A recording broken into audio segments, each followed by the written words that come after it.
Hi, welcome to this special edition of the Cigar Live Marathon. I am your host, Rafael Nodal from Agent Room Cigars and Tabacalera, USA. Today we have a fantastic broadcast prepared for you with some of the most interesting people in the cigar industry. Sit back, get your drink ready, light up a cigar, and enjoy this special edition of the Cigar Live Marathon. Welcome. I am talking about interesting people. We're going to kick off this special edition marathon with Javier Estades, the CEO and president of Tabacalera USA. Welcome, Javier. Hello, Rafael. How are you? Good morning. I'm here ready to cook a paella live. Javier, in addition of being the president and CEO of Tabacalera USA, you are a winner of many international contests of the paella, correct? So you're a champion paella maker. Absolutely. I won 3 times the World Championship that we celebrate in Key Biscayne. It's a fundraising. Let me tell you, I mean, it's quite rough, the competition out there. I know. I have been there a few times. You have invited me, so thank you. And the problem, Javier, once you have your paella, it's very difficult to go to any restaurant and enjoy anyone's paella. That's the problem. But tell us, what is a paella, Javier, for those of our viewers that are joining us now and they really don't know what paella is. Okay, so we are going to cook a paella, which is a Spanish traditional dish, based on rice. But before that, very important for cooking paella, obviously, safety first. I have here my protection mask, also my sanitizer. My doctor is on the background, making sure that we keep social distance. So we are ready. Second most important thing in cooking a paella, you need a drink. If you don't drink, you cannot cook paella. What are you drinking today? I'm drinking, a little bit more of Alvarinho, Martin Kodak's. Also, we have this beautiful Sauvignon Blanc that my doctor brought for the paella. And also, of course, a nice cigar. In this case, Romeo Julieta 1875 Nicaragua that is being done by our good friends and partners, the Placentia family. Absolutely. So you look like you're ready. And so show me some of the ingredients, Javier. By the way, how you call that big thing that you have there? What is that? So this is called the paellera, correct? Which is the kind of the recipe. It's funny because when I came to the US, I tried to import that, and I got stopped in the customs because they thought that it was some sort of satellite that I was trying, to bring to the US. So it was a little bit difficult to convince that this is kind of a pan, no? Actually, this is what is called paellera, no? Paella is named after the pan that you use to cook, no? And of course, here we have the ingredients, very important. Those are the Spanish red shrimps, very difficult to get here. I know, Rafael, you know the place because they told me that they are running out of these beautiful Spanish red shrimps because you bought them almost all. Because you show me where it is, and in this time of social distancing, it has become very handy. Thank you. We have here, for instance, some fish. This is going to be like a seafood paella, no? So we put different type of fishes. In this case, it's grouper. We also have scallops. You can see here. It's very important when you cook paella to have a good organization, no? Because everything has to be ready. No, the key is how you play with the fire, with the light. No, that's the key. No, to have the right balance and the right heat. No, on the paella. And then what we will have is what we call the sofrito. That is basically onions, it's green pepper, it's garlic, and some parsley as well. And finally, and the most important part, according with my wife, this is the really success of the paella, is the broth. My wife says that because she's the one cooking the broth. She's the one making that one, huh? Isn't it? So you will see the broth later on, hopefully, which has to be very rich, and this is what it gives the kind of the taste, no, to the paella. But anyway, this is at the end, is to enjoy while you are cooking, having a nice time, a nice cigar, a drink, and obviously in this time doing this in a safe way. Absolutely, Javier. One question, Javier. The paella is something very special in Spain. It is a family thing. Everybody does it different, and there's a lot of competitions, and everybody has a different area, a different taste, or a different way of doing it. But also in different areas of the country, you have different types, right? Yeah, that's correct. I mean, in Spain, you know that we are in some way a little bit extremist in with the type of or the way that we call, you know, things. No, so in theory, paella valenciana, there is only one recipe, no, and it's usually done in the Valencia area, no. But then, I mean, there could be some adaptations. No, in this case, I don't have the same ingredients, so I try, you know, to kind of get local. The rice also that you use is very important. It has to be a specific type of rice. But there are, I mean, at the end, some, let's say, ingredients that are allowed. However, Rafael, very important. There are some others that are absolutely forbidden. If you use them, you may end up in jail if you do that in Spain. Which are those? Which are those? Okay, you don't use sausage, no sausage. You don't use weird things like, how do you call mazorcas de maíz? How do you call corn? Corn. Yeah, the corn. You know what I mean? The corn cobs. Yeah, you don't use that. You don't use things like, I don't know, like steaks, things like that, no?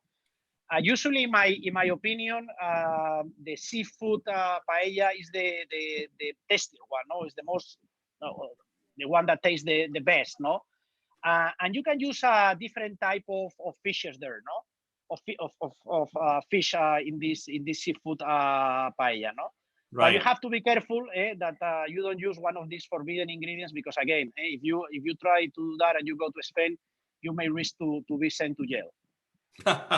Well, Javier, we are looking forward for this special treat that you have agreed to work on this Sunday and to prepare this and show us how it's advancing later on. So we're going to check with you later. You're going to tell us how it's going. And the only thing that virtually is very difficult to test the paella. So we're going to have to wait for the doctor. By the way, hello to the doctor, which is thank you to Aldo, who's going to be testing this and going to tell us if it's really a good paella. So I really appreciate you the time, Javier, and we will continue a little bit later. So thank you, Javier.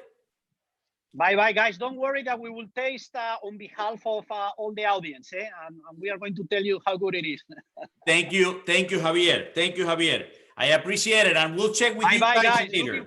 Looking forward to see you later on, and have fun. Rafael, fantastic initiative. Let's all enjoy this Sunday with good cigars, good drink, and good aficionados. Got it. Thank you. I appreciate it, Javier, and I will be talking a little bit now about the Montecristo cigar. And later on, in a few minutes, we're going to be joined as well by Jeff, our great friend, Jay Bart, from the Corona Cigar and Florida Sungrown. So thank you, Javier. I appreciate it. Bye, guys. See you later. Bye. Thank you, guys. And also, I wanted to tell you guys that this hour is being brought to you by Montecristo Cigar. The legend was born in 1935. From the beginning, Montecristo cigars have been a sign of distinction and craftsmanship, presenting the Montecristo Espada Oscuro, a collaboration of the Grupo de Maestros with the Plasencia family. It incorporates some of the most rare tobacco from the family extensive selection and a triple fermented wrapper for a sophisticated smoking experience. Montecristo is all about you. And so this is what I'm smoking right now, the Montecristo Espada Oscuro, guys. What it is, and a special cigar.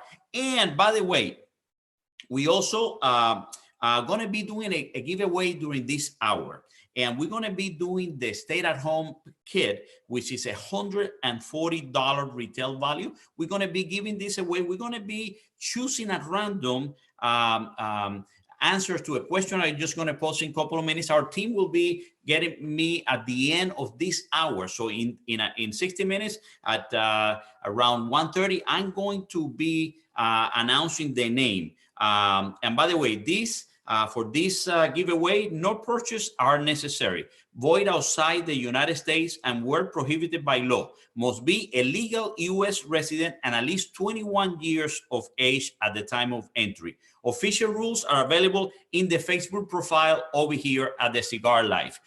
This is a legal disclaimer. So we're going to be giving this $140 value kit, and we're going to be selecting answers today from the answers that you guys going to give. And the question is, do you remember your first Monte Cristo cigar? What was your first Monte Cristo cigars? Put the answer, put it as many times as you can during this hour, and our team will select one name at random. So as many answers you can put, as more chances you have, and we're going to select one person, and we're going to announce the name a little bit later, and we're going to ship that to you. Again, it is void where prohibited by law, and it has to be only inside the United States. Thank you. And we are looking forward to join now Jeff Borchowitz from Corona Cigar and Florida Sungrown, an amazing guy that needs not too much introduction because he has been in the industry for a lot. He's been very active in the industry, and is a person that really knows a lot about cigar and really understands the cigar industry, and his stores in Orlando, the Corona Cigar cigars, and also in Tampa, the Tampa cigar store. And there we have Jeff with us, Jeff Borchowitz. Thank you very much, Jeff, for joining us. Wow, you have a lot of liquor there. Where are you today? Well, usually I do this at my house, but I'm like, you know what? I'm tired of the lockdown, so I'm sitting at the bar over at the Sand Lake store. So having a cigar here, and one of my little special ones from, I don't know if you recognize that one. But, there you go. That comes from Honduras, from our good friends in Tabacalera Flor de Copan. Yeah, that's one of the things I want to ask you. Yes, very nice. That's why I chose that specially for the show. But yeah, man, we're not allowed to serve liquor, but I guess I can sit here and have a cigar at the cigar bar, right? Well, I have a good selection today with me, and having rum. I'm going to start with rum. I actually here, since I'm doing this for 6 hours, I have a selection of tequilas and rum and the scotch. So I'm going to start with the rum. It must be 5 o'clock somewhere in the world. Jeff, I appreciate it. So as I mentioned, you have the Corona cigar stores in Orlando, but also the new Tampa Davidoff store. Tell us a little bit all of the different locations that you have. And by the way, how are you dealing with this situation? How are you helping the customer? What are you doing? Yeah, so having 3 brick and mortar retail cigar stores with cigar bars, 3 of them in the greater Orlando area, and one of them's in Tampa. And each store, believe it or not, is a little different because you got city mayors, you got county mayors, you got state governors, so you have a lot of rules to watch out for. Right. And I'd say the worst case scenarios are downtown store. I've been telling a lot of people the more you get into a city, the more locked down it is. The further you go out, like if you go out to our area where the farm is, life becomes more normal as you get further away from the densely populated areas. But downtown Orlando is completely closed. But our Sand Lake store and our Heathrow store, which are on the let's say the suburbs of Orlando, we're still selling cigars. People are buying them. They're taking them home. They're leaving. Unfortunately, they can't stick around. We can sell liquor in bottles to go. And that's the same way in Tampa, too. So it's sort of like a cash and carry. You call that curbside, right? So is that where Well, here's the thing. Some people want curbside. Everybody's different. Some people still want to come in and buy a cigar. And they are allowed to come in and get the cigars and leave. Let me explain why. We have what's called a 4 COP liquor license. So that's for consumption on premise as well as off premise. So our license is the same thing as a liquor store. So we're allowed to remain open, and we've got tons of liquor and been selling a lot of our single barrel whiskeys. We have a lot of special single barrel bourbons and things like that. So we've been selling a lot of packages. So that's the only reason we're allowed to remain open. However, if somebody doesn't want to come to the store, sure, they can call. We'll do a curbside service and carry it out to you. And they can order it online, and we'll ship it to you and have it the next day too. So we've got a lot of different options there. But let's be real. This is affecting the premium cigar industry as it's affecting the premium spirits industry in a very bad way. While sales in liquor stores may be up, the overall sales of spirits that would be normally consumed in a restaurant and bar, liquor stores can't make that up. And the same thing in a cigar shop. We're selling stuff to go. That's sure. That's true. But a lot of the cigar people that want to smoke cigars want to smoke with their friends. They want to sit outside. They want to converse. They want to have that's the cigar lifestyle. You know what it's all about. Right. So while you may be seeing a lot of sales mail order, overall, the overall consumption of cigars will be affected in a negative way. Right. It is very difficult. You're right. But I didn't know you have the license where people can buy the liquor and take it. And yes, the liquor is considered one of the necessities, and that's why they're doing that. So that's a great thing. And Raphael, in some states, the marijuana is a necessity too. Premium cigars aren't, but liquor and pot are. So I know. Figure that one out. It is some of the contradiction, right? Yeah. That you find these things. Jeff, you know that I came to this country looking for freedom and opportunity. And when I hear things like this, right, that you need to close this, but marijuana can open and the cigars not. And so when the government start telling you what is a priority for you and your family and how should it's very difficult for me because I see everything from the market forces, right? And so it's very difficult when you have a government like that. But I'm glad you're doing everything you can to help the consumer because I can tell you, I'm not sure what I would have done if I didn't have my cigar with me, right? During this difficult time. One of our biggest things that was weighing on my mind is our staff. We have 125 employees, and we had to zig and zag and do everything we can to make sure that we're not laying people off. And the rent goes on, the car payments go on. People need to get paid. So we've done everything we can, and our mail order's really been pulling the weight and allowing us to keep a full staff, believe it or not. So I listen. You're in Florida. I'm in Florida. I think we're coming out of this thing, and I hope that we didn't shut down immediately. You got to remember, bars were the first one affected on this whole stay-at-home order. Right. The first thing that got closed were restaurants and bars, and they did it gradually. And I think it's going to open up gradually, which I'm fine. If you just tell us people got to sit 6 feet apart and pull half our tables away, if people got to sit outside, I'm cool with that. We just need to, but we need to do this in stages and hopefully get back to business. Also, Jeff, how can the consumer contact you? Do they have a phone number that they can call that you can give us? What is a website that you can do that as well if people cannot drive? The best thing, coronacigar.com, you go there, and then all 4 of our stores are listed. When you look at our brick and mortar stores, every one of the individual stores are there. So if you want to call, you can call. But remember, our downtown store is closed. And if you want to order online, coronacigar.com, or you can just call them up. The phone number's on the website as well. But we're pretty much accommodating. You'll be surprised, Raphael. Most people are not doing the curbside.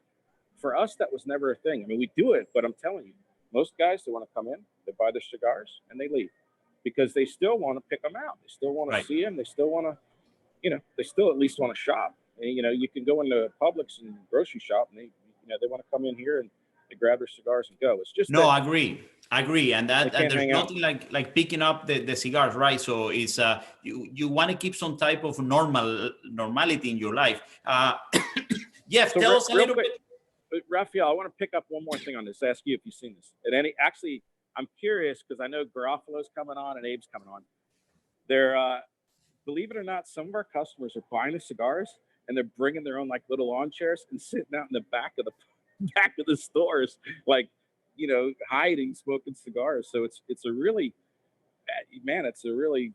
weird thing. But I've seen some pictures.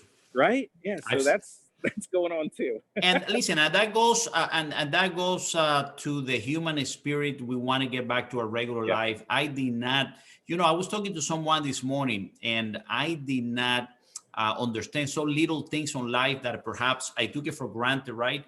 that I didn't, I did it every day. And now when I cannot do it is when you realize it's a very difficult thing. Jeff, tell us a little bit, because you have one of the most incredible projects, I believe, in the cigar industry, which is the Florida Sun Grown. Tell me a little bit about that project. Can I tell you, I love the way you say that. It sounds so romantic the way you say that. So, listen, Florida was a huge, that Florida and Cuba had a really, really tight relationship all the way up 18. The Spanish-American War, man, that was Cuba and America side by side getting Cuba's independence. So there's a long history of cigar tobacco. The Cubans had a 350-acre plantation not far outside of Tampa, in a place called Fort Meade. And then you had the Florida guys that were up in the Panhandle, up in Gadsden County, in a place called Havana and in Quincy. And this state's been growing cigar tobacco, premium cigar tobacco for 150 years. So, but listen, you'd make cigars in Honduras, Nicaragua, the Dominican Republic. You know that there's a big difference in wages between those countries and here. And our cigar tobacco industry it collapsed just because they couldn't compete with the price. So I'm able to do it as a farmer that's able to subsidize the darn thing. And we're doing it just to bring back that little piece of history. Let's just restore that little bit of Americana and bring back a special leaf that has been gone from cigar makers for 50 years. So that's what we do. I love it. It's a ton of work, but at the end, it's very rewarding. I mean, we've got a really cool product. It tastes great, and the tobacco is unique, and it gives the cigar makers something new to play around with and come out with some new blends. So it's been very successful, but it's been, there's been a lot of missteps along the way too. A lot of this stuff you got to just figure it out. And listen, I don't care what you're doing. Farming isn't easy for anybody. It's a tough industry. Even if you're growing tobacco in any Dominican Republic, whatever, man, you got to worry about hurricanes. You got to worry about floods, too much rain. I mean, there's always something that can happen. But it's worked out well. I enjoy it. Florida Sun Grown Cigars. We're making probably about 13 different blends. Heck, I don't know. Maybe we'll make one of these in Honduras. Well, and hopefully we're going to announce, we're not going to give away the name of the project, but you guys heard it here in a special edition of the Cigar Life Marathon that, yes, we actually are in the very beginning stage of a project together, something that I'm really looking forward. Listen, guys, because you're right. It is something, cigar people, in my case, that I like to blend, and that's part of my job. I enjoy different things. You and I and everybody in the cigar industry is very creative and love the way to get new stuff, right? And the truth is not a lot of new things that you can do. And when an opportunity like this come in, and when I was told about this project, I said, I'm in right from the beginning, because it will represent a challenge, something new, and something that I'm really looking forward, especially being Cuban and with that history that you mentioned from Cuba and Florida ties, which obviously came from Cuba. I have that heritage, and something that I'm looking forward. So that's something you guys heard it here, and we're going to be working like that. But also, Jeff, you are one of the most interesting person in the industry, because you are really supportive with people. I met you when I started with my Oliveros brand, and our good friend Paul Hernandez. And then I've seen the development, and not only first of all, not only as a business person, the business that you have developed and how you're doing it, running very well, but then things that you do in the industry, like the Florida Sun Grown. So recently you went to our factory in Flor de Copan, and you have been to many factories like I have. And I always wanted people to visit this factory, because I found like a diamond on the road, right? So it's an especially. Tell us about that trip. Well, I'm really glad that Elmer's going to be on the show later. So, folks, I know it's a 6-hour marathon, but try and stick around, because Elmer. When I went to that factory, the only reason I went is because Tim Person went with me, right? I know, because I've avoided that part of Honduras for a long time, because it's had a reputation. I mean, listen, when I got guys like, Nestor Plasencia and folks in Christian Roa that have lived in Honduras their entire life, and plus that I know of, that have always said that the drive between the cities is a little, you got to be careful. So anyway, I was like, listen, I'm going to do this trip, right? So when I went there, you know what really captured me the most were the people in the factory. And when I talked to, I'm like, how did you guys do this? Because they were so happy to have visitors, and this was genuine. I'm telling you, this was as genuine as it gets. When you walked into the rolling room or the pre-industry or the packing department, they were standing and clapping. They had stars on the walkway like a Hollywood Walk of Fame. They had costumes in the packing department doing traditional Honduran dances and stuff. And I was like, wow, you know how happy those people are to see that they're getting some attention, because there's no festival there. There's no, there's no Puro Sabor. There's no the Festival Habanos, and there's none, the Dominican Festival. So they're isolated, let's call it. But Copan is a beautiful town, beautiful little city, and I just really got, I don't know, I want to say I got hooked, but I really liked what I saw, because you can't fake that. You can't fake that genuine energy and appreciation those people had in that factory. It's a well-run factory, clean, and I was blown away with the reception that we got from the people that are sorting the leaves, people that are doing the work that it takes to make cigars like this. So that's what I took away from that the most. I'm glad you said that, and first of all, I'm glad you went. And I almost changed my schedule because I learned that you were going, and I told Tim, "Oh my God," because we wanted to start talking about this project that we discussed, and also because people like you that have been to many factories, I wanted to give your feedback and see your impression, because what I found there is a vertical integrated factory, which they go grow their own tobacco in that area, that tobacco growing area. By the way, in that city was the first cigar factory in the New World.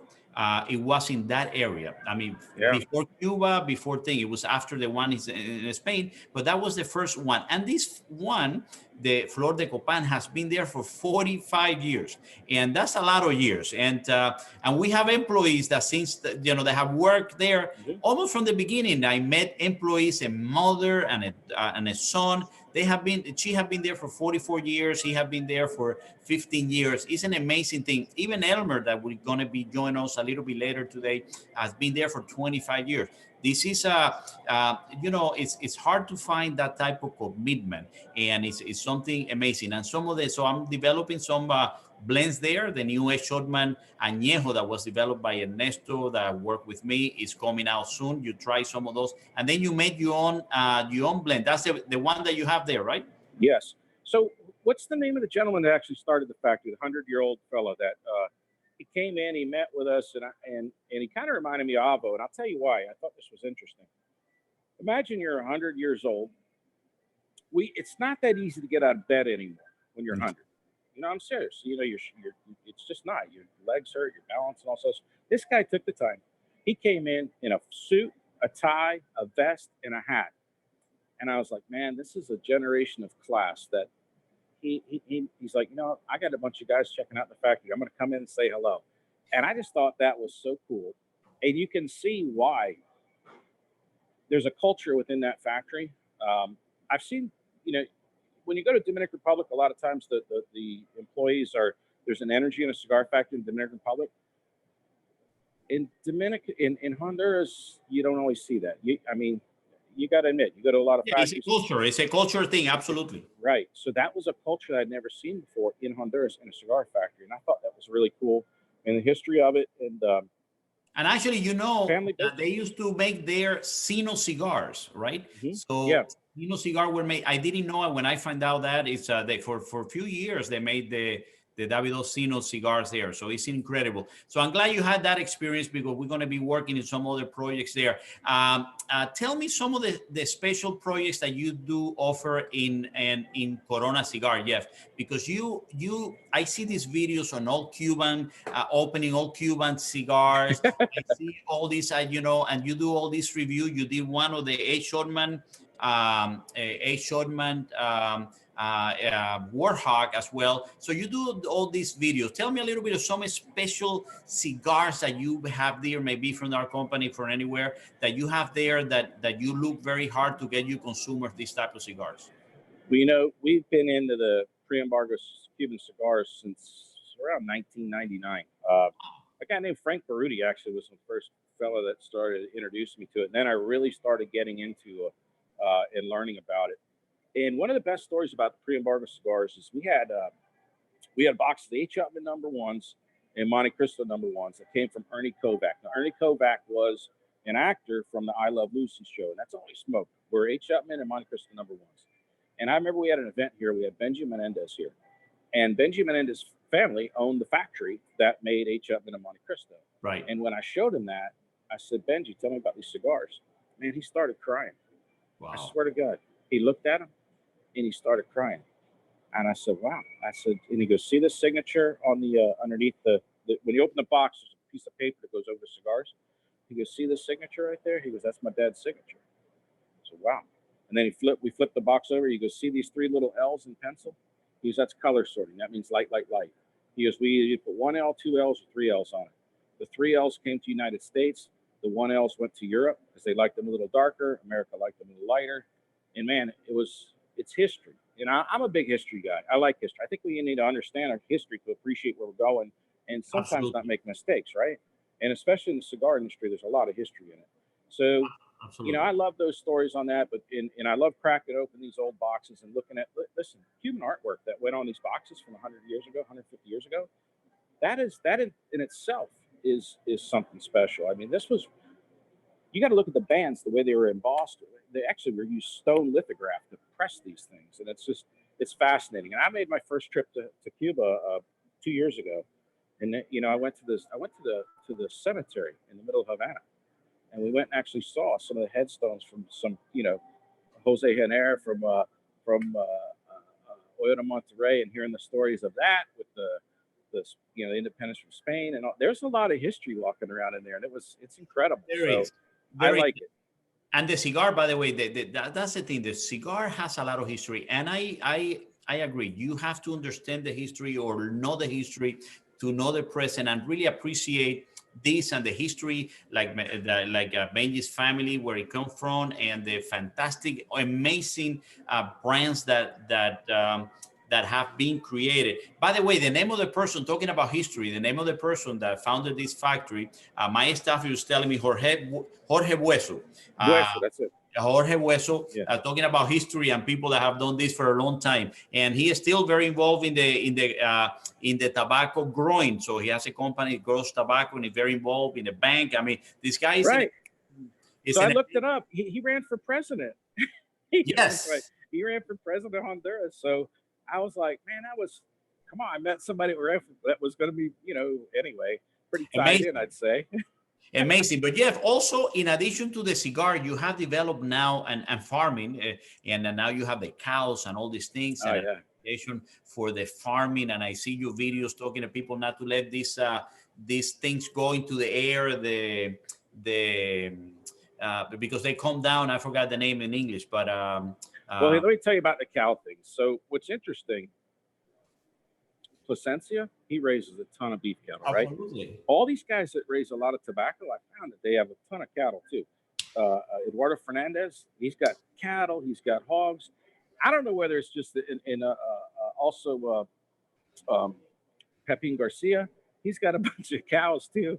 And so I don't know whether if it's guys that like raising tobacco also like having cows or something, but there's something that we seem to like about it. But also the reason why we got into the beef cattle here is that, you know, your growing seasons, if you grow a lot, you can just grow one season. You can grow in the spring. In Florida, as soon as your threat of frost is gone, you plant the tobacco, which is usually March. But what we started doing was actually growing in March and then growing a fall crop too. This way, if we get hit by you know, one of these tornadoes or hailstorms or something, I can grow in the fall. Or if we get destroyed by a hurricane in the fall, we can pick it up in the spring. But what you got to do is you got the summer and winter. You got to keep, you know, you got some core guys. You got to keep working. So it gives some tasks to do, you know, running fence and, you know, working cows and things like that, so that we can keep our guys that work on the farm working year round. Because that's the challenge that when on any farm, I don't care what you're growing, is that there's a lot of seasonal labor involved, but you have to keep a core team working. So that's why we got heavy into the beef cattle, and I actually enjoy that too. It's you know, it's something I enjoy. Listen, everything I do in this business, I enjoy. Who wouldn't like working with whiskey and cigars and tobacco and cows. I mean, I don't know. To me, Right. it's like, it's fun, right? Right, it is fun, and you are the person that when you go into something, you really go with the heart. I'm very committed. I'm learning all that. I'm learning that from you. So tell me about the whiskeys as well, because I follow some of your visits to Ireland, and you had a fantastic Zoom meeting the other day. We had some special guests. So you not only, I mean, all those bottles that you have been doing very specialized things in the scotches and single malts and things like that. So tell me a little bit about that. So what happened is, it's interesting. When we started Corona Cigar in 1996, and then in 2002 we built the Sand Lake store. We had beer and wine, and we got heavy into ports and things. But then later, liquor licenses are really expensive, by the way. So once we got into the full liquor, cigars pair best with brown spirits. Now, when we started in that full liquor, all the liquor companies were selling flavored vodkas. I mean, man, everybody and their brother was making flavored vodkas and cosmopolitans, all this other stuff. But at the end of the day, that doesn't pair with a cigar. Who's drinking a cosmopolitan with a cigar? I'm not. So anyway, so brown spirits really work well. So we started getting heavy into single malt scotches and bourbons way before the rest of the industry did. And because of that, believe it or not, we were able to develop a lot of good relationships with distillers, because they're if you, for example, if you own a single malt distillery, or even if you own a bourbon distillery, and you would go downtown, or let's say downtown Miami, South Beach, tell me where you're going to go. We're going to have guys that want to hear about how your whiskey's made. They aren't. They're all wanting to watch girls in bikinis and dance on bars and pour cheap tequila down everybody's throat. Not me, right? but most people. Not me. I want to say not me, but most people. But that's what it is at the bar life. So they found a place. They're like, dude, there's this place in Orlando, Corona Cigar, where they actually appreciate the whiskey and everything else.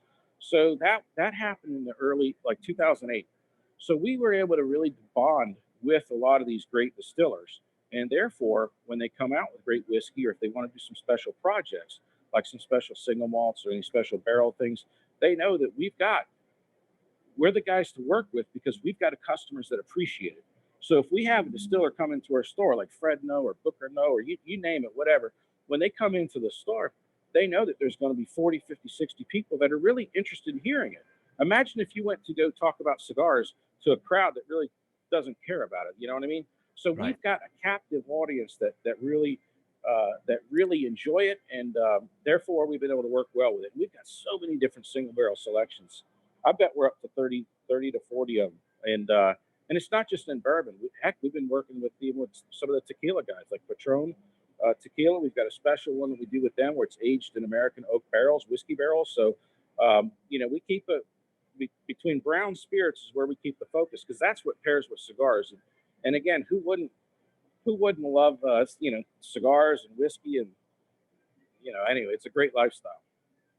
Right. So tell me a little bit about your trip there, because I also enjoy your pictures and your description of that. How was it compared to when you go to the cigar factory, things like that? Well, it depends. It depends on where you're going, because if you compare Scotland to Kentucky to, let's say, the Patron distillery in Mexico, they're totally different. I guess the biggest difference is that when you're talking about guys that make single malt whiskey, they've been doing it for a long time. I mean, they've been doing it before America was a country. So whenever you go, it's like when you go to Spain or whatever. Heck, Spain was around before. I mean, you see cathedrals there, and you got people that are buried from 1,000 years ago. And people don't grasp that here in America, how far back history and time goes over there. So when you go to Scotland, these guys are doing a lot of. They've been doing it a long time. There's a lot of tradition. And they tend to be in the outlying areas. And I learned that the reason they were in the outlying areas is because they were trying to avoid the tax man. And if you stayed in areas where the tax guy couldn't come, they couldn't come and inspect your whiskey and put their hand out until you write them a check, or in that case, give them a bag of shillings. But in Kentucky, it's nice to see that these guys. Let me talk about history there.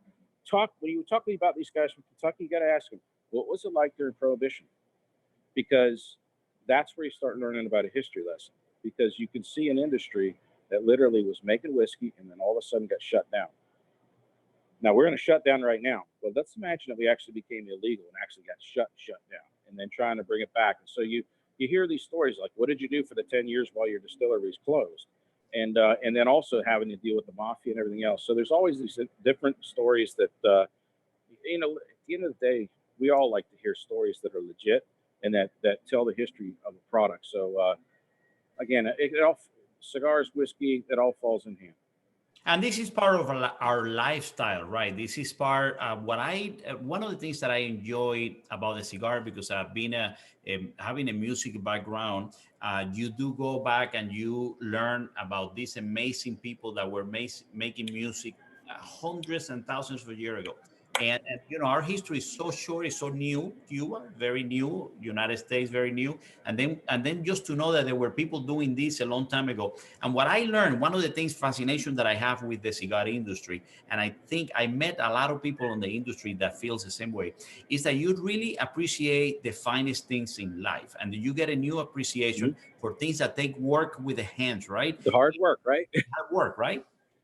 So, Rafael, let me ask you something. How did you learn how to play the piano? Because you came from Cuba. Did you have access to a piano there? Yeah, well, yeah, we didn't have much, but I had a piano and violin. I started playing violin when I was 6 years old. You know, someone gave me a drum set, and I went to school of music when I was 5, and I wanted to study music, and they said no. Drums is a capitalist instrument, and no drum. That's for rock and roll, prohibited here. You need to play violin. For 6 years old playing violin, that wasn't my. But I wanted to do the music, so I started violin. When I came to New York, I came from Cuba in '80. I went to New York, I studied music. Then I picked up the piano for the composition and things like that, which is what I really enjoy. And you know, life have different ways, and I ended up healthcare. Then later on cigars, and so I was fortunate to meet. A guy by the name of Nick Perdomo, and I bought my first box of cigar with Nick and his brother-in-law Michael Giannini, and I smoked my first cigar. And I went that evening to my house, and I told my wife, I am going to be in the cigar business, and had no idea what I was getting to. As a matter of fact, suffer a lot of that. But you know, it's once you get that little thing of the cigar, it's difficult. You know, so the piano now is Plan B in case this thing doesn't work, right? No, not Plan B. You know, I bring that up because, you know, my best friend Avo was always playing the piano and smoking cigars, and you're the only other guy I know that's smoking cigars and actually plays at the level that Avo plays. So I thought that was pretty cool because not at the level that he played. Let's be honest. Avo was a legend in not only the cigar but in the music. So I'm just a little guy. And by the way, now if this doesn't work, the cigar, Plan B, the piano, then radio show will be the third one. No, you need to. I'm telling you, marry the two together. Avo did it all the time. So anyway, no. He was a person. Let me tell you that since I met him and at the hotel we stayed, he actually hooked me up with the hotel that I started staying in Dominican Republic, Camp David. Yeah. And Avo is a person that I really admire and love, and I wanted to do that. But we're coming to the end. It's a very short time, Jeff. I want to say thank you for taking the time to participate, and also to tell us a little bit about your story, guys. Corona Cigar is on business. It's helping their people at the stores. Check it out, coronacigars.com. And also, Jeff, one last word for our viewers. So listen, I just want to tell thank you for everybody that's been supportive of the cigar industry, not just Corona Cigar, but you know, it's a tough time. But listen, I see we're at the light is at the end of the tunnel, in my opinion. And really, my biggest thing out there is to any fellow retailers that are watching this. You know, I know this is a tough time for all of us, and I hope we all get through it, because this is hopefully that PPP you guys were able to apply. Who knows? But there's another round of funding. If not, get your applications in there. Take advantage of that program, because we want to come out of this with as many cigar stores as we went into this with. So that's my thing. And support your local brick and mortars, guys, that are watching this, because they need the help right now. All right. Thank you very much, Jeff. And as we even got our own music that was prepared especially for this by my son. So thank you very much, Jeff. I really appreciate it. Have a great time, guys. And we continue here at the Cigar Marathon, at the Cigar Life Marathon. And now we're going to be joined again by our Javier Estades, president of Tabacalera USA. And we are going to check in how's the paella is going, Javier. Guys, if you can take Javier's put Javier microphone. Excellent, Javier. So tell us how's that going. Hello, can you hear me, Rafael? I can hear you, and I can almost smell the paella. Tell us a little bit about it. So here is the update. The first bottle is gone. So we are still alive. Okay. That's pretty So good. guys, let me show you. I'm going to grab the iPad and to show you around. Paloma is going to help me, my beautiful wife. Oh. So as you can see now it's so we did all the ingredients, we put them back together, and now with the broth is where the magic is happening, no? So we expect to last like around 10 more minutes. Then we will put the heat really hard so it gets the socarrat. The socarrat is that it needs to burn underneath. So it gives this beautiful, a little bit here like Paloma. Okay. This beautiful like sweet taste, no? Which is the key. Hold on. Okay. So we lost Javier Estades. Yes.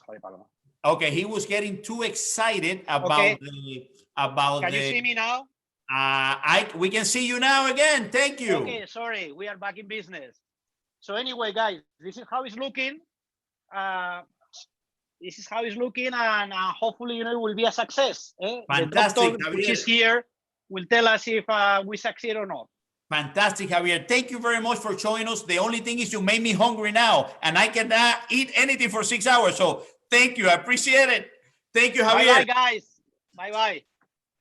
Guys, and we continue now with this marathon, right? And we're going to be joined now by our good friend, Paul Waller, the head of sales for Altadis USA. Hola, Paul. Guys, if you can take Paul's microphone there. How are you, Paul? I'm doing well, Rafa. How are you doing? Hey, thank you for joining us. It was a beautiful day, eh? Yeah, oh, absolutely. I apologize if it's loud, though. It seems like there's a racetrack behind me on the street in our complex, but enjoying a great cigar and great conversations. What a fantastic interview. We can hear you very well. What are you smoking, Paul? I'm smoking the original Henry Clay. So this is a Connecticut broadleaf wrapper with Dominican binders and fillers, and it's a fantastic medium-bodied cigar. And I dug a little deep in the humidor to find this one. This is a classic. Wow, thank you. First of all, thank you, Paul, for taking time. It's incredible. It seems that we have been working more than ever these days. And thank you for taking time from your family on Sunday. You're a family man, and I appreciate you taking time to come and tell us a little bit about what are we doing at Altadis USA on the sales team to help our retailers, to help them in this very difficult moment. Oh, yeah, absolutely. When we first started seeing the effects of this global pandemic come to the U.S., it was alarming, and we quickly created a coronavirus task force, if you will, with the number one priority being the health and safety of our team, as well as the retailers and consumers. At the end of the day, that's the most important thing. So with that in mind, we came up with some very unique presentations of cigars, cigar samplers, kind of grab and go items as the limitations in the marketplace have shifted. Jeff spoke about curbside service, and certain retailers are allowed to have customers come in and pick out their own cigars. In other parts of the country, that's not the case, and the retailers needed to help in being creative to get our cigars into their hands. So we created kind of grab and go bags where everything's sealed. It comes with a 9 cigar variety pack, 3 H. Upmans, 3 Romeo y Julietas, and 3 Monte Cristos, as well as everything you need to enjoy those products, a lighter, a cutter, an ashtray. We even created digital content to share with our retail partners so that they could use those on their social media platforms, right? So it's not getting lost in the news feed as we constantly scroll down and are on our devices as we stay at home. So coming up with creative content and really helping our retail partners do what they can to make it through this tough situation. It is difficult, yeah, and I appreciate. And one of the things, Paul, that I have been amazingly happy working in a company like Tabacalera USA with companies like Altadis, Cigar, and Casa Montecristo is a dedication to our staff, and you see it in crises like this, right? So how dedicated the management and thing is to make sure the staff is safe, but also this stream that everybody goes to help our retail partners, and that's something that is amazing. Do you get stories from our people back, and you know that they understand and appreciate this type of work? Oh, absolutely. You know, I'm with everybody turning to social media efforts to try and have conversations, and we saw these incredible digital cigar lounges that are now in operation out there, where people miss that camaraderie. They miss being able to sit together and enjoy this fine product that we all are passionate about and love. So to be able to do that digitally and come with a different approach to it brings a little bit of normalcy to what is now kind of an unusual and an abnormal way of life for us. So, Right. Working with those retailer partners, I know that you've been in some of these virtual lounges. I love seeing our sales team. We have 30 members on our sales team out there all across the country, and they're very active, working with their retailers or having conversations with their retailers and the consumers that join in on these efforts. So it's really cool to see how people are using creative ways to stay in touch with people. Still get the message out about our great products and the supporting things that we have available for retailers to make it through these tough times. Absolutely, absolutely, and that's one of the things that I love about our team. Everybody's working hard, trying to help the retailer, but also communicating with the consumer, because it's difficult times. Sometimes people cannot go. Well, obviously, people cannot go out, and this is a time to stay connected. We cannot do it physically, but we can definitely do it ways like this, and that's why this initiative of this marathon was idea to bring relevance to everybody in the industry, not only from our company, but our retail partners, our manufacturer partners, people in Dominican, in Honduras, in Nicaragua, that are working extremely hard in this difficult time. By the way, Paul, I want to remind our people that in a few minutes, we're going to be giving the name of the winner. Guys, the answer to win this giveaway, which is the stay-at-home package, a value of $140 that includes some great swags that you guys gonna be well, we all need at home. And cannot participate, but I was trying to get one of those. I couldn't. Quantities are limited. But the question is, guys, do you remember the first Montecristo? What was your first Montecristo? Put the answer here, and our team in a few minutes will be choosing the one. And every hour we're going to be doing something like that. Paul, you have an interesting story. You're living now. What is? I see a lot of greens there. So you're living here in South Florida. Yep. But you had an interesting journey on the company. When do you start? How long do you start? And what has been the path to this amazing responsibility that you have as head of sales for Altadis USA? Yeah, I've had a really great time working in the premium cigar industry, and before getting started, I wasn't a cigar consumer, and I remember when I went on my first interview with an industry legend, Gene Tipton, he asked me, he said, "Do you smoke cigars?" And I said, "I've had maybe one or two in my life." And he said, "Hell, I've had two before breakfast." He was one of those guys that smokes 10 or 15 cigars a day. But coming over as a salesman on the road, as a territory manager in Ohio and West Virginia, I had the opportunity to learn from kind of the ground up of what a salesperson does on the road as in the premium cigar industry, and working with your retail partners and doing cigar events and learning about tobaccos and countries of origins and flavors, and I quickly had the opportunity to move up and become a division manager for the company. Having a retail management background, was afforded that opportunity, and over the course of the next 4 or 5 years, I managed each one of our brick and mortar sales divisions. So I've had the pleasure of working with every one of our territory managers that we have within the organization, and some of the best salespeople in the industry. It's not uncommon to meet somebody from an Altadis as an Altadis field salesperson that has 20 or 25 years experience in the business, and just a wealth of knowledge, and it's such a great sales team.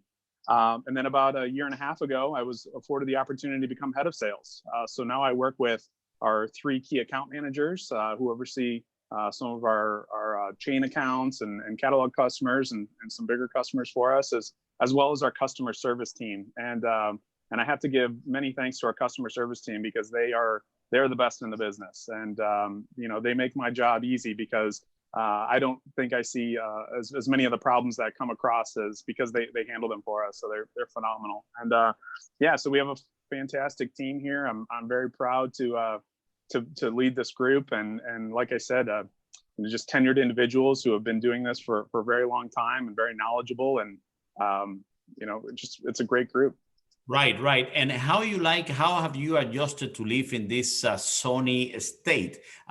You know, you come from the cold weather, and how have you adjusted to this? I don't know if the camera's showing it, but I haven't adjusted too well. I'm sweating as I sit out here right now, and you know, it's overcast and probably in the low 90s, but you know, we're really enjoying it. We came from Ohio, and we had a small farm there, and we raised animals and you know, had acreage, and now I'm sitting on probably a 10 by 12 patio. I sent an email for somebody to come and change a light bulb in the complex that we live in. It's just kind of night and day, but you know, we really enjoy the beach. We like going for walks and the nature preserves that are around here. So I can see why people live down here though. The weather, although it being hot today, it's always easier to get cool, you know, to sit by the pool or to go to the beach versus being in Ohio when it's freezing cold and gray. It's a lot tougher to stay warm.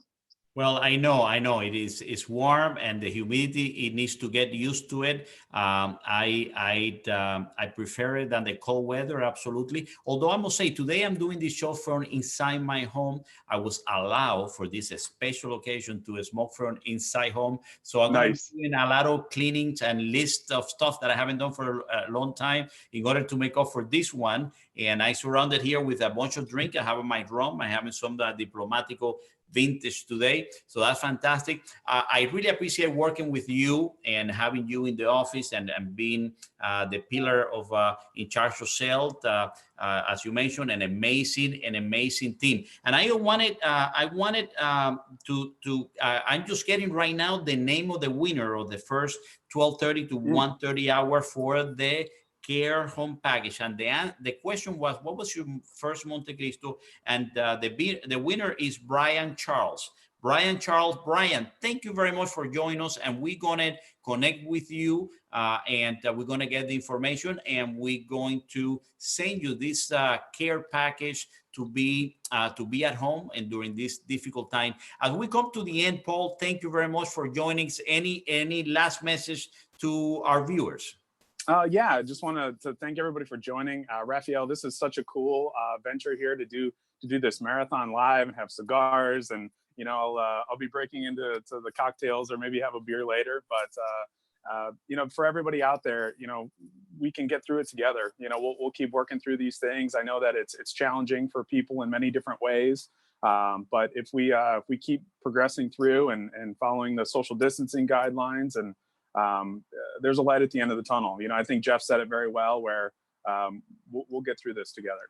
Absolutely. Thank you very much, Paul. I appreciate it. This music indicates we're coming to the end of this first hour, guys. We want to say thank you to Paul Waller from Altadis USA, Head of Sales, for joining us. Thank you very much, Paul. Have a great It was a pleasure. Thank you. Take care. And guys, we're going to continue here now at this live broadcast, this marathon, the Cigar Live Marathon, and we're going to be talking in a couple of minutes with a special guest and a special friend of mine, Eric Calvino, the publisher of Cigars No magazine. And this hour is we're going to be talking a little bit about the Romeo y Julieta cigar. Romeo y Julieta, with a heritage dating back to 1875, Romeo y Julieta is America's most beloved cigar brand. The love story continues now with the new Romeo y Julieta Reserva Real Nicaragua, arriving to your favorite tobacconists in a couple of weeks, blended with some of the best tobacco vintages from AJ Fernandez's most exclusive farms. The Romeo and Julieta Reserva Real is flavorful, complex, and extremely well-balanced cigar. You too will feel in love soon with the Reserva Real. So it is my time now to start smoking the Reserva Real, as we're going to be joined in 1 minute with my good friend, Eric Calvino, the publisher of the Cigar Snob magazine, and he's going to tell us a little bit of what's going on there. As I wait for him, I'm going to light up this Reserva Real Romeo y Julieta, and there he is. How are you, my friend? What's happening? I am good. Well, thank you for being here, Eric. I know, listen, we have been talking all these days, and I know you, like us, are working extremely hard these days. It seems like with the social distancing and a stay home, we are working more than ever. I know, it definitely feels that way, but I do want to do something here. You know, I see you have your drink. I have mine. Let's do a little toast right here. Look. Let's do a toast. Go. Cheers, my brother. What are you drinking? Because you are, by the way, guys, Eric Calvino is going to tell us a little bit about Cigar Snob magazine. But in addition to have a passion for publishing and a fantastic cigar magazine that he's put together, that he's going to tell us about it, he's also a man with a lot of different passions and a lot of different interests. So tell me, what are you drinking? So I am drinking a distillate sample that I was sent from Maker's Mark. It is a product that it's part of their like private select, and it's not available yet, but it's about to be, and it is delicious. This is too early to be drinking this much, but I poured myself quite a bit when I started listening to you and Jeff. By the way, Jeff was fantastic. Yeah, right? He's an amazing guy, right? You know what's funny about the connection between Jeff, Maker's Mark? When I was at Maker's Mark, I'm walking around with the head of blending, right, and distilling, and she's got a Yeti cup with an FSG logo on it, and so I said, Jane, did you bust out the FSG cup because you knew I was coming, and you know I'm from Florida and I probably know Jeff? And she goes, no, this is what I use every day. She said, she told me stories about, you know, when she met Jeff and Tanya, and they were one of the first ones to create their own barrel at Maker's Mark. Right. So anyway, it's funny how the cigar industry has like these deep, you know, legs. No, absolutely. And we have spoken about that before, because then you have the people that love to eat. Like in my case, you guys did not see me, but for those of you that know me, by the way, I'm eating more than ever and cooking more than ever. And if this doesn't end soon, I'm going to be rolling out of here, which was already at the point of doing that, but even more. So you're an amazing cook, though. I try. I love. I've been privileged to try it, and it is amazing. Let me ask you, does Alina help you on like the sides, or is it just a solo mission? It's all you do? No. She, you know, I become like this crazy guy cooking all this. I need to, you know, she does help on the washes at the end and the dishes at the end. But let me tell you, she complains because I make such a mess, right? So it's difficult sometimes. By the way, today we are celebrating our 22nd marriage anniversary while I'm doing this today. Right. And so have been, she has been, yeah. So congratulations. Thank you. We're back there listening to you. Yeah, that wasn't, and she had been bringing me the water, the drinks, and the things. So that's amazing. So you get the pleasure of not only getting cigars to taste cigar before anybody else, but you also get to take some of those drinks before everybody else. That's amazing. Tell us about the anniversary of the magazine. I know you're working in something else. What is this year's anniversary? So we're in year 14 right now. So yeah, I know. And you know what? I have to tell you, this the March-April issue was a tremendous challenge to get out, because it came out right as the coronavirus problem was starting to rear its ugly head. So we weren't able to distribute it right away. And so we got inundated with emails and calls. People, hey, where's my magazine? But finally we were able to ship it out. But what we did was we made the digital version of the magazine free during quarantine. That way, if guys couldn't, because there's people who subscribe. There's obviously subscribers, and then there's people who really just go to their cigar store and sit down at the lounge and read the magazine there. Right. So for those guys, we made the digital version of the magazine free so that they could go on there and read the magazine and not have to pay a dime for it. All they had to do was put their email. And by the way, you can still do that at cigarsnobmag.com/quarantine. And there's a link there, and you can go and get the magazine for free. So, hey, by the way, we didn't talk. I'm smoking the añejo that you guys sent me. Oh, there you go. You just last week. Añejo. Yes, and Love this that cigar. Well, that is a new blend that is coming out now. It was blended by a member of our team, Ernesto, and together with the maestros from Ernesto, what a great guy, right? So, yeah. And that's one of the Jeff had a chance to try that before he came out as well during his visit. So right now, people, if they cannot get a magazine, how they can, if you are like me that are staying at home and you wanted get the magazine at home, how can they get the subscription right now? Well, they can just go to cigarsnob.com or cigarsnobmag.com, both work, and click on subscribe. It's $18 for the year, so $18 for 6 magazines shipped to your house, and it's very inexpensive. The $18 really just covers shipping. That's all it covers. So, right. No, I know because, I learned from a friend of mine that a long time ago that he knew that it was, we were carrying some magazines one time and from one place to another. He said, I knew the publishing business was hard, but I didn't know how heavy it was going to be.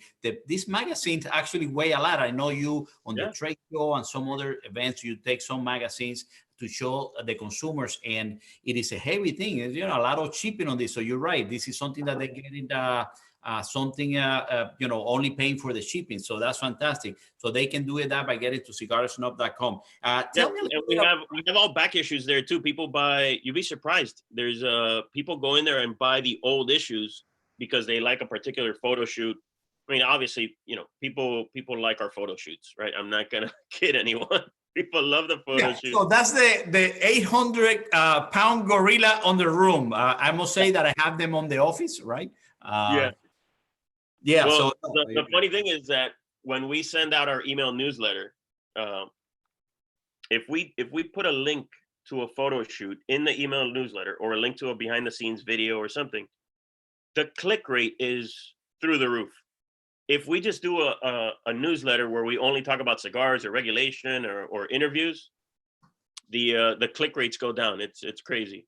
People it's and how did the idea come in, Eric?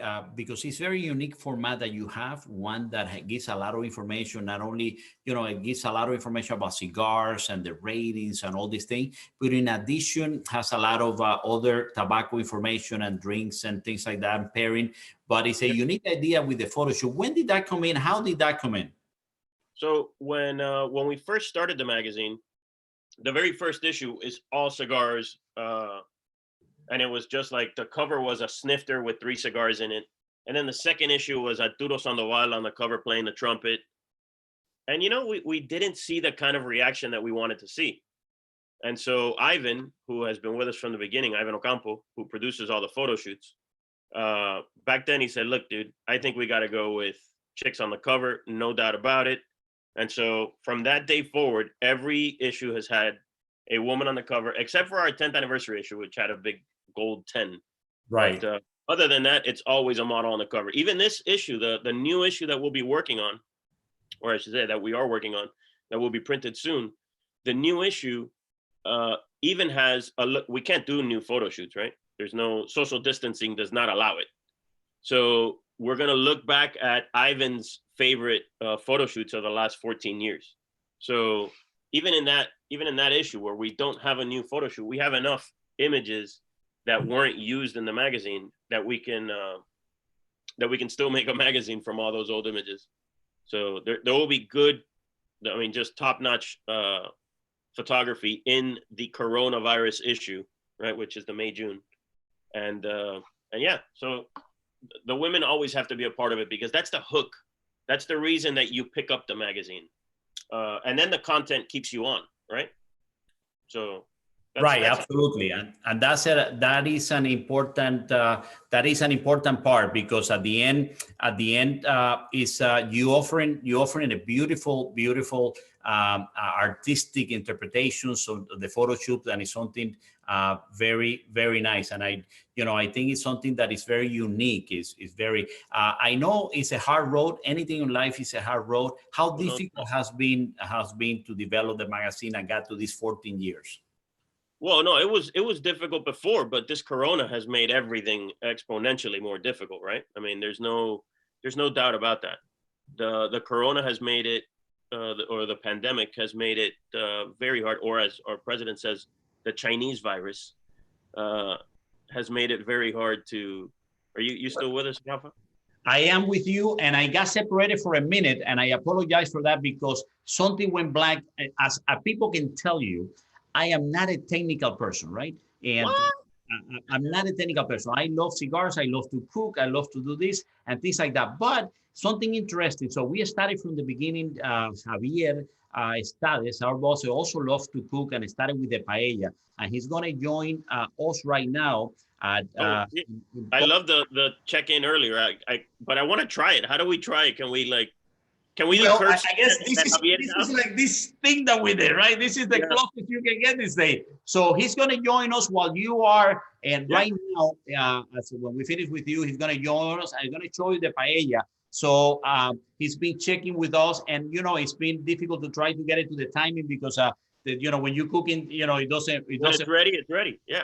So I appreciate that. So Javier is going to join us in a couple of minutes. He's going to let us see the final product. It's going to join us in 1 minute right now. But listen, because we can't taste it, and it looks amazing. I know it's a real bad taste, because especially for me, that I love that paella and I love the way he cooks, and I love cooking, and so this has been a difficult thing of watching this there. I can even smell it, but then I cannot eat for another 6 hours, right? So for another 5 hours. So this has been fun, as the only do I can do is drink and have. So there is Javier. So while we have you, Eric, there, Javier is checking with us.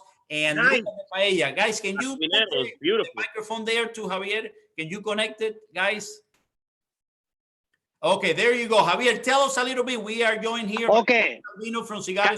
Can you see me? So this is the final result of the paella that you are seeing here now, Paloma, my lovely wife. She's going to show you to see what is the final result, and to see this. You see the socarrat, which is this underneath. You see this that is burned. This is the professional touch of La Paella, no? Absolutely. So you can see how we are going to enjoy this on behalf of all our audience. You can see this is burned.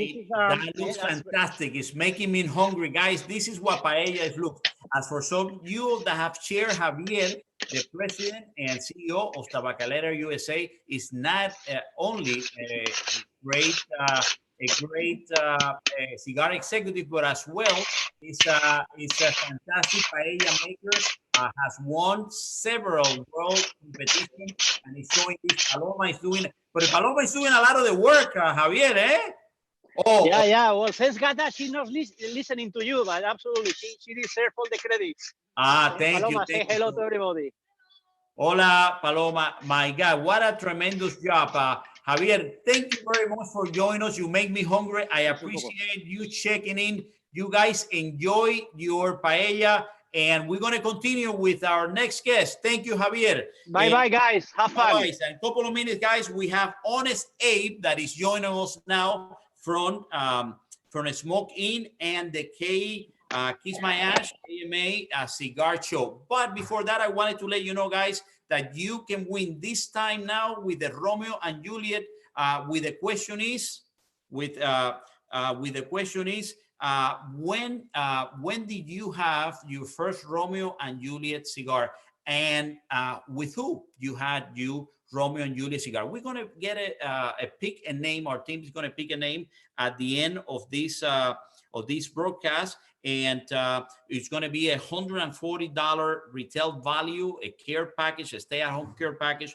No purchase necessary, void outside the United States and where it's prohibited by law. Must be a legal U.S. resident and at least 21 years of age at the time of entry. Official rules, you can find it here in our Facebook profile. And we are now going to be joined in a minute by our good friend from Smoke Inn and KMA radio show, Mr. Honest Abe. And by the way, this segment is being brought to you by Romeo and Juliet, presenting the new Romeo and Juliet Reserva Real. You too will fall in love with this Nicaragua version of the Reserva Real Nicaragua. And there we have our good friend Abe. Abe, welcome to the marathon. Can you see us? I can see you. Guys, can you put the microphone here again? Abe, thank you very much for joining us. Hello, thank you for having me. I appreciate you taking the time. You're a family man. You work a lot. Saturday, yesterday, you did a fantastic show with the KMAA radio show. And now to take this part of the Sunday to be with us and this unique experience of the Cigar Life Marathon. I appreciate it very much, Abe. Thank you very much. Oh, I'm honored. You guys have some amazing guests on today. So to be included in this pool of some industry greats is really an honor to me. So thank you. You are way too humble, and I appreciate that. Tell us a little bit about Smoke Inn. I know you for a long time. You have created an amazing business. How many locations do you currently have? And more important, Abe, how are you dealing with this? How are you servicing your customers in these very difficult times? Well, we started out with one location about 23 years ago here in South Florida. Now we span about 10 locations along the southeast corridor here in Florida. We have an international, basically e-commerce site that we've now made wonderful friends and patrons all over the world. So it's been one heck of a ride over the last 23 years. The current situation is something that, I think no one in any reality they could have conceived of would be something we're going through. And, everybody's just trying to make the best decisions that they can, and everybody's doing it differently. And there's no right or wrong answer. It was a tough call for us being down here in South Florida, and this disease really hit my personal family hard. I lost an uncle in Chicago, and I had another aunt and uncle that were on ventilators who also caught it. And thank God, my other uncle, who was on a ventilator for 22 days. Wow. Just came off. He's conscious.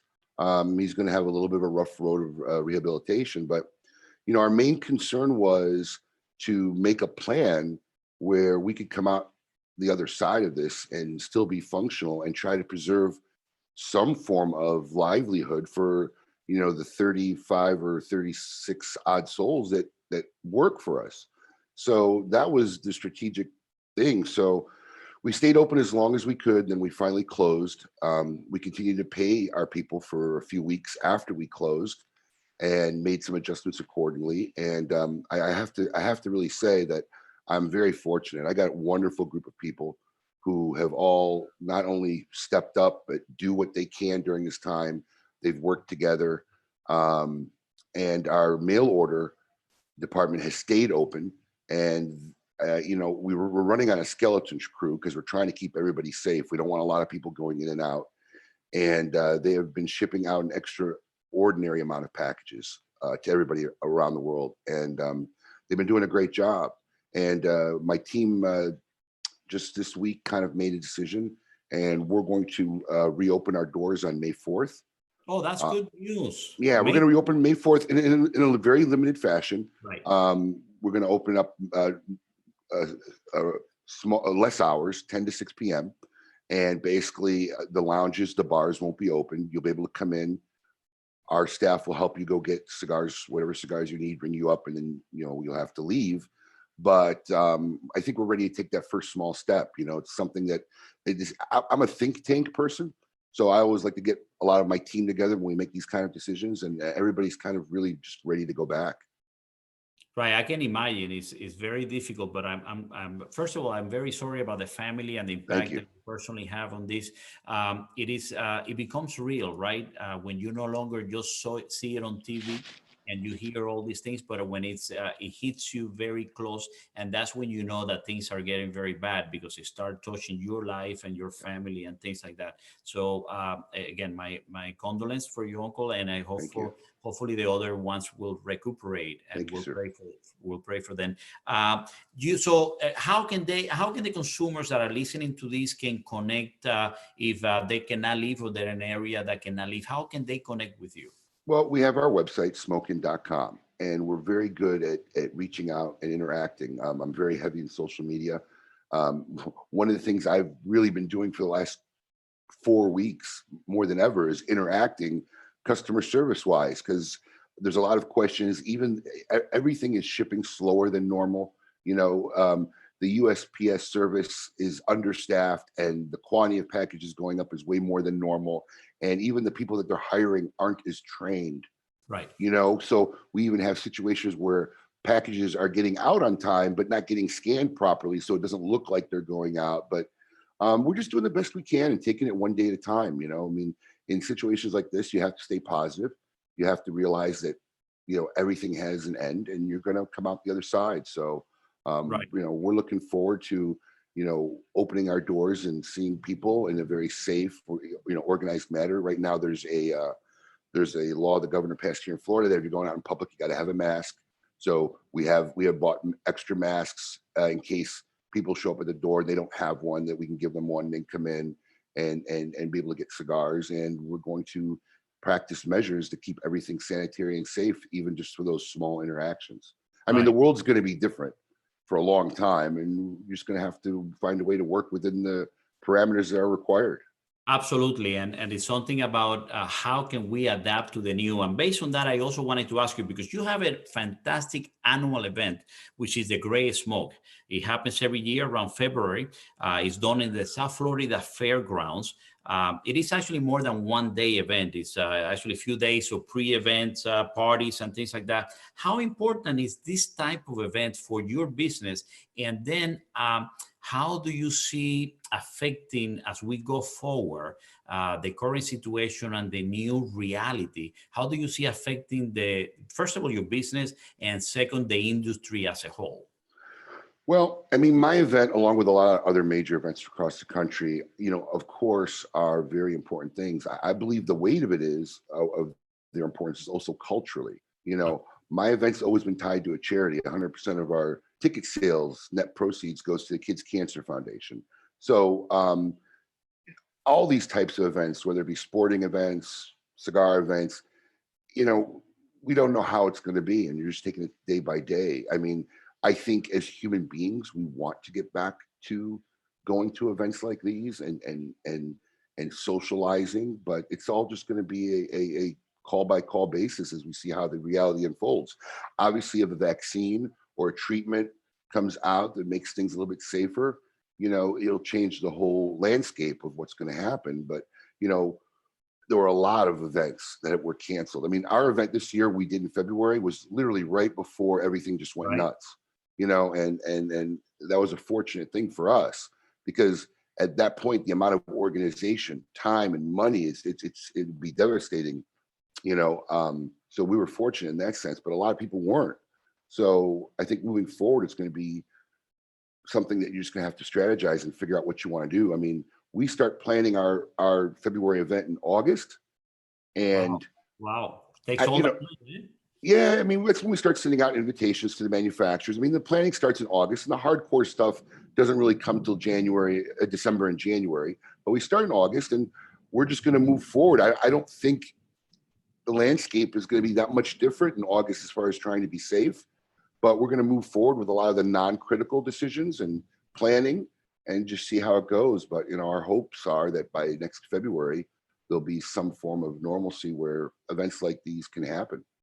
Right. So this current crisis has definitely devastated the economy, and the cigar industry is definitely has been touched just like any other industry, like every single other industry. How do you see the industry changes, or will that? I was listening to your radio show yesterday. You have fantastic people like always every Saturday. You know Thank you. that I've listened to your show. I enjoy it. It's in my Saturday routine to get my cup, that KMA cup that you gave us one time, I and see get you there.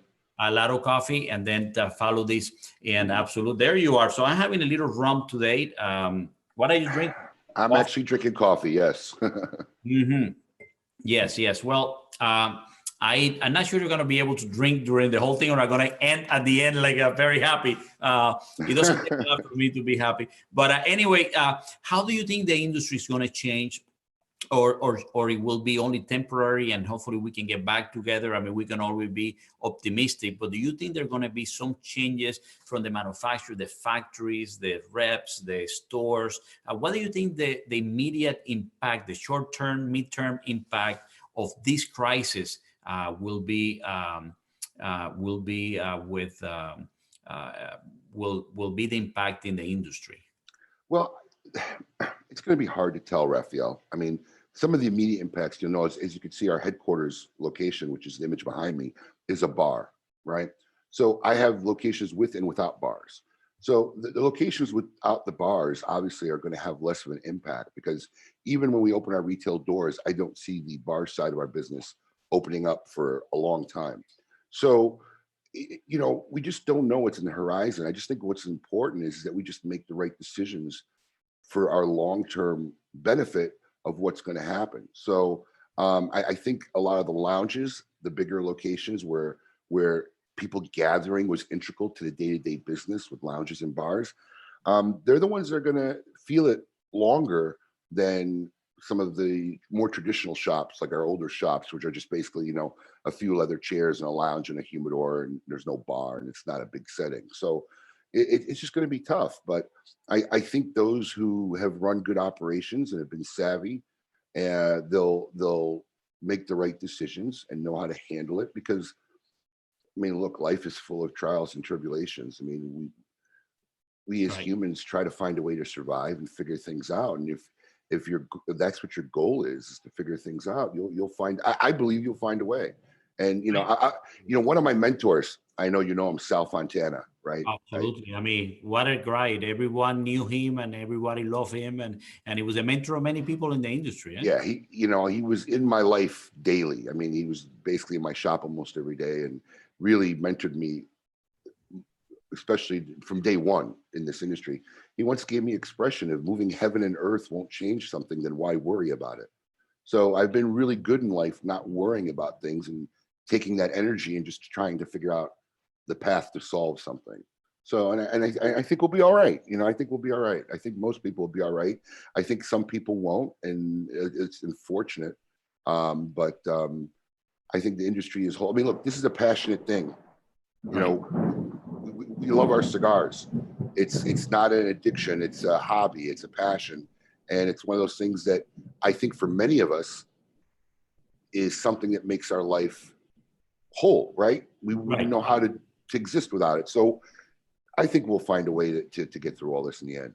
Well, and that is that's a good way, because, you know, for a person like me that came from Cuba and had a lot of difficulties in life, I always tell the people that I'm talking to right now that you always put things in perspective, right?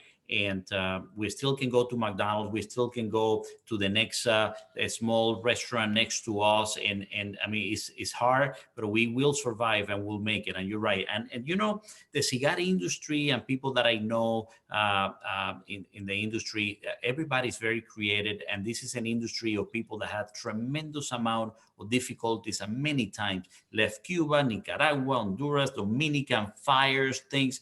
And what I see is resilient, right? And they continue and they reinvent it and they continue to go. Then you see the biggest name from the Plasencia family that gone through difficulties to the Fuentes family, interesting story. So in the cigar industry, I do believe that it's a very American story, because it's a story of survival and perseverance and making it again. So yeah, I do believe we're going to come back. Tell me a little bit, because you have an amazing radio show. And when did that start? How did that start? By the way, how long have you been doing that show? I think this is our 9th year now.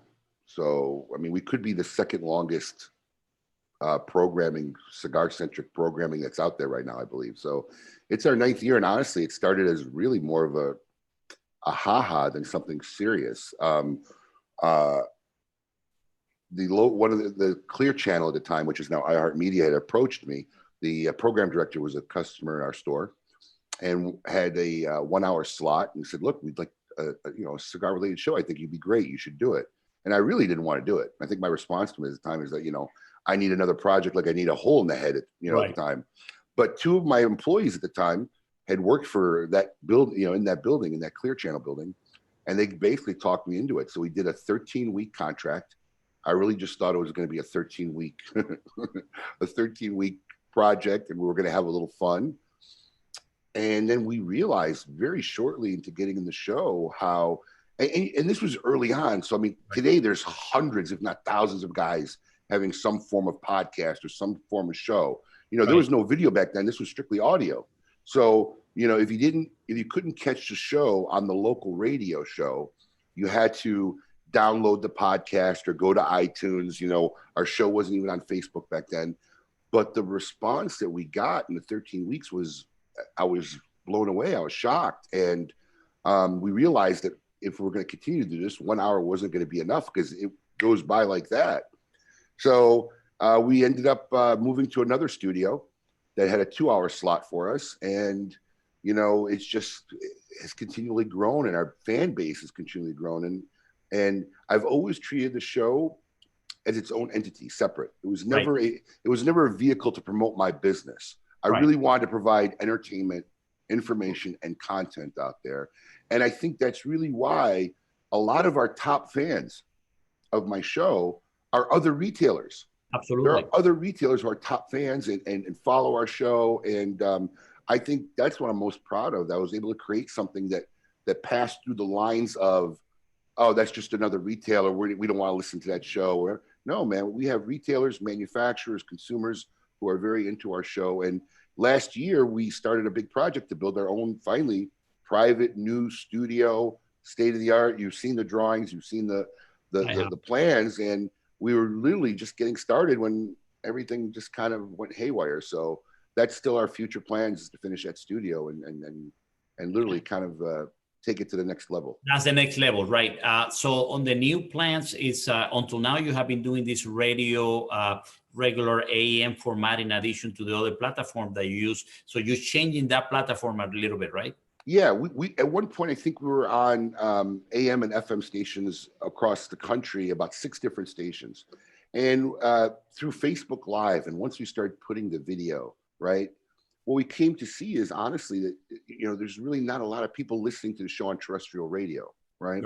A lot of people like to watch the interaction. So we decided to now kind of pivot and to go to more of a vodcast platform. I mean, our studios look like a professional radio studio clubhouse. We even have plans that it'll be filmed and done in front of a live audience. We have 9 leather chairs where people can be invited to watch the show live as it's happening.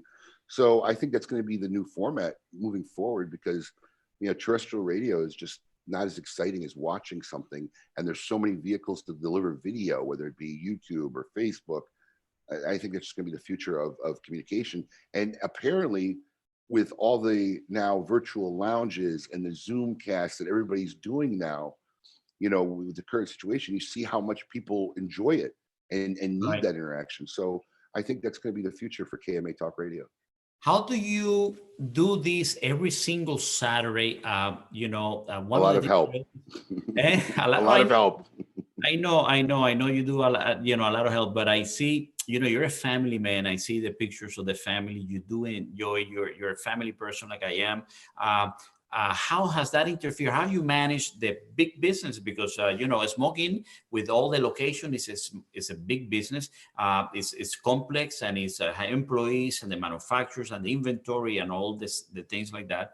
And then the radio show every Saturday. How you manage and the family? you have young kids. How does that, how you've been able to deal with that? It's just all balance, and whether it's work or life or everything, everything just flows better when you try to balance. I do the best I can to balance. I mean, there was a time frame before we had kids. I worked 7 days a week, even when I was married. I mean, it was available then. And then even when the kids started coming, at some point they start to realize when you're not home. Right. So I used to bring a laptop home and I would work at night at home. And at some point I made the rule, I'm just not bringing my work home anymore. So laptops stopped coming home with me. When I got home, it was home time. And then I stopped working weekends. And the only thing I do on weekends now is basically just KMA, Saturday mornings. And I've involved my kids in that. Actually all 4 of them have been to the studio many times with me and enjoy coming with me. I can't bring more than 2 because then it becomes like a daycare. So they actually fight to take turns on which 2 get to come. So it's just about balance. You do the best you can. At the end of the day, that's who we're working for.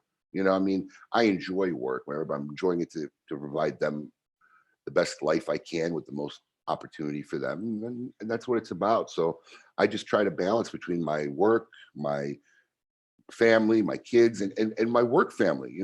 I'm an employer. I'm very involved with a lot of my employees' lives and helping them, trying to get them on the course that they want to be on. Most of the people who work for me aren't going to work for Smoke Inn the rest of their lives. They have plans and what they want to do and where they want to go. And as an employer, I feel it's part of my job to groom them and help them get on that road, just like I was fortunate enough to have people help me along the way in my path. Right. And one of the pictures that I saw the other day that make me laugh, and I think from time to time I may still laugh, it was you saying, today it was the first day that I put some socks on, right? So it was a picture of you. How have you been handling this personally at home with the family? How's this situation? How's that the family life has been affected by this? Well, or enhanced? I mean, it's a two-edged sword. I mean, it's been great because I've had more family time than I can remember.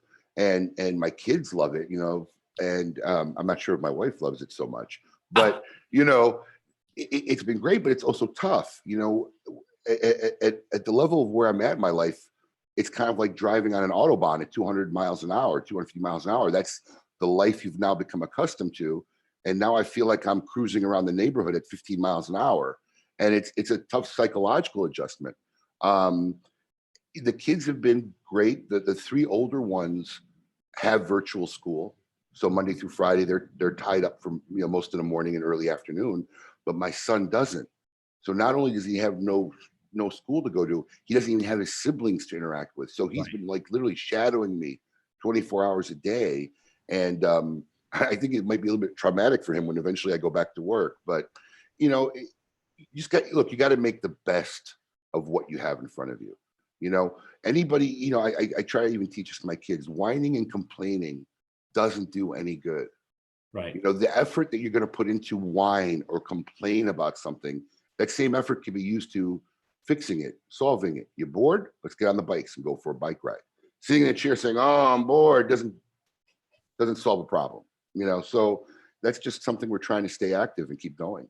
A simple car ride is like a vacation now. Seriously, let's go on a car ride. We'll put the sunroof down, roll down the windows, and just drive around. It's like a vacation. You're right. I have been cooking a lot at home. And yesterday we went to the fish market. We do that once a week.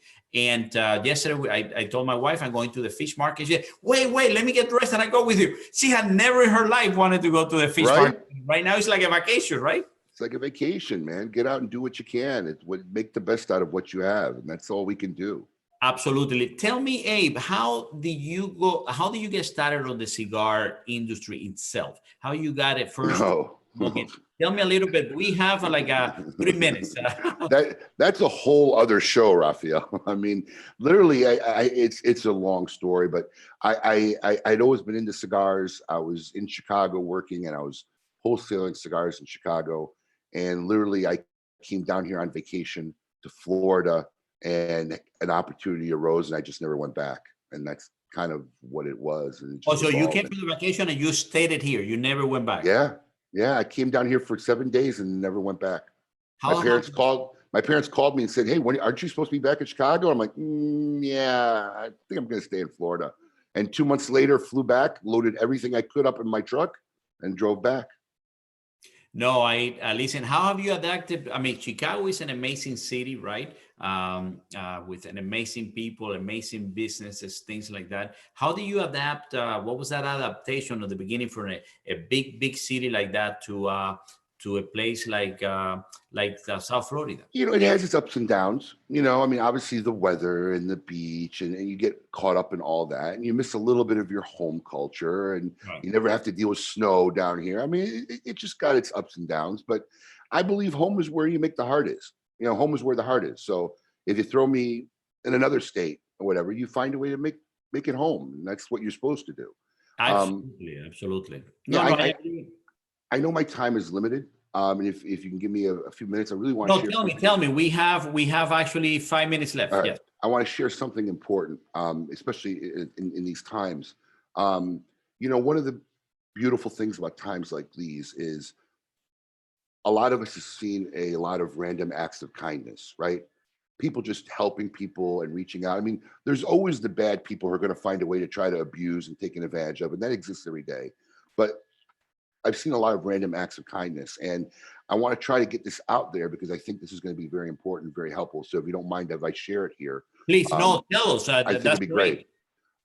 We have a very, very strong and very popular Cigar of the Month Club, and I made a video last week because I was showing our guys prepping and getting them ready to go out, and you guys have participated in our Cigar of the Month Club. The Trinidad Espiritu was one of our selections, I think, last month, and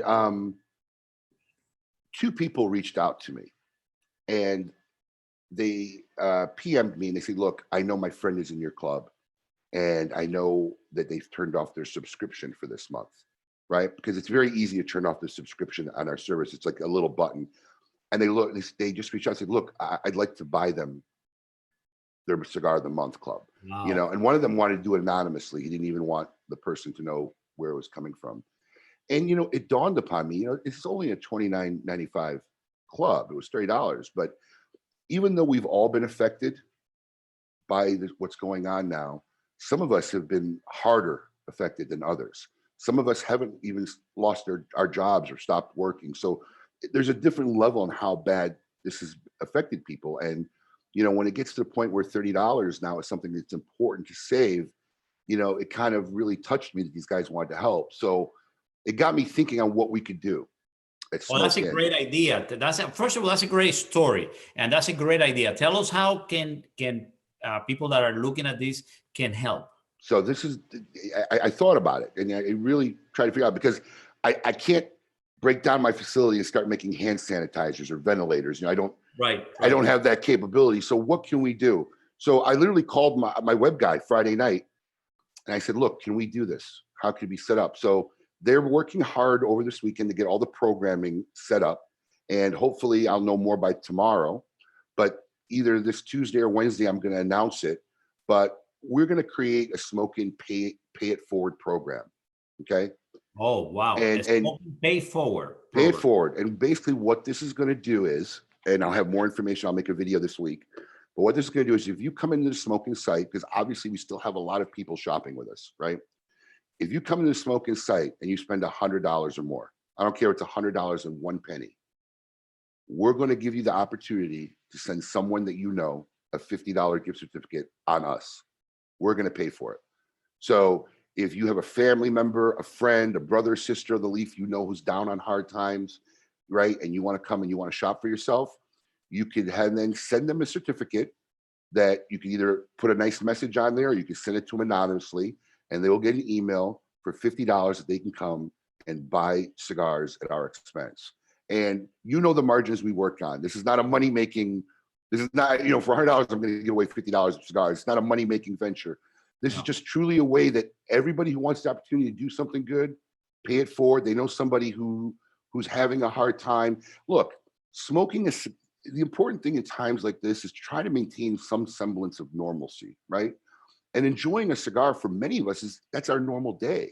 Absolutely. And when you start stripping people of that, it's when it becomes mentally harder. So even though it's only $50 in cigars, and it's not really solving any world problems, it's not paying the rent, it's not paying the mortgage, that little act will really help somebody and really just brighten somebody's day for a moment. So we're getting all the coding down so that it'll be all automated. You just come on the site and I know some people will find a way to take advantage of this and find a way to get the $50 gift certificate to themselves. But I really believe that the majority of the people will do what it's for. And I think almost everybody knows somebody at this point, because I'm in these virtual chats and I'm hearing these stories and how people are sending friends that they've never met cigars because they know they can't afford it right now. It's happening a lot. So here's a great way that, look, it won't cost you any additional money. If you're going to come and shop, you just pick somebody you know who's really in need, and we'll send them a $50 gift certificate. Oh, that is fantastic. So we have 20 seconds. So can you tell us again how they can contact, where they can go so they can not only participate on this, but find a way to move it forward, to help it forward, to help the fellow friends? It'll be up on our website probably in the middle of this week, right? Because they're doing all the coding right now. So if you just check into smokein.com, it'll eventually be right on our homepage, our Pay It Forward program. Or if you follow us on Facebook at Smoke In, follow us on Facebook, I'll be making a video once I know when this is all ready to go. And we're going to do it for 48 hours, 2 days. Anybody who comes in 2 days and shops, you'll have the opportunity to really do something nice for somebody out there who hopefully really needs it. Well, thank you very much, for that. It's fantastic, my friend. That's what I love about this industry and the people like you in this industry that really always try to help everybody. Thank you very much, guys. Support Smoking, support your local smoke shop. We all in a very difficult times, and we want to continue helping.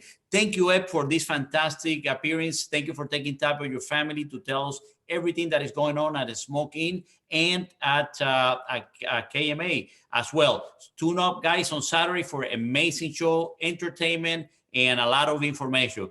Thank you very much, okay? Thanks for having me, my friend. I appreciate it, my friend. Thank you. And, guys, we're going to be joined now from Brad Winstead from Casa de Monte Cristo. And here is the guy himself. Brad, how are you, my friend? How are you? What's going on, Rafa? Hey, doing these great things, man. I tell you, I thought it was going to be easier when we come up with this idea of sitting for 6 hours, talking to interesting people like you. And it's not as easy because I'm sitting down. I am hungry. I wanted to drink more, perhaps, that I should be drinking because I need to do this. Thank you, Brad. I know you're a family man, taking the time this Sunday to be with us. It looks like you are there in the backyard. I am in the lanai. I'm out here by the pool. It's very interesting. We're getting ready to get a massive storm. I don't know if you probably saw it with Abe. Yeah, no, we just finished with Abe. And by the way, he had a fantastic, beautiful view of Smoke In and the beautiful name of Monte Cristo. Thank you. You are the CEO of Casa de Monte Cristo.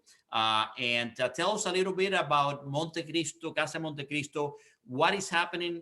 What is actually Casa Monte Cristo first, and then a little bit about the different conditions and how you're helping our consumers right now in these difficult times, Brett. Well, I mean, obviously, Casa de Monte Cristo is our retail arm of our holding company, Tabacalera USA. So I have the privilege to run that business. For us, we've got 27 stores total, between 20 of which we own, and then we have another 7 that are divided between a franchise partners, naming right partners, which actually Abe is one of, and then we have some partnership stores as well. So our goal and our aim is to be all about the cigar experience. We're half of the stores today have bars in them, so we kind of have that cigar bar atmosphere and that experience driven, where we can offer pairings and different ways of trying all the products that we carry in the business. So it's a great and fun opportunity to be able to be in the retail space. I quite enjoy the brick and mortar business. Right. You had a very interesting journey. You started first in retailing, right, in North Carolina. Then you tell us a little bit quickly about your journey. You started retailer. Now you ended up in retailing again. Tell us about that. Yeah. I ended up, I ended up after college going to work up in North Carolina for Tinderbox and hang out with Craig Cass for almost 5 years, and then I kind of got swooped away. I went to Rocky for a short stint there and carried a bag, and had a great opportunity to come to Otadas USA, and I spent majority of my 13 plus years with Otadas, and then till most recently coming to CDM. But my journey through Otadas has been one that's been a really good run, as I think I said that yesterday. And you know, from a sales guy carrying a bag to head of sales to head of marketing to you know, to just being able to be creative and have a great time. It's been quite fun. You know, my overarching, I mean, I've been in this business for almost 20 years. It's crazy. It's amazing because you look very, very young. And I mean, I'm looking good. The older I get, the better I'm looking, I think. Yeah. You do. Well, careful, Hollywood. Don't steal us. We need him. How has it helped you, your journey in Altadis USA, first in sales, then head of sales, then head of marketing? How has that journey helped you to understand the retail business and to bring new ideas to retail business? You know, I think the ultimate thing that it teaches you is to understand and know the consumer. I mean, you know, by seeing the behavior, seeing the patterns and behaviors that consumers make on a daily basis in the stores, you can, you know, and coming from that space, coming from the brick and mortar space, and understanding the different brands, understanding our competition on the Otada side, really allows you to kind of adapt brands and be really creative for this next round of cigar consumer. I mean, you know, the consumer today is just, you know, I've said it before, is so educated. You know, you're not going to sneak one past the goalie on the consumer today, and you know, to be able to have those different paths and different journeys has really allowed me to kind of understand who they are, which is really helping me now in the brick and mortar for us to be able to adapt our business model. Right. No, it's definitely. I started in retail as well. I had a store, and let me tell you, I love the retail stores because at the end of the day, Brad, as we discussed before, this is where you see, right, everything that we have done throughout the growing of the tobacco, the making the blends, the making the cigar, the wholesale, the distribution, the sales, and then you see the actual end of the line, right? It's an amazing thing. By the way, what are you drinking there? I'm supporting our brethren at Nespresso. There you go. There you go. I started with rum. I have a scotch on the lineup, and I have some tequila as well. So I'm not sure what may happen at the end of the show. I tune in and keep it tuning because you never know. By the way, guys, during these hours, I want to take a minute from Brad conversation to say during this hour, you guys can answer the first question that I said. When did you had your first Romeo and Julieta, and when and with whom, and what was the condition? Write your answers here, guys. At the end of this half an hour, our team is going to pick a name. We're going to say it here, and we're giving away a stay-home kit. It's an important thing. So tell us, in some of the stores, Brad, how are you currently dealing with the situation, with the current crisis? How are you servicing our consumers? I'll tell you, we have become very agile. It has been going from a full service tobacconist cigar bar experience business to taking the stores to curbside. We're very fortunate. Out of the 20, we have 16 actually as of today that are open in various capacities, but we've been able to go to a curbside business in some cities. We've been able to actually stay open as grab and go, so the consumer can still come in, obviously practice all the social distancing that we're doing these days, and be able to get their products and come out. But the biggest transformation is we've utilized our Tampa store. We have two beautiful stores there in Tampa, and our Tampa Bush store has been able to have casa delivery at home. Wow. And so we've been able to go to social media, go to email to our consumer set, and send them an email and say, hey, you know what? If you want something, we can deliver it to you. Now, obviously, we can't deliver it to you in the car, but we can mail it to you. And being able to mail from Florida, for the majority of our customers, it's about a 3-day turnaround. And we're doing free shipping on everything, just as if they were coming to the store to shop. So it's been a very it's been an interesting experience to maneuver, but I'll tell you, Rafa, I have to take a second and thank my team and my staff. Without the agility of those folks to be able to maneuver very quickly and being able to partner for some graphic design and things with our friends at JR Cigar, you know, I don't know if we'd have been able to do it that quickly. And then to have the commitment of our employees that are in the store has been just absolutely phenomenal. Absolutely, and it's all about the team, right? So one thing that I learned that, and one of the things that I'm very proud of this company is the team members that we have and how hard everybody is working. And now during this difficult situation, your staff at Casa Montecristo are doing an amazing job. Brad, how can they, if consumers want to call or want to get this deliver at home service, how can they contact Casa de Montecristo? You can go to casademontecristo.com and you can see by store. So wherever you live, the closest store, you go click on it. It has our home delivery phone number on it. Give us a ring. We actually have a person answering the phone, giving you some personal touch and personal service. So if you like certain things, but you want to do some additional products, one of our staff members can kind of help you and guide you through the flavor process. Give us a call and we take everything over the phone and it ships right out to you. Right. And have you prepared some special packages for this moment, or people can just look for the things, or are there any special packages prepared for this difficult moment? We have teamed up with multiple manufacturers to offer an onslaught of phenomenal promotions through this. You know, one of the ones we're working with was Otadas USA. We have our curbside packs that they're participating in. Rocky Patel, Perdomo, Davidoff, Crown Heads.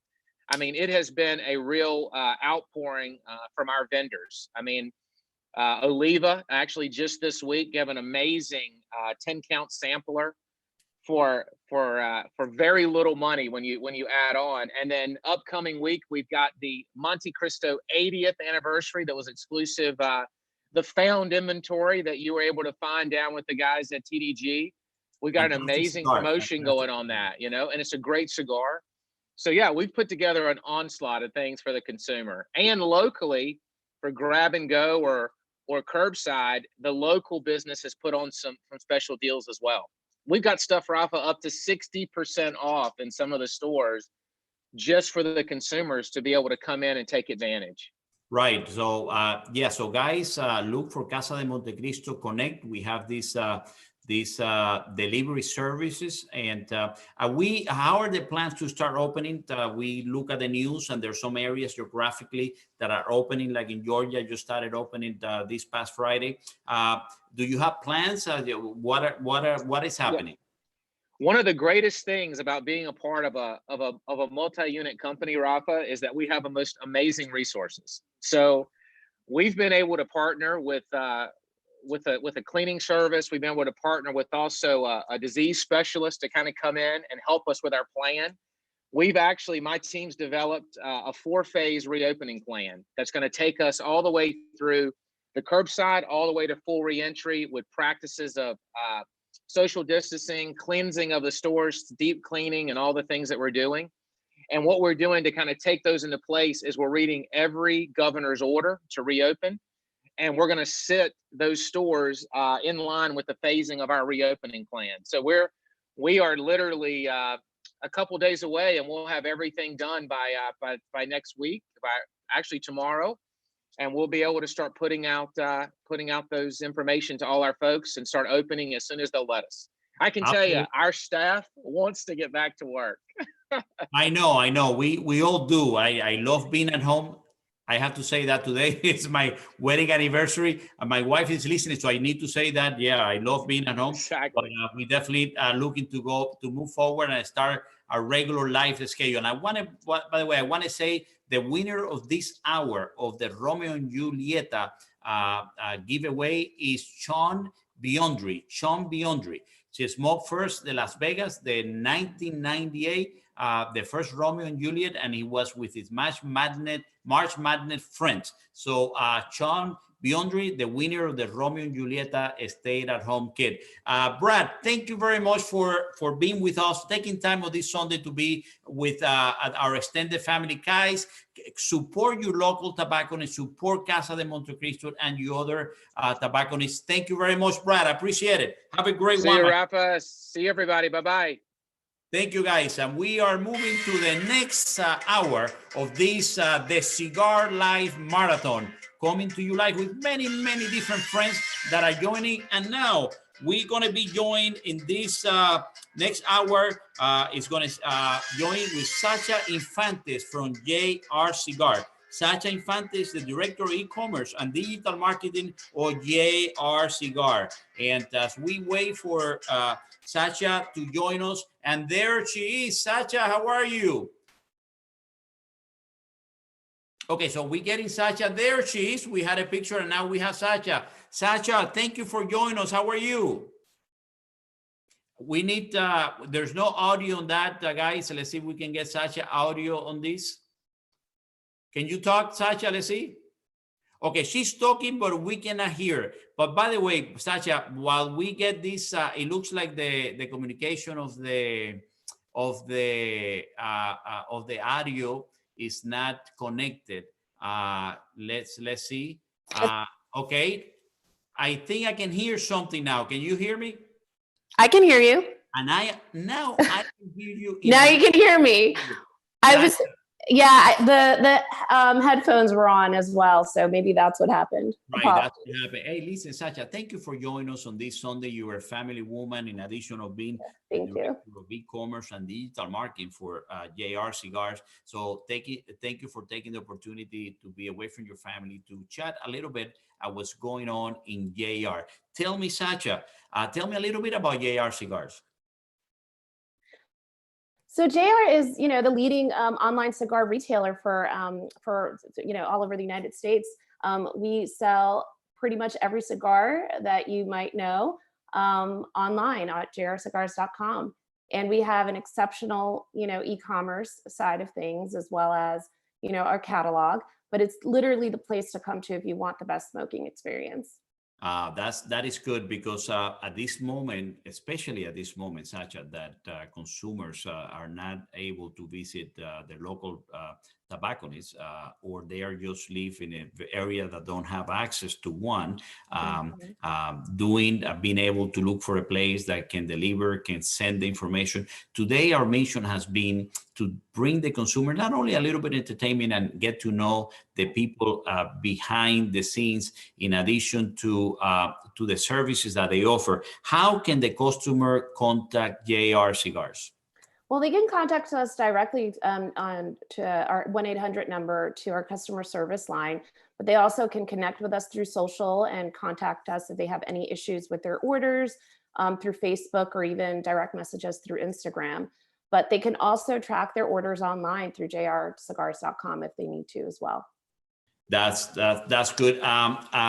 Have you seen an increase in sales? How are you handling these things, right? Because whenever you go to some of the internet retailers these days, you see a little note that we are sometimes experiencing difficult times because of the increase in sales. How are you handling that? Well, our demand is really high right now. I think the effects of COVID, and also the ability for a lot of our customers to work from home, has enabled us to continuously, not only satisfy our customer group, but also initiate, this whole work from home initiative as well on our end. I think because a lot of our customers are still working from home, they have the ability to smoke cigars at their leisure. They're able to not only work outside if the weather's great, but also, just enjoy their cigars. Right. How have you been able to keep this going? The warehouses, the mailing orders, the staff on the home. How have you dealing this? What have you done?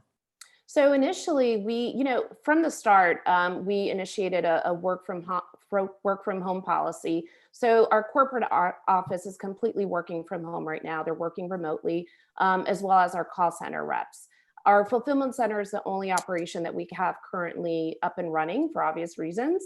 Right. And there, we're taking a lot of safety precautions. Right. everyone, we've initiated certain schedules for everyone to come in at different times, but also we have instituted everyone to wear gloves and masks while they're working as well. Right, right. So that definitely, as you and I have spoken, as the company has spoken, and the management, our staff, and it's our number one priority in difficult times, right? So that's something that is very important to do that. And has that created this additional traffic and additional amount of sales for someone like you that work on the digital side, right? Has created some new challenges working from home and the whole team working from home. How are you dealing with all of this? I think, we surprisingly enough, like everyone has been doing an amazing job. The team in itself, the company in itself has done an amazing job working from home. I mean, the process in itself was seamless. Initially, we were a little scared because we weren't sure whether everyone was going to get accustomed to, their new environment and their new normal. But as time flew by, it's our new normal right now. So everyone's doing, a great job in doing right. so. And how are you handling this personally? Because you're a mom, you have young kids. When we communicated, sometimes I hear the kids in the background. So I admire these type of difficulties, because that's when you see when people grow and do this. How are you handling this on the personal side? I think work-life balance is key. It's been very interesting. I have today they're 19 months old actually. So I have 19-month-old twin boys. So that's why you hear them so much, because they're forever, running around.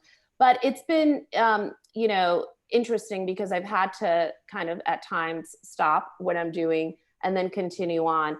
But it's because our business has been nonstop. I've pretty much, been trying to balance that and them at the same time. But it's been an interesting experience, and just giving them the time and the love that they need as well has been important in my whole entire schedule right now. Right. And how, where do you get energy? Because sometimes I send an email at 11 o'clock thinking that you're going to get a response the following day. And sure enough, 10 minutes later, there you are at 11:30 sending an email. Where do you get this energy? I created my own salad. So I literally pump up on lots of vegetables and lots of greens at lunchtime. But the key is to have my bustelo in the morning and have my Nespresso at 3 o'clock. And then I'm wired. I'm good to go. But that mixed in with the greens has just given me the energy that I need. Right. Is your background, do you find that your background being Spanish, those working on the cigar industry is a different industry that you were working before? Obviously, your talents and your knowledge is in the digital side and e-commerce. How have you found this industry that has a lot of background in our Spanish culture, right? I love it. I think that's one of the reasons that appealed. This is one of the reasons that appealed to me, this role so much, because my parents are from the Dominican Republic. I was born here in the United States, but I consider myself 100% Dominican. And the cigars in general have been in my family and in my culture throughout my whole entire life. So that's something that I gravitated towards, and I love being so close to right now. My maternal grandmother smoked cigars, so I would see her smoke cigars growing up. And, my paternal grandparents, their farm is El Campo, was by a tobacco field. So we grew up, seeing that, smelling not only, the making of it, but also like the coffee and the cocoa growing and all of that in our culture. So. Right. So it is incredible. We spend a lot of time in Dominican Republic, where we have factories and manufacturing partners that we work. I have personally spent a lot of time in Dominican Republic. The culture is very, very similar to Cuba, being a Caribbean culture. We like music, we like good food, we like to dance, right? So all of these things, and cigar is part of that culture. And do you go back from time to time to Dominican, or you haven't been? Yes, last time I was there was in 2018. So I Oh, haven't been back in about almost a year and a half or so. yeah. What did the family say when you started working on the cigar industry? They're actually pretty proud. They love it. I mean, they thought initially it was like, oh my God, that's so interesting. We never expected you to be. But for them, I think they were mostly excited because they would probably see me more often by traveling to factories and all of that. But they think it's pretty interesting and they love it. Oh, that's fantastic. By the way, this hour is brought to you by Aging Room Cigar, presenting Cigar Aficionado's #1 cigar of the year, Yes. my Aging Room Cuatro Nicaragua, my collaboration with my good friend, AJ Fernandez. Cigar Aficionado said Nodal is still an artist at heart. If the birth of Aging Room was his breakthrough, consider the Aging Room Cuatro Nicaragua Maestro his masterpiece. Ask for it by name. The #1 Aging Room Cuatro Nicaragua Maestro. And hopefully it's not the last one. I know it's not going to be the last one. No, it's not. Some other things. So tell me this new normal, right? Sacha, this new normal, do you see changing the way in which we do business in the near future? I think so. I think we'll probably be seeing a lot more, not only retailers, but also companies throughout, the world, allowing, their employees to work from home, but also run businesses that way. I think it's pretty interesting that, everything has been successfully, continuing to be successful as it has been with this allowance of everyone, unfortunately having to work from home. But it's been great. I mean, it's personally a great opportunity for people to kind of like reset as well.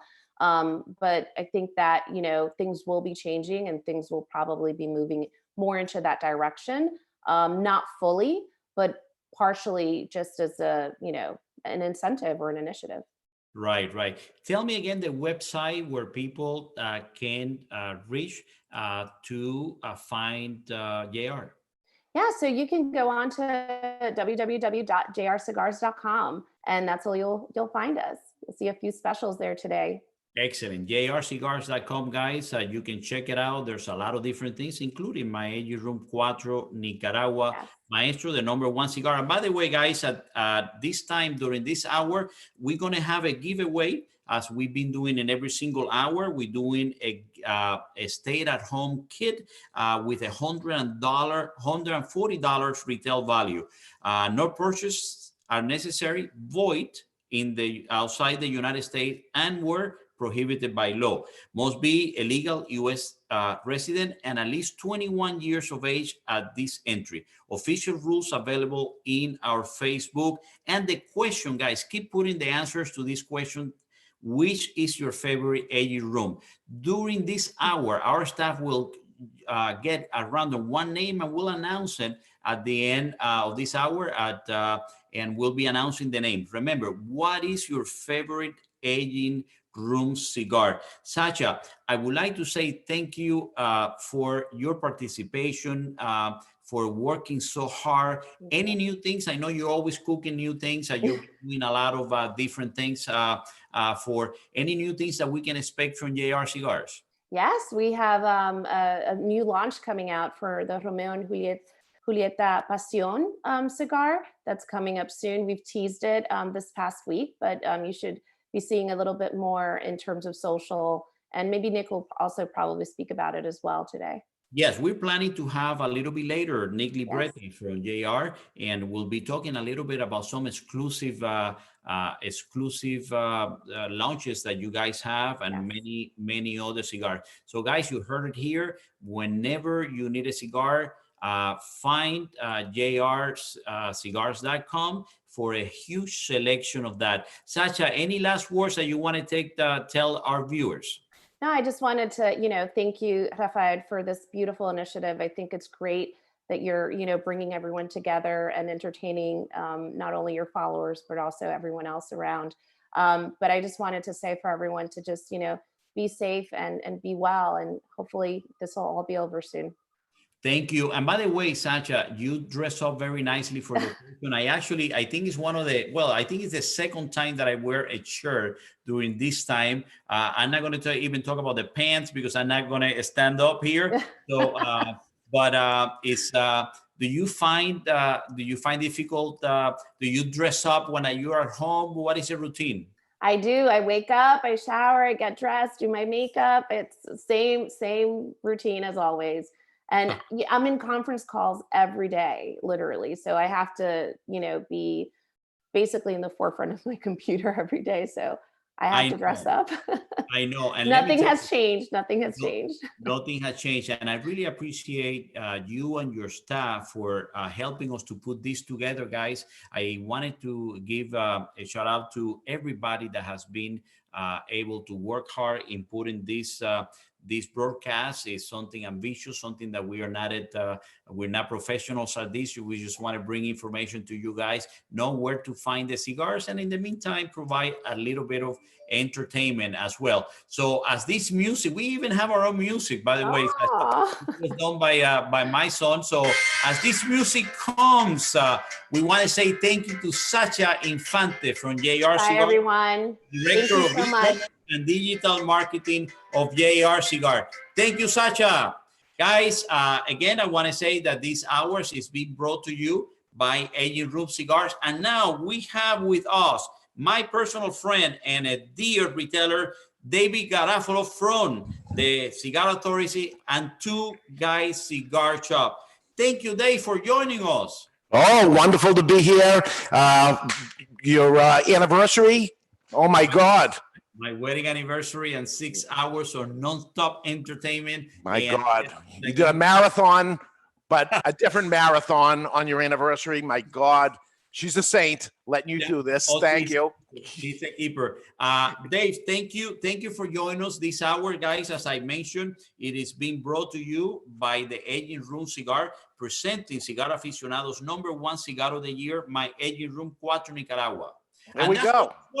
Wow, we're connected. I said have a cigar, but thank you very much. My collaboration with my good friend AJ Fernandez. Cigar Aficionado said, Nodal is still an artist at heart. If the birth of Aging Room was his breakthrough, consider the Aging Room 4 Nicaragua Maestro his masterpiece. As for it by name, the #1 Aging Room 4 Nicaragua Maestro. And during this time, by the way, I also want to say we're giving away a stay-at-home care package and answer this question as many times as you can during the broadcast. And at the end of this hour, we're going to pick a winner.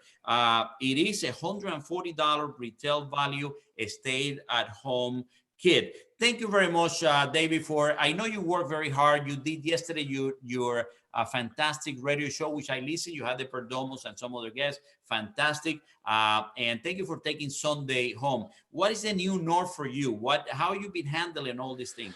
Oh, you know what? And I hear so many people saying they're bored. Quite the opposite. We've been trying to find ways around this. We're primarily brick and mortar retailers with 3 locations. We kept everybody on, and we fought in the state to be allowed curbside service. So we ended up getting allowed to do that, but that means somebody comes up and we run out to their car. Hopefully, sometimes they call in advance and say what they want, but boy, it's 35 years I've been doing this. We've had bumps in the road as things went on, but nothing ever to this degree. So trying to figure the way around it, how long will it last? How can we survive and get through it? And I have no answers, to be honest with you. But it's been some business and just trying to survive and keep it going. This will not take us down. We'll get through it. Just the sooner the better would be nice.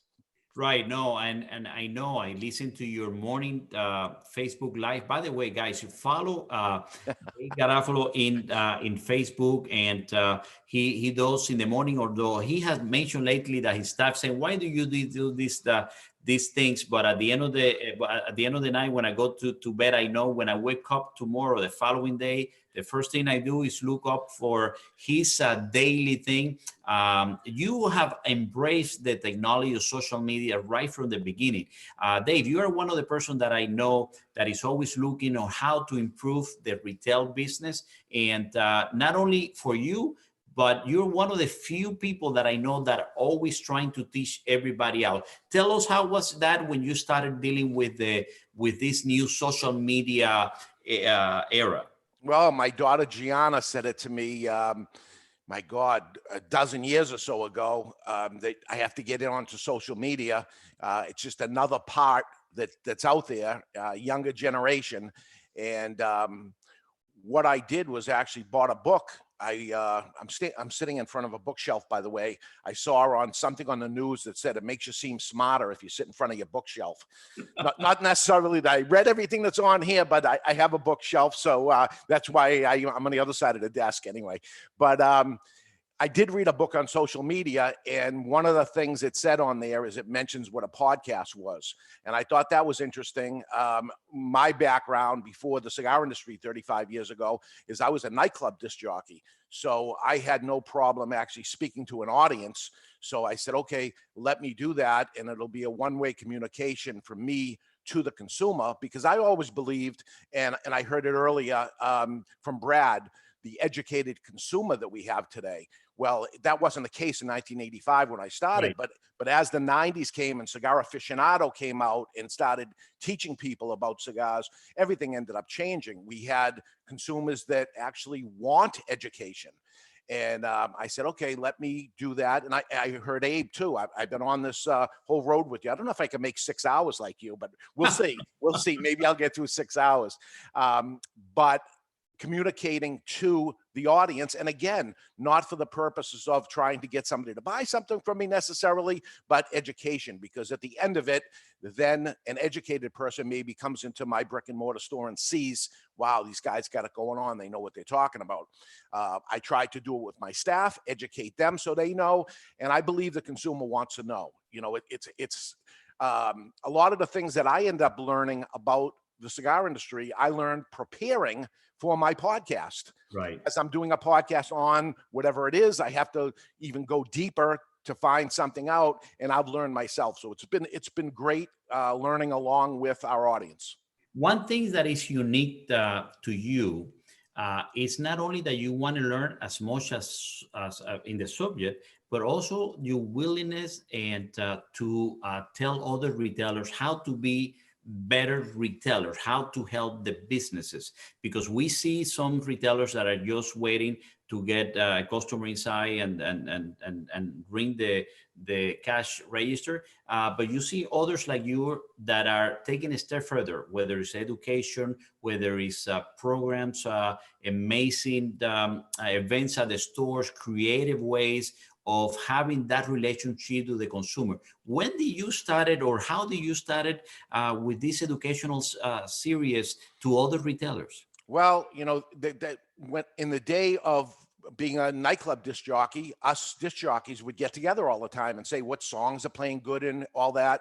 When I started my business in 1985 in Massachusetts, it was quite the opposite. When we ran into political issues, I contacted my competitors and I said, hey, we should get together. And what a pushback it was that they said, oh, are you kidding me? You're my competitor. Get out of here. Don't call me. You're my competitor.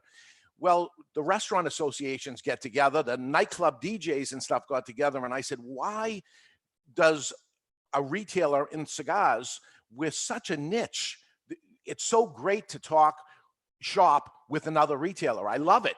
I saw, as I said, Abe was on here, Jeff Borshowitz was on. I was on actually a conference call with them earlier this week. And right. I know. You mentioned it yesterday. Yes. Yeah, if we can get together and help each other, and that goes for our competitor up the street, which is from 724 Cigars, Kurt Kendall, who's started off as my customer and opened up a store. Happy to help him out. Rising tides raise all ships, right? That's what everybody says. It's true. It's true. And maybe not necessarily the hand that you fed helped, but another hand helped you, because I've been blessed as years went on that nice things happen to me. I work very hard to get them, but also good things have happened, and I give and give is get, right? It's reciprocity ends up happening. I believe in it wholeheartedly. It's good karma, and I want to help brick and mortar survive. It's tough out there. The days of Amazon, you know, exploding, and in my neighborhoods, watch, you know, Walmart as they got big or something, and watch the little stores shut down. The brick and mortar store is the heart of the community that's there. And the consumer needs to help support them to do it, or the next thing you know, they're gone. That goes for cigar brands. They are built in brick and mortar stores. That's Absolutely. where it happens. I don't know of one that just happened by itself without the help of brick and mortar stores. And I've never seen a time in our life, in my 35 years in business, I haven't seen a time in life so important as it is right now, that brick and mortars are in trouble. And unfortunately, I believe we're going to see the weak ones go away because finance, you know, Right. ju- And just this certainly because, not. especially because of this difficult situation, right? Oh my God, it's terrible. And I'm reaching out to them. If they don't want to reach out to me, I'm reaching out to them and say, hey, you need any help? You have any ideas? What are you going to do about this? You know, I'm not too proud to go up there and stand outside with a sign saying that we're open as cars go by. Some of these things that I've been doing actually bring me back from the days when I started out, and the hard that went along with it. And I actually feel good about it. I feel good that I went through that. I'm talking to a Cuban immigrant that came out on a boat. You know, you think of those things as you're more successful, but sometimes when something goes wrong, you're right back where you started in your mind, and you remember the road it took. And if you can help somebody else, I know you, Raphael, if you can help somebody else, you do. And your position are in. You've helped other manufacturers in the position you're in. This is what I love about the cigar industry. For the most part, this is what it is. We're competitors with each other, and here you are bringing on competitors in yours. I've seen so much of this go on. I love it. This is the great part of the cigar industry. And that's one of the things that attracted me so much to the industry. And during my difficult times, as you know, you are one of the person that sitting down in your office told me, wait, where your time take 10 years. And someone the other day, a small manufacturer that came, as I had Dave Sabona on this podcast or this live events that we're doing, and I was interviewing someone put there, well, Cigar Aficionado perhaps should be paying more attention to a smaller manufacturer. So I called him and I said, or I mentioned it in the comments, and listen, you guys, you know, they Garofalo told me one time, it takes 10 years, you're gonna go to difficulties. And in what I learned a lot was not to give up and to continue trying. So it prepares you to difficult moments like this, right? So it's the only way that. But in addition to the two guys, by the way, where are the location of the stores, please? We are on the border of Massachusetts, exit 1 off every major highway in Salem, Seabrook, and Nashua, New Hampshire. And that happened because of issues with taxation that happened in Massachusetts. We had 3 stores in Massachusetts. They taxed us. We fought by ourselves. Nobody would join us. Nobody would fight along with us. So when we lost the battle, my threat to the government at that point was, if you do this, I am going to close shop and I'm going to move over the border into New Hampshire, which I did 25 years ago this year. We moved after 10 years of being in Massachusetts and building a real good business. We started all over again, day one, 25 years ago. And it's, knock on wood, it's been very good to us. But I'm going to tell the other retailers that may be listening, was it easy? No. We went into a state that was no tax, but this tax thing comes up every year. All these issues come up every year. No smoking laws, the age restrictions. It's one thing after the other. And as I say, I mean, we fight, and we have a great organization here in New Hampshire, unlike Massachusetts was at my time, that we got together. And it's not all of us, but a good handful of great retailers that get together. We're in competition with each other, but we get together usually on a monthly basis, and we have a lobbyist, and we fight, and we try to survive. And we've been doing a good job. 3 states in the country without a tax. We have Pennsylvania, where the mail order operations are. We have Florida, where every manufacturer are. And we have New Hampshire, where I am, and the group from the Cigar Association of New Hampshire. And it's not by accident, it's from hard work. No, it is. It is. I know you work very hard. And talking about working very hard, the radio show, the Cigar Authority podcast, how long have you been doing this? 10 years. 10 years. We just celebrated last month our 10-year anniversary, 520 episodes, never missed the show, every single Saturday. 2 hours. We can't do no 6 hours. If the guys from the Cigar Authority listen today, don't even think about this. And I'm going to tell you, first off, your production, for the production guys that are there, you're saying this isn't professional. It's very professional. The notifications that I'm getting as time's going on and it's getting closer and closer. Of course, I'm here anyway, but you don't have to worry about that. The audio, the video portion of it, everything is fantastic on it, but I'm not doing those 6 hours. But you, my friend, are hosting it by yourself. And I've had a couple of episodes that I had to do that, but I do that with a few extra guys by yourself for 6 hours. Oh my God. But you're doing a great job so far.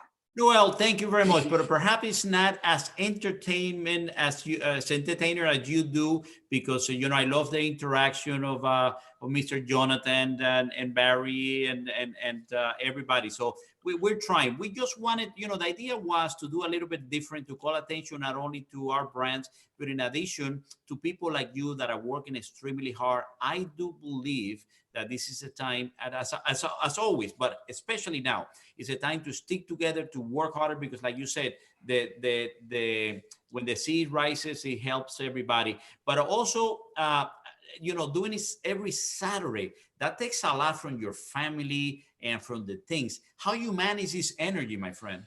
It's always been, I'm passionate about this business. I get into businesses that I'm passionate about to begin with. And, people say, if you love what you do, you don't work a day in your life. I don't know how 100% true is this, because I work pretty hard, but there is truth to, I love doing it.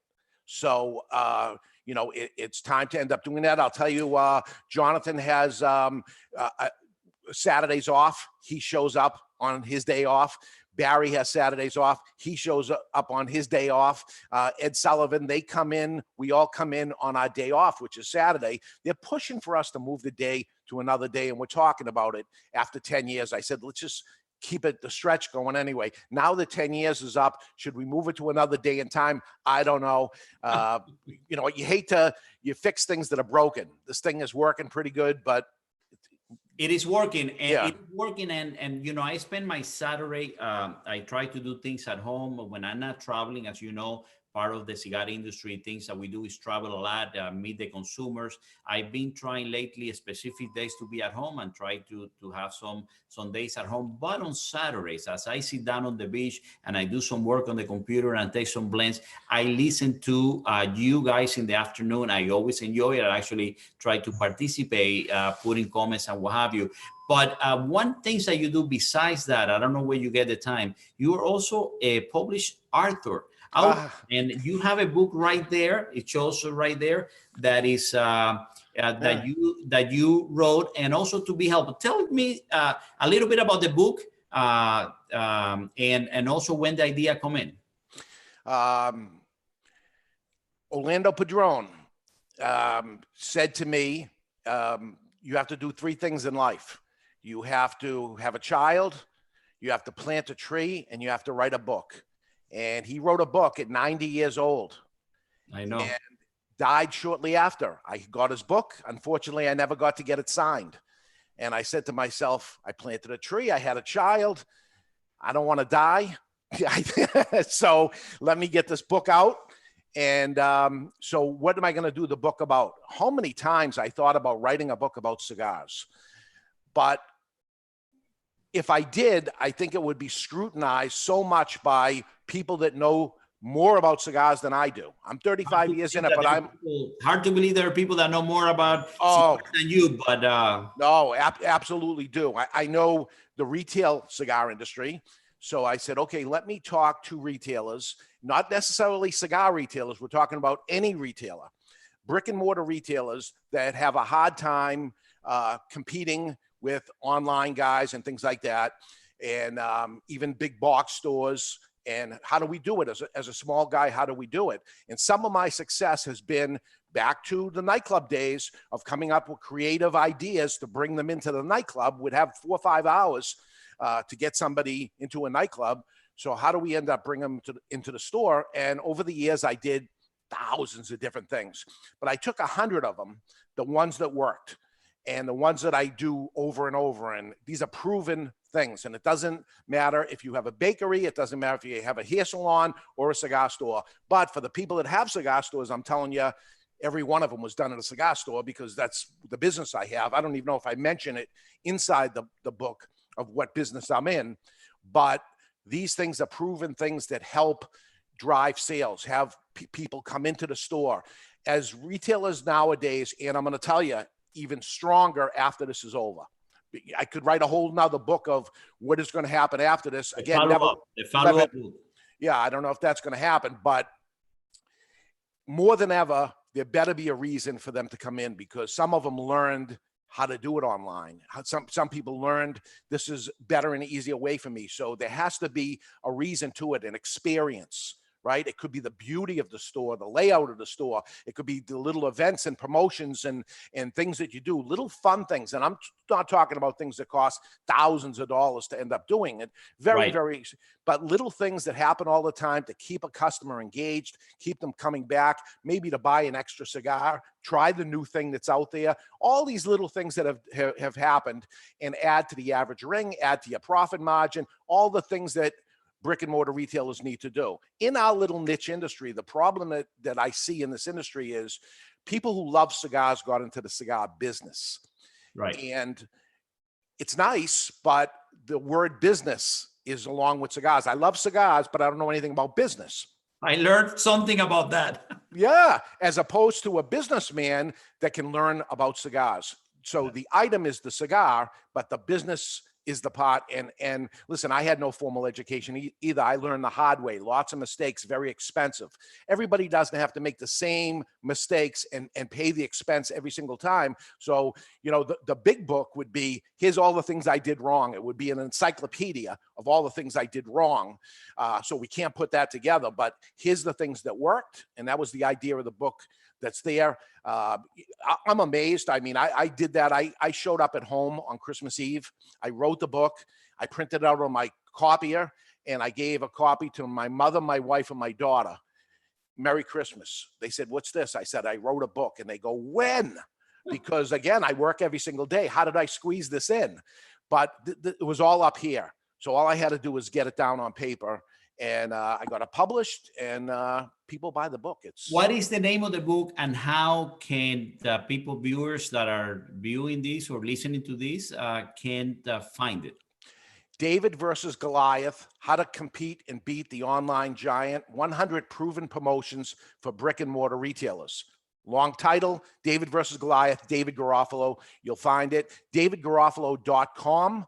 or Amazon or Barnes & Noble and everything. If you just Google it, you'll find even it was done in Mandarin.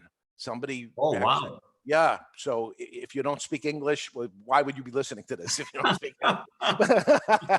Well, I had to tell you, I love it. And I love your energy and your willingness to help and to tell other people. And one of the amazing things I think you mentioned in one of your podcasts is that this book is actually in Amazon, right? So you're talking about the online, the online. Yes. And you know, we understand and we believe that the heart of any industry is people like you, people like me, and people like many others, the Perdomos, the Padron, the Olivas, the Ernesto Perez Carrillo, everybody that works so hard to bring that. So I do appreciate it. But I do have a little surprise to you. By the way, before I go into the next surprise that I have prepared, how can consumers that are listening to this reach out to you? We know where to find the books right now, but also to two guys to make sure if they cannot go to their local or the nearest tobacconist because they're close, they cannot go out of home, or they just don't have one. How can they reach you to get your cigars? Okay. If you can't get to your brick and mortar retailer, he's closed. If he's open, please don't give me the sale. Give it to them. If at all time, the most important time is now to take care of them. But if you can't, it's twoguyscigars.com, the number 2guyscigars.com. That was another thing we did. I think we were the second online cigar shop ever, very early on that online thing. And I did that because my customer was moving away and I wanted to keep my customer. Never trying to take away from somebody's brick and mortar store. Support them if at all possible. If there's something I have that they don't, sure. If they're closed down or they're 100 miles away from you, that's the whole idea of it. But not to take from brick and mortar stores. They're my brothers. You know, I feel for them. We're all in the same boat. We are. I agree with that. So you mentioned. So thank you for that. You mentioned that 25 years ago, you opened one store. You had an event, and you had a cigar roller there, rolling cigar that week. During the beginning of this year, during the Nicaragua Cigar Festival, I took a picture with someone from the La Flor, the Copan factory. You saw the picture. You sent me a private message, said, you know, who's this guy? I know this guy. And ended up that this person was in charge of tobacco operation for Flor de Copan in Honduras, had been at your store rolling cigar, Elmer Suarez, and we have him here now. He's going to join us. Elmer, guys, if you can bring Elmer. Elmer is with us all the way from Flor de Copan in Honduras. Elmer, hola, amigo, ¿cómo estás? Oh, Rafa. How are you? Oh my God. Thank you for joining us, Elmer. Here we have Dave 25 years ago. I told you the story. You tell me you knew the name, you knew the store, and this was something significant, right? 25 years ago, Elmer. Yes, 25 ago, I was there in the grand opening. I remember the name, grand opening, the Two Guys Smoke Shop in New Hampshire at that moment. He spent a week with me. We had breakfast, lunch, and dinner for a whole week. And I even wanted you to stay forever, but you have all your friends and family there. And I said, we'll see each other again. And now it's 25 years since the last time I saw you. Talk about social distancing. You're in Honduras. But we were children. We were kids 25 years ago. And which store was that one, Dave? It was Salem. It was Salem, where I am now, directly across the street. I'm actually staring at the place we were at. We rented a building first, and a few years later, we bought a big building across the street. That was the grand opening day and grand opening all week. We opened bottles of champagne. I have pictures of it. I remember it like it was yesterday. Elmer, I think of you all the time, wondering whatever happened to you. Here was a guy for 1 week, a very important week in my life, and I never heard of him again, saw him again until I saw that video, and I said, wow, this guy looks familiar. Who is this? I definitely know who he is, because you haven't changed a lot. And when I heard your name and said it was Elmer, and that you were in charge of the factory, you did good for yourself too. We both did well. We both, and let me tell you, Elmer, tell us a little bit now, what are you doing in Flor de Copan, and how many years have you been there with the factory now?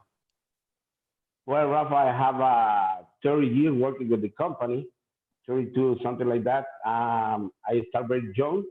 I have 30 years experience working with tobacco. Right now, I am the tobacco manager in the company. I am in charge of the farms after the cigar. My job is working with the local growers, taking the tobacco, put in the fermentation area, put in the best condition of the tobacco, and includes the sorting and the stripping area, and then put the tobacco ready to go to the chop floor, to the bunching and rolling area. Wow. So you had an amazing roller, right? In your store, Dave. Unbelievable. And you know, I save a lot of things. And I saved the cigars that were rolled in the store that day. No. Elmer, Really? you made these cigars. I only have 2 left. And it's one for me and one for you. And I've been saving it for 25 years, thinking it was never going to happen. After 5-6 years went by, but I keep it in the humidor. They're banged up. They're not pretty anymore. But someday, I hope to have the cigar with you. You rolled a cigar 25 years ago, these 2 cigars, and this cellophane is yellowed, and oh my God. But it would be such an honor to someday give you a hug. I don't know if we're allowed to end up doing that again, but I want to shake your hand and hug you as I did that day. And I have pictures of every day early showing up. We didn't have all that many customers every day. It was a brand new state, brand new store that was never there before, never having a customer in the state before. And there you are going to town, rolling cigars every day. And I go, slow down, slow down. If there's nobody here, just sit and relax. And you made a bunch of cigars, and we sold the cigars as we went on. But it's so beautiful to see that you did good. And I don't know what to say. I'm blown away. This is, you Thank know, you. one of the things is that when you saw the video and you commenting on that, Dave, you mentioned that you had a newspaper put in your office, right? So a newspaper that wrote about it, the grand opening at the time, and you had it in your office. So you have been looking at Elmer for 25 years. And when I saw this older version of this person, I'm like, wow, he looks familiar, because I saw it so many times, but it didn't click right away, even though it was cigars and everything. And once I heard the name, that was it.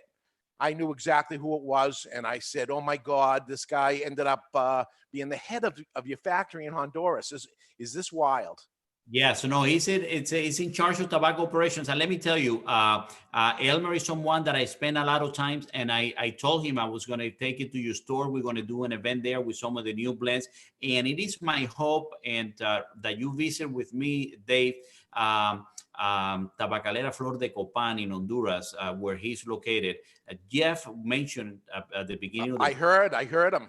He was he had been there, and I would like for you to see the factory, because it's an amazing factory. I love our people, the people that are there. I mentioned that I know I met people that have been there 44 years, now 45 years, working on the factory, and Elmer have been there 30 years. So we have a tremendous amount of people with dedication and love for the trade. That is an amazing. I wanted to make this to do it at your store or at the factory, but when I saw this opportunity that we came out with this idea of doing this marathon, I thought it was a perfect moment to bring you two guys, because in my opinion, it's a reflection of what our industry is. It's about people. It is about the commitment of people to our craftsmanship and our passions. So that's something that I wanted to do it in person. Now I got the chance to do it in this new reality, virtually, and hopefully, even though hopefully we can give a hug one of these days, but if not, definitely handshake. Dave, I want to say thank you very much for joining us, guys. Dave Garofalo, one person that I think has done a lot for the industry, a guy that I know, a family guy. I admire his family, his commitment to the family, to the employees, to the industry, and that has helped people like me when we have nothing, only but a dream. This guy was there telling us, don't give up. And I remember sitting in your office one time when I was ready to give up, right? Because nothing seemed to be working. And today, being with you here in a reunion with Elmer, and even getting a little bit emotional, right? Even to be with you guys together here, Hermes has become a good friend, member of the group of the Maestro, which I work very hard with them to putting together our blends. And with you, Dave, a person that helped me so much, smoking my #1 cigar of the year that is sponsoring this time. It's a special occasion for you, Dave. I know for you, Elmer, and especially for me. So thank you, Dave. As I continue with Elmer, I appreciate you. Thank you. I love you both. Thank you. Thank you, guys. Thank you. Thank you. Bye-bye. I'm going to continue now with Elmer, and we're going to be joined by Travis. Travis is the head of education from Altadis USA, and is going to join us shortly. How are you doing, Elmer? Fine. Thank you, Rafa. I am trying a new blend for you. What are you trying? There. It's a surprise. I will send soon to try to you try this amazing blend. It's very, very nice. Fantastic. And by the way, we are now joined by my good friend Travis, who is the head of educational services for Altadis USA. Hola. Thank you for having me. I appreciate. Hey, Travis, how are you? Elmer, long time no see. I Good to see you, my friend. appreciate you both being here. And Travis Papperheim is going to continue with this broadcast for a little bit as I take a break. And I appreciate Elmer. That was an emotional thing talking to Dave. Yes, of course. It was an unexpected reunion and something that I appreciate you coming earlier to do that. And Travis, I appreciate you taking the time to continue this broadcast as I take some break and you talk a little bit more with Elmer Suarez directly from Flor de Copan. Thank you, guys. I leave you two in very good hand, guys. I'll come back later as Travis continue in this marathon, the first marathon of the Cigar Life. Thank you, guys. Continue, Dave, and Travis, and continue, Elmer. I'll see you guys joining us a little bit later. Thank you. Thank you. As they say, Elmer, it's always great seeing you. You know, we are now one of the few that can say that we've actually been in a marathon. We've done a marathon. I don't know about you, but I can't say that everybody's done a marathon. How about you? Well, I'm very excited with the invitation to join me to the first virtual marathon of the Cigar Life. For Flor de Copan, it's a great moment because we know that a lot of people is seeing that social media video, and we are trying to restart operations here. You know, because for the coronavirus. Yes, you guys have been sending us pictures of tobacco that was grown recently by our recent tour, and Juan says, well, I can't do it because the governor shut me down. I can't go on the streets. So we understand your factory, everything has been shut down. You're just now starting to get back up. Tell us a little bit about the slow pace about getting the operation back up and running. Okay, you know, we are around 700 people working here in our factory. Last week, we obtained from the government a special permission to come back to restart operation. We start only with 175 people only, just to make some specific labels. But the next week, we will bring around 240 people to increase the capacity, and the plan is for 4 weeks, and the fourth week maybe we will have the half of the capacity, and then we believe that we will running 2 shifts in order to obtain the social distancing. Wow. And it's got to be a little bit of a shift in the factory floor going, you know, partners side by side. Now all of a sudden you're like partner 6 feet away, partner there. Yes. You know, it's got to be very unique in that social distancing. But these are the times we're living in, and we're having to get through. And it sounds great that you're doing that. Tell us a little bit about the growing operation. Because your growing is not, I mean, you can do the social distancing in that growing factor, but it tell us a little bit about what's going on in the growth cycle and what we're prepared for. Okay, as you know, this is the month of that we receive all the tobacco from the farmers, and they have a full installation with the tobacco to send to us, and we start to receiving a small lots of tobacco from each farmer, and we have imagine we put special marks in the floor, we put the special marks in the table, we put the special marks in the pilones, for example, and it's very hard because it's the moment, it's the special moment of the crop. And at that moment, in the past, we have the total of the crop here, and right now we only have 20 to 25% of the crop. in the factory. Wow. So you now in the you are literally going from seed to finished product in your operation. We just saw that back in a few weeks or a month ago. I guess it's been a month ago, over a month ago, and we were able to see just what goes from seed to finished product. Now, in that process, you're fermenting tobaccos in these large stacks that are run by temperature, and you're having to take those temperatures daily. You're having to check the crops daily. Were you considered a necessity so you were still able to run and check all of that stuff? Because as we know, tobacco is very crucial in every, you got to watch it a lot. So tell us a little bit about what you were able to do in watching the operation from the growth in the fields, the fermentation of the tobaccos, the curing that's now in the process.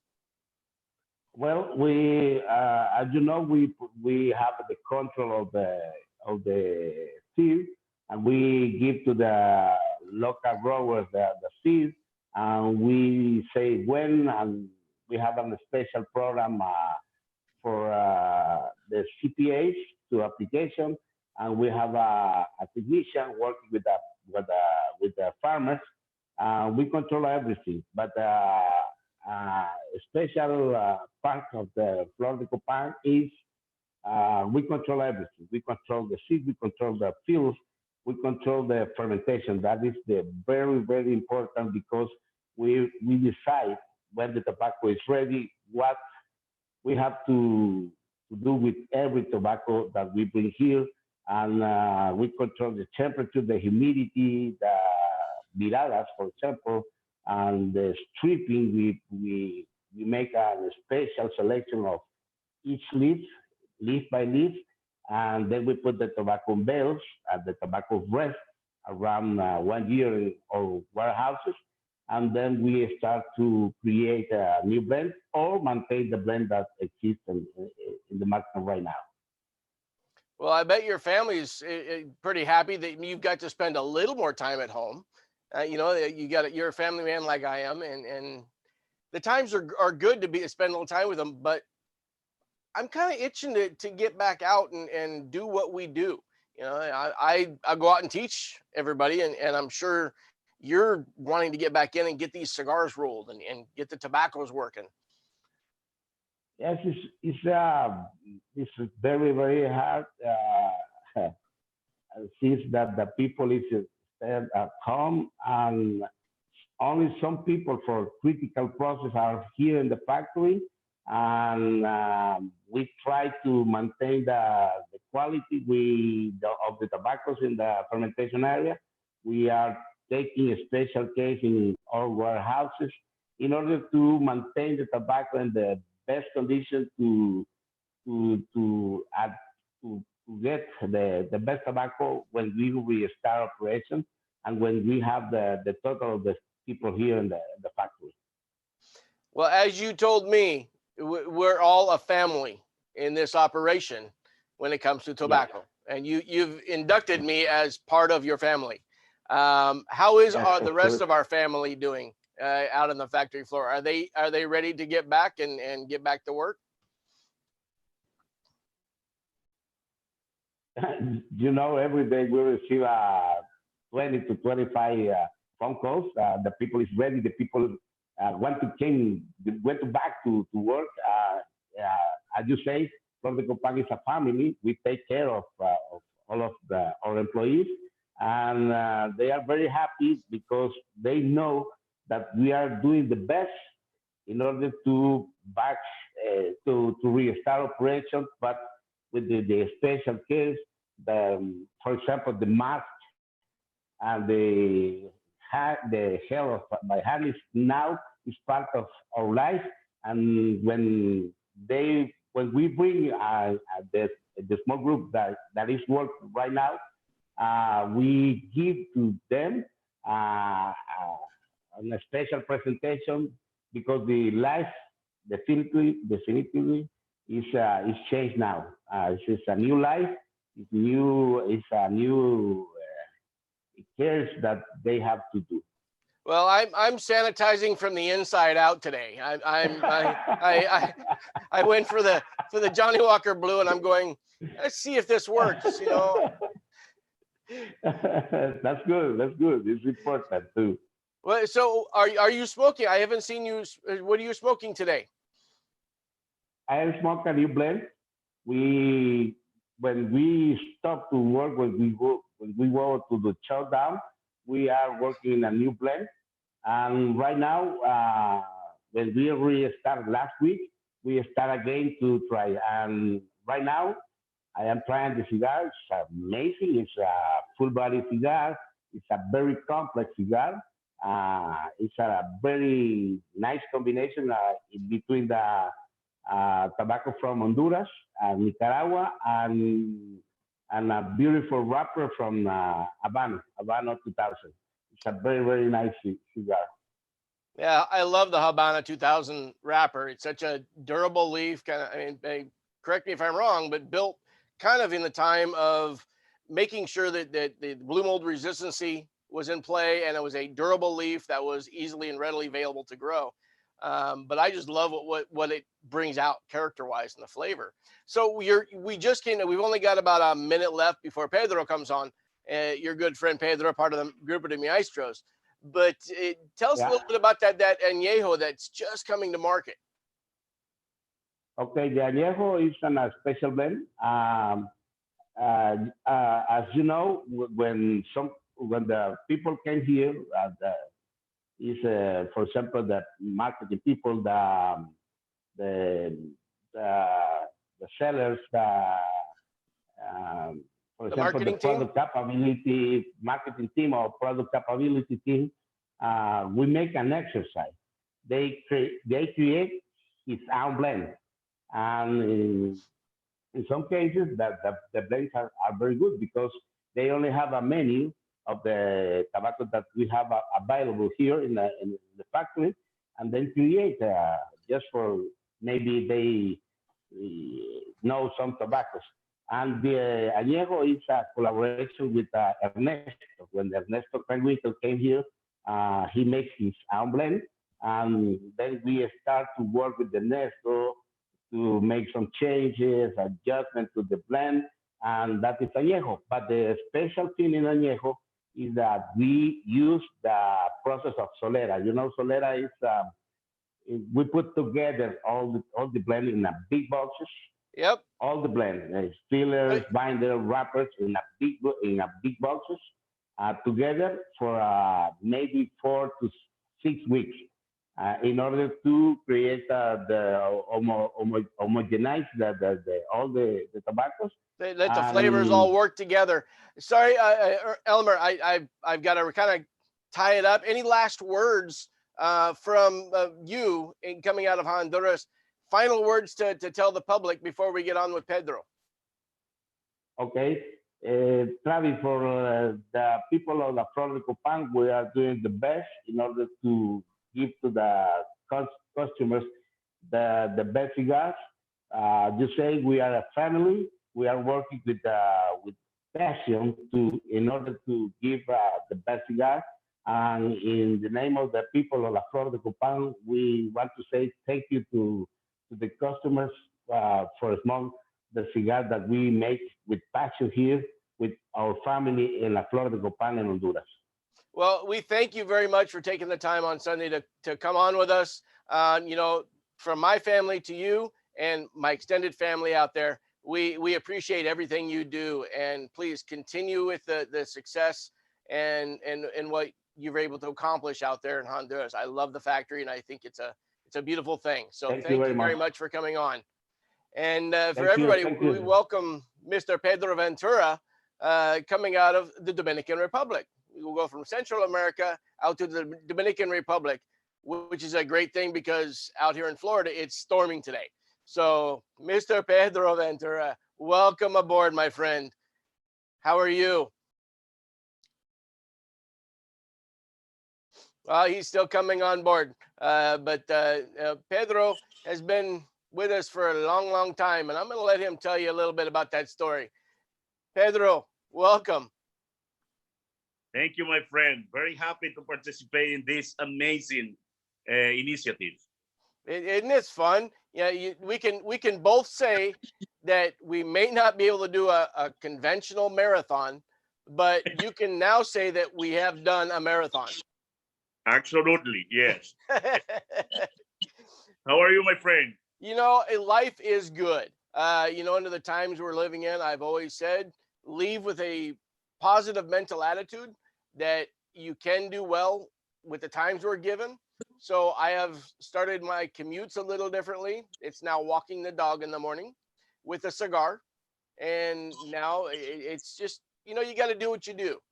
But how are things out there in the Dominican Republic?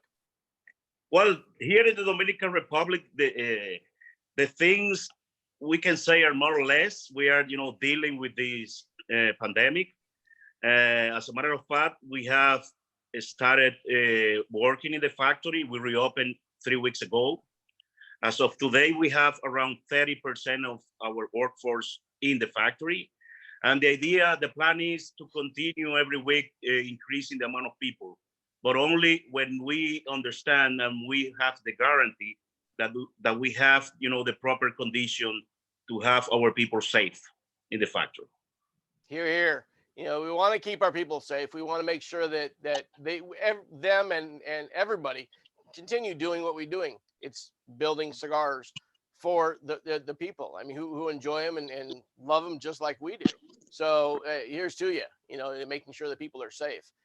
Absolutely. So being in the factory and seeing the thing that we call this beauty of building cigars, it's always been. Oh, look at you! Look at you! See, what are you drinking today? Barceló Imperial. Aha!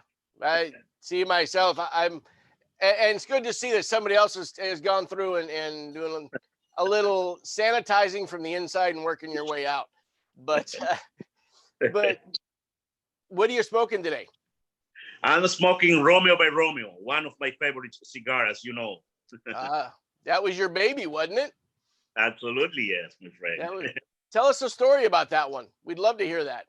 Well, we created this blend back in 2011, practically at the beginning of the journey of the Grupo de Maestros. I would say that this is the first big success of the Grupo de Maestro, the Romeo by Romeo. And if you may remember, in 2013, Romeo by Romeo was the number 3 cigar of Cigar Aficionado in the top 25. So I'm, very proud of this blend, and I really enjoy this cigar every time that I smoke it. You should be very proud of that cigar, because didn't you have your hand in that one a little bit? You had your hand in the making of that one pretty intently. So it's nice to see that your first real creation in the blending style absolutely became the number 3 cigar of the year. It's amazing. Yeah. Big success so far. Well, we love it and appreciate it. And I know our listeners do. I do enjoy a Romeo by Romeo quite frequently, along with all the Dominican cigars that come out of there.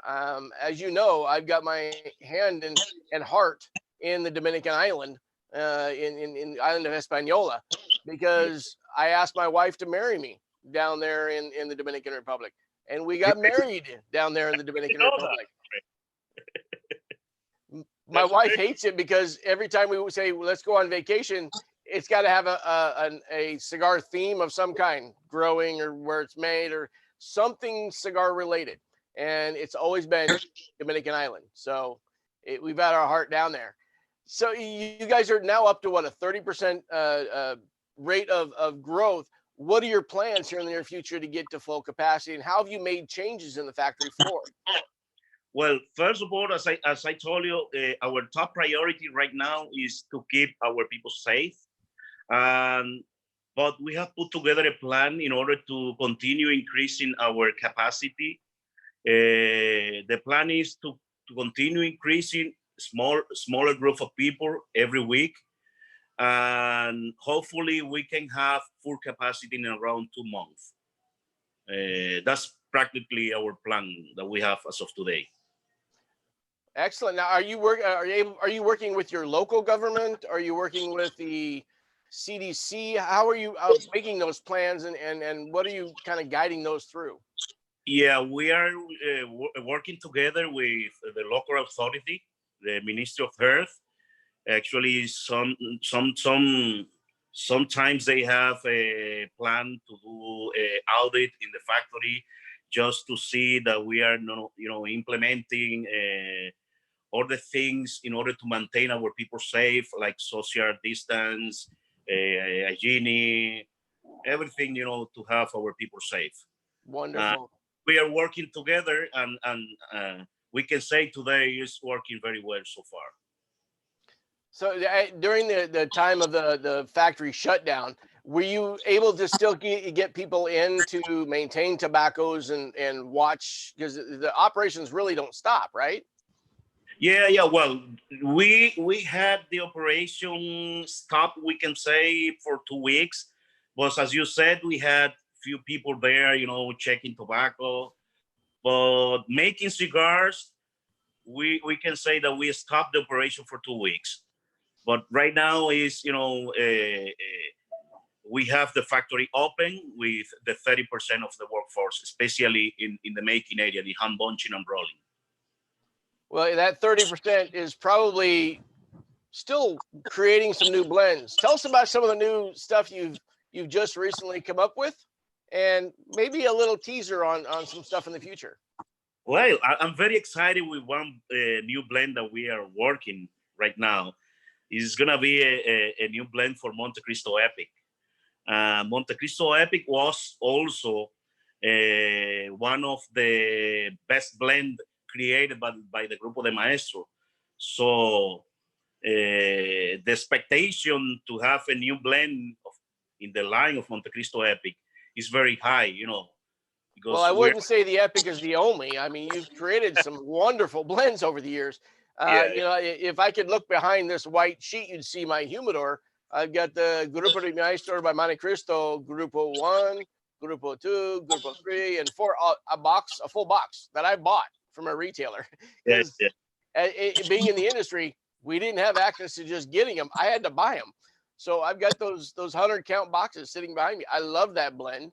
Like the Reserva Real and others that are iconic in the industry. Dominican, I mean, the Dominican cigars and the Grupo de Maestros, people don't realize just how impressive the stature is of what you guys have done. Thank you. And as I said, Travis, we set a very high standard with the first line of Monte Cristo Epic. So the one we are creating right now, has to be even better. I'm working very close with Rafael on that, and it's going to be available soon in the market for our consumer. Oh, exciting stuff. Now, have you been playing with any new tobaccos that you may not have typically used in the past? Well, for this new line, basically, I won't say new tobacco, but special tobacco. We are doing a special selection of the tobacco that we are going to be using in that blend, and for sure it's going to make a difference, my friend. Well, that's a good little teaser, and I'm excited. And I don't know much about it, so I'm excited about it. Really? you will know soon, very soon. How's the family doing? Well, the family is fine so far. Everybody here at home, trying to be safe. That's the priority for everyone. I think that's been the priority for everybody, especially within our company unit. Run with Javier, who was on earlier, making paella. I wish I was. I'm in the same town, but I wish I was at his house. His paella is amazing. But the mantra amongst the company has been, we want to make sure that all of our employees are kept safe, and we want to continue that to the public. So we've been doing some initiatives involving the Dominican cigars to bring prepaid packages to the consumers on a retail level, as we heard earlier. So I know we're doing everything we can to really involve them.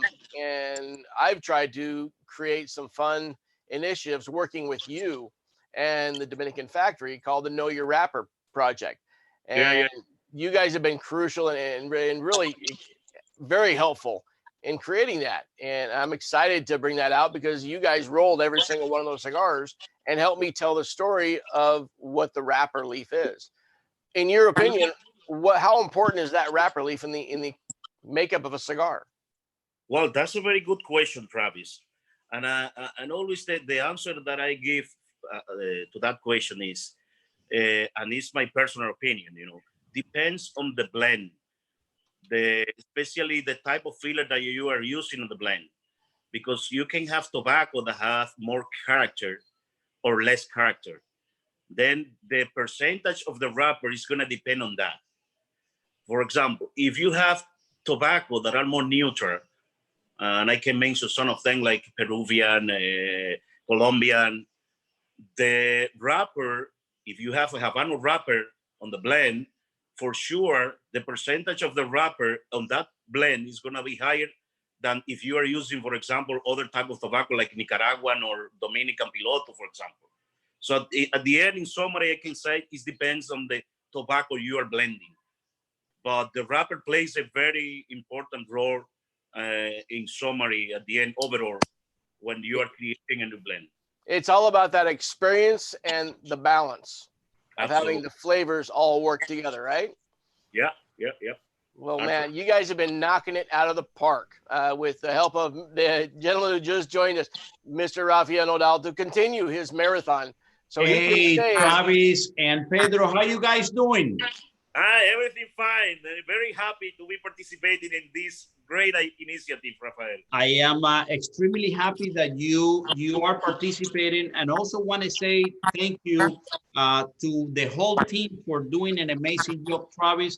Thank you very much for your help. And I want to announce, guys, the winner of the last hour with the aging room question. What was your favorite question? And John Maguire is the winner. He said that the aging room Quattro A55 was his favorite. And I want to take the opportunity that you guys are here.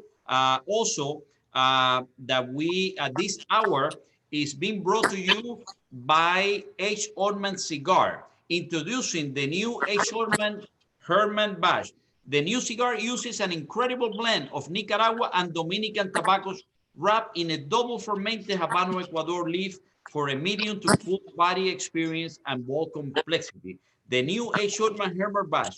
Look for it in your favorite tobacconist, coming to you from this gentleman that is over here with the Grupo de Maestros in Tabacalera de Garcia, the new H. Orman Herman Bash. Look for it, an amazing cigar, Pedro and Travis. It is an amazing blend. Thank you, Rafael. No, thank you all, and thank you both for joining us. And as this music takes us to the break, I would like to say thank you, Rafael. And thank you, Pedro Ventura from Tabacalera Garcia, member of the Grupo de Maestros. Thank you, guys. Appreciate it as we move to the next hour of this live marathon. Thank you, guys. As we look for this next hour, we want to continue talking to amazing people that bring you amazing cigars. This is live at the Cigar Live Marathon here in Facebook. We also recording this and it's available in our Facebook channels as well. And now we're going to be joined by Nicolas Libretti from JR Cigars. Nick, welcome. How are you, my friend? Rafael, how's it going? How are you? Happy Sunday to you. Happy Sunday to you. Thank you, Nick, for joining us in this Sunday, taking time from your family. Nick, you see that you have there a very, very professional setup. Well, I actually have to thank my roommate for this. He's a bit of an audio and music expert. And so it just happened that we started doing all of our videos and everything from home. And he just happened to have all the equipment I needed. You know, Mike, he got me a stand for my phone to use as a webcam. I got an audio mixer, the headphones, and a pretty cool background with all his records on the wall. So it worked out pretty well. That is fantastic. First, I would like to say that we are giving away during this hour at a stay-at-home kit. The stay-at-home kit has $140 retail value, and we're going to be choosing a winner for a question I'm going to be saying very soon. No purchases are necessary, void outside the United States, and were prohibited by law. Must be a legal U.S. resident and at least 21 years of age for entry. Official rules are available here in our Facebook page. Since we are talking about the H. Oldman cigars during this hour, is the feature cigar, and this hour is coming to courtesy of the H. Oldman cigar. Guys, what the H. Oldman brothers went to Cuba to start a bank. The H. Oldman brothers came to Cuba to start a bank. Can you tell us where were they from? Can you tell us where the H. Oldman were from? We're going to choose at the end of this hour. Our team is going to choose a random name based on the answer. So keep putting as many answers, even if you don't have it corrected, even if you don't know the answer, but look it up. Where are the H. Oldman originally from that went to Cuba to set a bank? Nick, thank you again. I appreciate it. As I mentioned, a very nice setup there, and you are professional at this. You are the social communication, especially for JR Cigar. I appreciated you coming here. During this time, you have been doing a lot of social communication. Tell us a little bit about JR and some of the things that you're doing. So JR is one of the world's largest e-commerce cigar websites. We specialize, my mantra for JR has always been, we have everything. Everything from your everyday bundle to your super premium, like the H. Upman 175th, cutters, lighters. And we have everything in stock. We get limited editions. We have a great staff. And so my job is basically to help communicate our message to our customers, and also communicate with our customers and find out what they like, what they're looking for, in a retailer. What cigars should we be carrying for them? What cigars should we be pushing? What cigars should we be creating for some side projects? So it's important to really get the customer's perspective on this, because as you know, customers' tastes change. There's fads that come in and out. So it's important to kind of keep your finger on the pulse of the cigar community. Absolutely. And what are you smoking now? Well, unfortunately, I can't smoke in the house, but yesterday. Bad weather today there, eh? Yeah, it's pouring rain. I mean, which didn't stop me on Friday when I was out there. But yesterday, my roommate actually helped me with a really cool project. I went through all of my humidors, took everything out, organized everything by brand, by size. I labeled all the bags. We created an Excel spreadsheet with different categories that we're actually going to be putting on the JR website as a template for you to for your own cigar inventory. And I set everything up, and then I actually went and got myself one of these, and I smoked it last night. This is the H. Upman 175th. In my mind, one of the best cigars of the past 10 years. I think one of the best cigars to ever bear the H. Upman name. Just a fantastic, smooth, rich, flavorful smoke. That Churchill size really, it tells a story. Which sometimes you can't do in a shorter Vitola. This cigar really tells a story from start to finish. The flavors transition. There's some subtle notes. Just an excellent smoke, and one of my favorites. I think I've had 4 or 5 I've smoked during the quarantine so far. Yes, so not only that cigar, the H. Oldman 175th anniversary was number 10 cigar of the year with Cigar Aficionado, but also it ranked very high in your list. Tell us a little bit. So me and Greg, who's my coworker, he does a lot of the behind the scenes. He's a videographer and everything. He's gotten really into the cigar community as well, and really knows his stuff. And so we created our first ever top 25 list this past year. And we went back and forth on the number ones. And so we basically split our number one choice between both of our favorites, the H. Upman 175th and the Tricky Traca Mi Carnita from Steve Saka over at Dunbarton. But it was a dead heat, and I think this cigar, the H. Upman, the more I smoke it now, I'm like, yeah, maybe I should have made this one the overall, because the more I smoke it, you find the more you smoke something, you find something that you may have missed the first time, and it's become literally one of my favorite cigars of all time. I'm glad you said that the more you smoke it and the more the time passes, it is becoming a better cigar, because I can tell you that is one of those cigars that you can age and will continue get better and better with time, because the type of tobacco, the type of fermentation, a special story on that. The type is a medio tiempo wrapper. It's very rare use because it's how difficult it is. It's only grown every 10 to 12, 15 plants, and you only get 2 leaves on the top, on the top of the ligeros, and also you only get it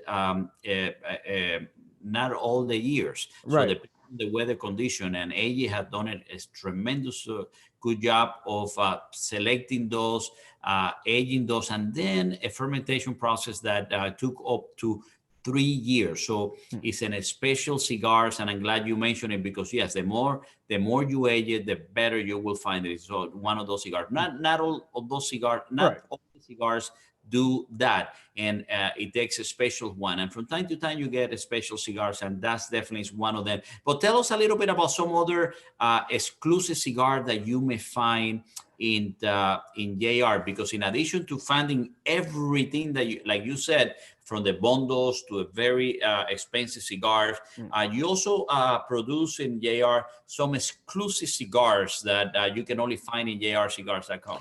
Yeah, so this past year we had 2 big ones that we released exclusively through us. One was Cabañas. Now, for those people who don't know, Cabañas, I believe, was actually the first registered Cuban trademark cigar name dating back to, I believe, the late 1700s. Right. And then the Cuban brand kind of fell into obscurity at some point in the 80s. They were doing a machine-made version with it. But us working, obviously with you guys as well, and Don Pepin and the team over at My Father, wanted to bring this cigar and this brand back to life. It's an iconic cigar. It's the first ever Cuban. And he did a wonderful job with the Cabañas. It's a magnificent smoke at a great price point. Uses a very similar wrapper that you would find on the original My Father. I believe it's a Habano Rosado. So it's got this nice pinkish reddish hue to it, got a good amount of spice to it as well.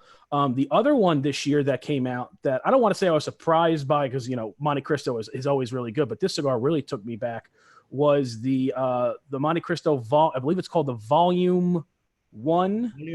Volume one. The first 100 days, I think it's called. And it's based on the Count of Monte Cristo, the story that the actual cigar takes its name from. And that blend was especially for when you consider a private label, sometimes they're more on the, I don't want to say lower end, but more like on the middle scale. This was a upper echelon premium smoke in a amazing packaging. It comes in the box. It comes in, looks like a book, like the actual Count of Monte Cristo book. And that cigar is incredibly flavorful. The construction on it is just brilliant. And it's sold only through us.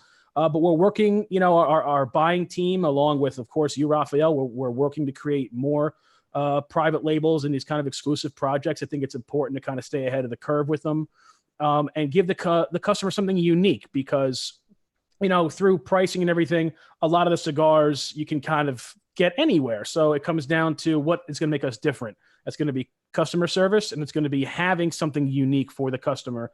And I'm excited. We have a few projects in the pipeline right now. In the early stages, and we're always working on new stuff. We're working on some new stuff with Altadis USA, of course, some great new projects, but it's exciting. It's an exciting time. Tell me, you do a lot of social media, and you are the face. You do a lot of the cigar reviews, and tell me some of the things that you are doing now, and how can our viewers contact you, reach you, see you through all these social media interventions that you're doing. Sure. So at JR Cigars is our Instagram page, JR Cigars on Facebook and on Twitter as well. So what we've been doing is since really the first week of this, we put together a virtual HERF series. So every day, Monday through Thursday at 3:00, we have on a special guest that we interview. And we have some unique ones. We had a round table as well with leading members of the industry. And we just did a big NFL draft day with Rocky Patel Thursday night during the draft. So check out our Instagram page where we're always posting new stuff. We have our top 5s every week to go out, limited sampler. And we have some pairings and some tastings coming up with some really interesting guys. Terrence from Aganorsa, Omar Frias. He actually makes his own beer as well from Fratello. So we're going to be doing a beer cigar pairing with him. We're going to have a big live event on, I believe, May the 5th with Matt Booth from Room 101. So make sure you keep your eyes peeled for that. But yeah, it's mostly about engaging with our customers as much as we can.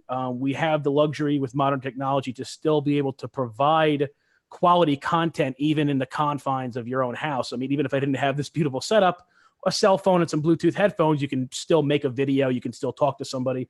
So we've had that luxury. And because manufacturers are all stuck at home as well, we've also had the ability to talk with a lot of people who we might not have gotten the chance to before. And it's been awesome. We're providing great content for the customers. So guys, if you want to check us out, JR Cigars on Facebook, at JR Cigars on Instagram. If you want my personal Instagram, it's at Cigarchitect89. You can see how I make my steaks and my pasta dishes if you want to give me a shout out. But yeah, so check us out, man. We're putting out some really cool stuff. Did you find yourself cooking more now in this? Oh, yeah. Yeah. So I used to cook. I still cook every day. But before it was more meal prepping, very just kind of small, some ground beef and peppers or something simple like that. But now that I have a little more time, I've really been looking at a lot of Gordon Ramsay videos, trying some new stuff. I made pork chops for the first time. I slow cooked ribs the other day. This week I'm making my own pesto for the first time. So I'm really exploring my cooking side a little bit more, which is exciting, but not for my stomach, unfortunately. No, yeah. So how you managing? You mentioned being able to do some of these things. You find right now that you have more accessibility to some of the manufacturers because you mentioned they're at home. Have you seen that? Is that something that is happening? Yeah, a lot of them are at home. I mean, most of them actually. And because of what's going on in a lot of the retail stores right now, I mean, obviously the Casa de Monte Cristo stores a lot of them are offering curbside pickup, which is great. But a lot of the retail stores across the country are shut down or doing very small business. And so the retailers are hurting a little bit. So it's important to give them a voice and have them be able to communicate with our customers, especially with their own factories shut down temporarily. I know a lot in Nicaragua and the DR just starting to reopen, but it's important for these guys to be able to get and girls to be able to get their message out. Like, hey, we're still, creating new cigars, we're creating new projects. This is the time of year where a lot of new releases are kind of leaked out. So we wanted to give the manufacturers who have been so good to me, yourself included, we wanted to give them a platform to be able to talk directly to our customers during these times, reassure them that it's going to be business as usual, reassure them that they're still putting together projects. And once all this is done, it's going to be better than ever. Absolutely. So guys, check out JR Cigar. Check out Nick in all of his platform as he tells you a little bit about what was going on. So thank you very much, Nick. I appreciate it. Thank you for taking your time to be here with us. And now we're going to welcome Matthias Clark from Fine Tobacco, New York City. He's joining us from New York. I appreciate it, Matthias. As Matthias joins us right now, I want to remind you that this hour, we are talking about the H. Oldman cigar. Matthias, you need to turn your phone the other way around. Excellent. Thank you. You're welcome, Rafael. How are you? Absolutely. Thank you for being here, Matt, for taking time from your Sunday with your new, your young kids. So I appreciate it. How are you doing? How are you doing in these difficult times of social distancing? Well, not bad. I've been relegated to smoking down in the parking garage, unfortunately. So that's where I am now. I see the cars. What are you smoking, by the way? Just a little known cigar. This is the Aging Room Cuatro Nicaragua. Delicious cigar. Well, thank you very much. I really appreciate that, Matthias. You first of all join us, and we actually had the presentation, the premiere, as I call it, of that cigar with you and your group in New York City. Tell us a little bit about what you guys do and what you do. So I guess it's about 10 or 11 years ago, I started a cigar blog. I was in college in New York City and I didn't have any money. So I figured, okay, if I can make a really great website, maybe some brands will send me some cigars. And they did. It worked out. And we grew a little bit of a following and decided that there were all these great cigar lounges all over the city in all of the boroughs, and why not do some events? So I first held an event on my rooftop in the financial district, and we had about 100 people come out. I almost got evicted.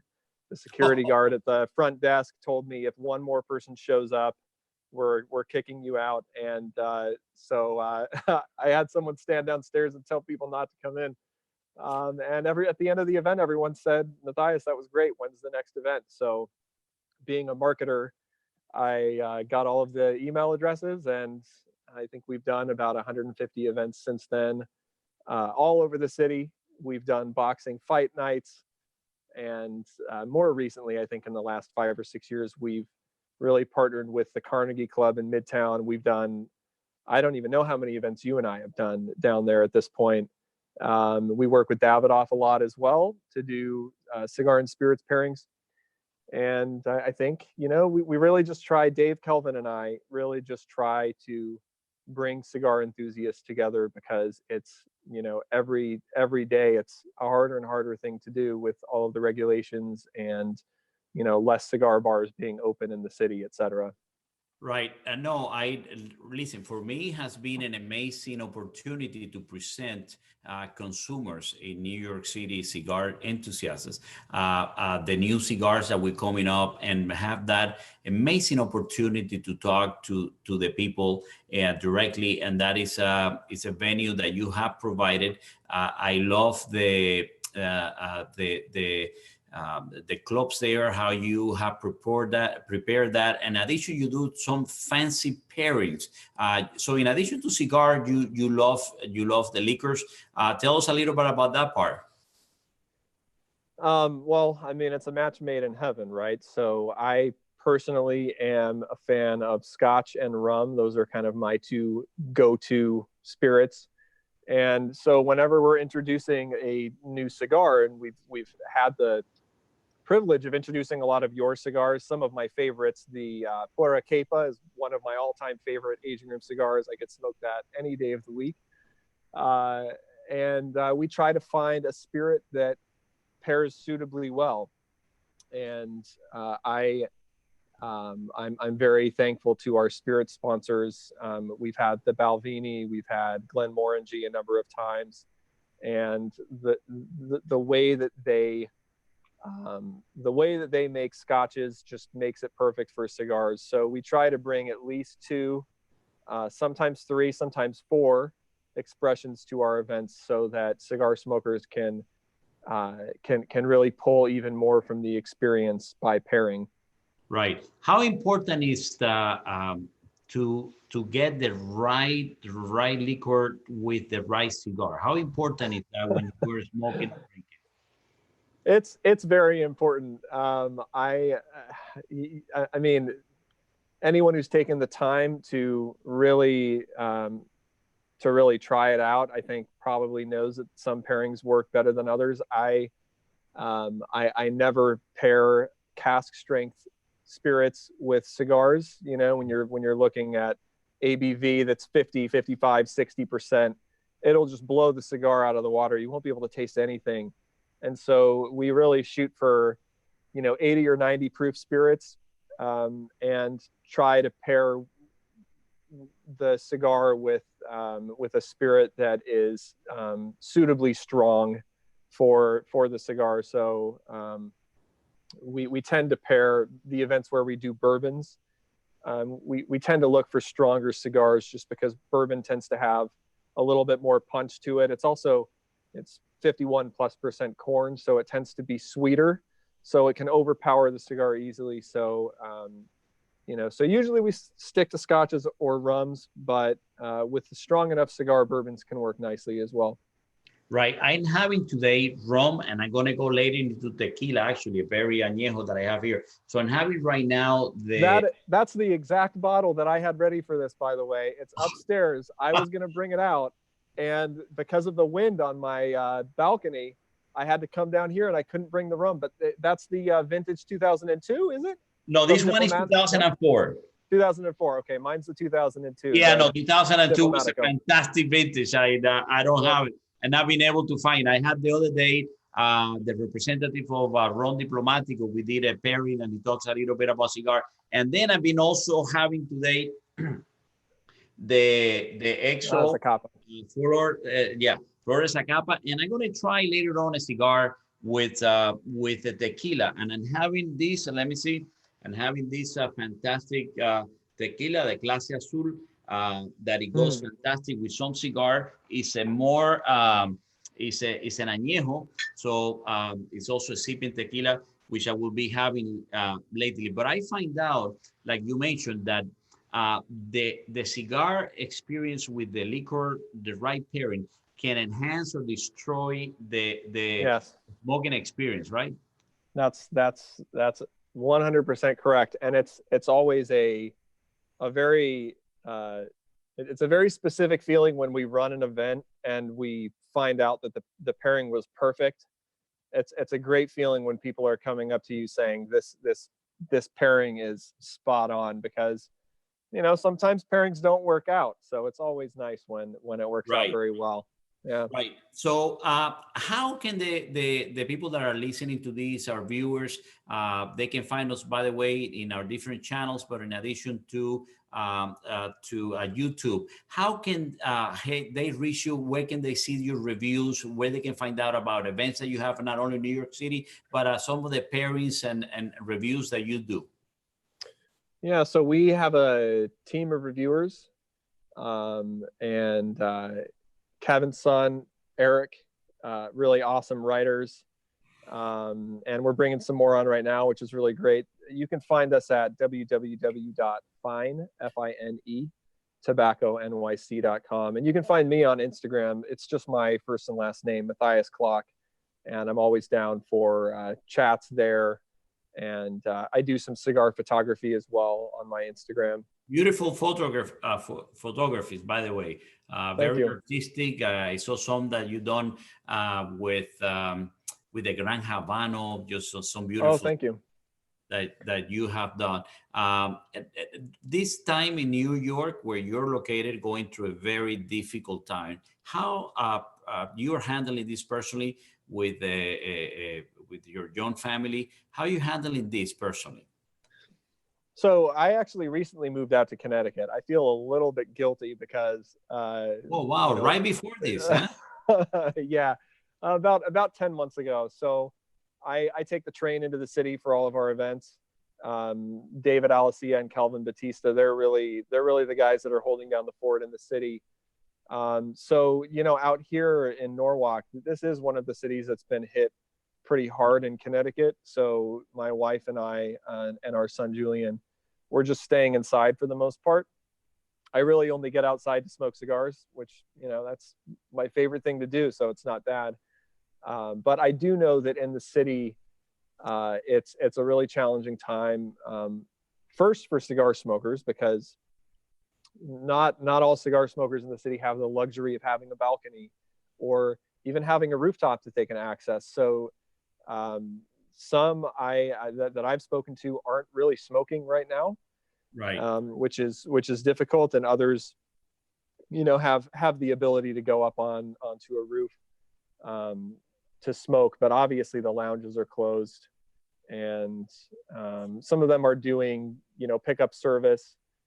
But that's really my worry right now, is that I lived in the city for 12 years, and I worked with a lot of cigar lounges doing marketing for them. I saw some of them close, and I do worry that going a month, 2 months plus without revenue, that some shops might be in danger. And because of the rules around tobacco licenses in the city, it's very difficult to open a cigar shop up. Right.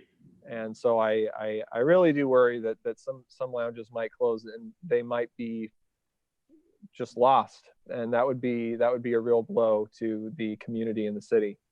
And there was also some news recently, maybe a week or two ago, that the taxes also in the cigars will go up, right? That's right. Yeah, it's a change to the rules for how taxes are calculated. So the rate itself isn't changing, but some of the exemptions and loopholes around calculating that tax are disappearing. And so it's coming at the worst possible time for a lot of these retailers. They're already losing business, and when I suppose it doesn't go into effect until October, I think. Right. So if you're in New York and you're listening to this right now, please go to I think the CRA website has a link where you can submit a comment to the New York State Legislature and the governor, asking them to reconsider changing the rules. Please do that. It's very important. But yeah, it's coming at a bad time, and it's really unfortunate. It is really unfortunate, and it is something that always the cigar industry keep getting hit, and especially in this moment, right? Yeah. So it is difficult. Any last word, Matt, as we come to the end of the segment? Not really. Thanks for having me on. And I suppose my last word would just be that I wish everyone here watching the best.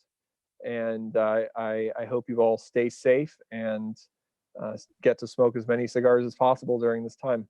Thanks for having me on, Rafael. Thank you very much, guys. Follow Matt at Fine Tobacco New York, and he has a lot of reviews, a lot of information. Thank you very much, Matt, for taking time this Sunday to be with us. God bless you, and be safe, you and your family, please. Thank you very much, Rafael. I appreciate it, guys. We're going to continue now. We can win from Casa de Monte Cristo, Texas. As we wait for Ken, I want to tell you that I'm smoking the new Herman Bash. What an amazing cigar coming from Tabacalera de Garcia, one of the new blends that have been recently introduced. Guys, this is the marathon, the Cigar Live Marathon, coming to you this hour, courtesy of the H. Oldman Cigar, introducing the new Herman Bash. I appreciate you guys taking time to be during this time. And now we're going to be joined by Ken Wind. Ken, how are you, my friend? How you doing, Rafael? Excellent. Thank you for taking the time. Where are you now? It seems like you're at the store. Yeah, I'm actually in our Galleria location right now. Excellent. So tell us a little bit about Casa de Monte Cristo in Texas. What are the different locations that you have there? So in Texas, we got 6 locations in Texas. 4 of them are in the city of Houston, 1 in Dallas, and 1 in Austin. So the 6 locations in Houston, throughout the Texas area, 27 throughout the country. You know, obviously we have the naming rights, we have franchises, and we have partnerships. Right. So how are you dealing in this difficult time, Kenneth? How have you servicing all the locations open? What is happening right now with the Casa Monte Cristo locations in Houston and in Dallas? So with Houston, we're able to stay open as a grab and go curbside pickup. Austin and Dallas were temporarily closed, but with the governor changing the reopening last Friday, we were able to reopen Dallas for a curbside pickup, and Austin was, also for curbside. So where you are right now, people can come inside, or they have to stay outside. In the Houston area, they can come in for the grab and go. We do have specific kind of like protocols, policies in place just for safety measures. Obviously, with everything going on with the coronavirus, we're here with, the guys wear masks, gloves. We have sanitation stations. We have sanitized trays. We handle the cigars for the consumer. It just makes it easier for them. We try to make it as seamless as possible when they enter the store. That way, they can be in and out about their day, and as little stress as possible. Is that a bird you have next to you? Yeah, this is my pet parrot. Her name is Arroz con Pollo. Arroz con pollo, guys, for those of you that don't speak Spanish, is rice and chicken. Might be lunch for later if we run. Oh, that is very cruel. We have in our team a lot of animal lovers, so I am. So that's a little bit. But it has a different color, eh? Yeah. She's red and blue. She's an eclectus parrot from the Solomon Islands. So kind of a rare breed. She's my emotional support bird. Well, let me tell you, we all need that around right now. I do have my own emotionally support team over here. Zacapa XO. We have Zacapa XO. These are difficult times. I find myself drinking, smoking more, eating more. I've been cooking. How are you dealing personally with this difficult time? Well, at home, apparently, I have my position with Casa de Monte Cristo, and at home, I'm also apparently a teacher now. So, I have 2 little girls at home, and so How old are they? 6 and 9. Those are complicated age, huh? Oh yeah, both girls too. So they like to tell me, we're during the teaching phases. They would say things along the lines of, I hope I don't have this teacher next year. Well, I can tell you my kids are watching, so I want to say hello to Carlos Manuel that is watching, to Rafael Alejandro is working out of Casa Monte Cristo in New Jersey, Paramos, and also my daughter Sandra Maria that is watching me. Sandra, since she was very small, she used to tell me, don't smoke, don't smoke. Have your kids gone through that difficulties at school? They say very bad smoking. Have they said anything to you about the smoking part? No, they know their dad smokes cigars. So they know, hey, I would joke around and say, hey, you want to try it? Like, no, I don't want to try it. It's bad for you. But maybe when I get older. So at least they're intending to share it with me. They'll get to you. So I had Brad Winstead, the CEO of Casa Monte Cristo, join us a little bit early, and they told us a little bit of a program that you have for deliver at home in case people that they cannot come in. How does that work in your area? Yeah, so we sent the emails out for the delivery end of things for those who, it's another avenue for us to reach out to our customers and make sure that our consumers, get what they want, regardless of their situation if they don't want to leave the house. So our location in Tampa Bush is kind of the shipping location. So they can call that number. They'll speak to a live cigar, excuse me, personnel that will, guide them and, pretty much pick the actual part for them, and give any suggestions they might need, and ship it all out free of shipping. To Texas from Florida, you're looking at 4 or 5 days ground shipping. Some of the customers who came in here, who initially didn't know that we're open, who bought in with the ordering, said they got their product within 4 to 5 days. But if you're in Houston, you might as well just stop into one of our beautiful stores, and you can just have to wait for shipping. And we have plenty of inventory in store. So tell me a little bit about the Texas Cigar Festival that was going to happen during this time. Tell us about the festival and when. I think they made some announcement of postponing. I don't know if their date yet, or at least tentative dates. Tell us, for those that are joining us and not familiar with the Texas Cigar Festival, what is it? So the Texas Cigar Festival is the biggest cigar festival in Texas. Last year we had close to about 800 guests show up. We usually have about 25 to 35 vendors, cigar makers, great people show up. It's food, drinks, music. It's just a big, great time, and it's all around cigars. And everybody who goes there, attends, always has a great time because everybody's just enjoying a cigar. Everybody has that same hobby and passion that they can share with each other. So this year we ended up having to postpone it due to the coronavirus, obviously obvious reasons. But we did postpone it to August 8th of this year. So those who already purchased the tickets will, continue to have the tickets. If August 8th doesn't work as far as a date for them in the future, they can obviously reach out to us and we can refund them the tickets. But August 8th, we're going to be going full force. Usually it's in the month of April every year. So this year it's going to be a nice change of pace, having it in August. So it's going to be really nice. Absolutely. I enjoy. I've been attending for many, many years. One of my favorite cigar event in the nation, because having the opportunity to meet the consumers, to talk a little bit close about the cigars and enjoying. You always have fantastic music and great food, all right, and great drinks as well. Yeah, of course. It's an amazing thing. Great people, great cigars. Absolutely. And I also found there, I met a lot of people from around the nation, not necessarily our consumers. And let me see. Oh, you brought the big. Oh, yeah, Florida Caña 18. That's a fantastic rum. It goes. The Florida Caña is an amazing rum. You have the 4 year, the 7 year, the 12. You have the the 18th and now the 25th. Amazing rum that goes fantastic with Cigar. By the way, what were you smoking there? What are you smoking? The new Romeo Reserva Real Nicaragua. Ooh, but wait a minute. Delicious, big delicious. Wait a minute. How you got that? I have secret connections. Secret connections. And that's going to be available, by the way, guys, and for you that saw this is a new Romeo y Julieta Reserva Real Nicaragua. It's coming up. It's going to be your favorite retailer pretty soon, in about a couple of weeks, hopefully, if everything continues the way it is. How you like it so far? First time you try it, or you have smoked it before?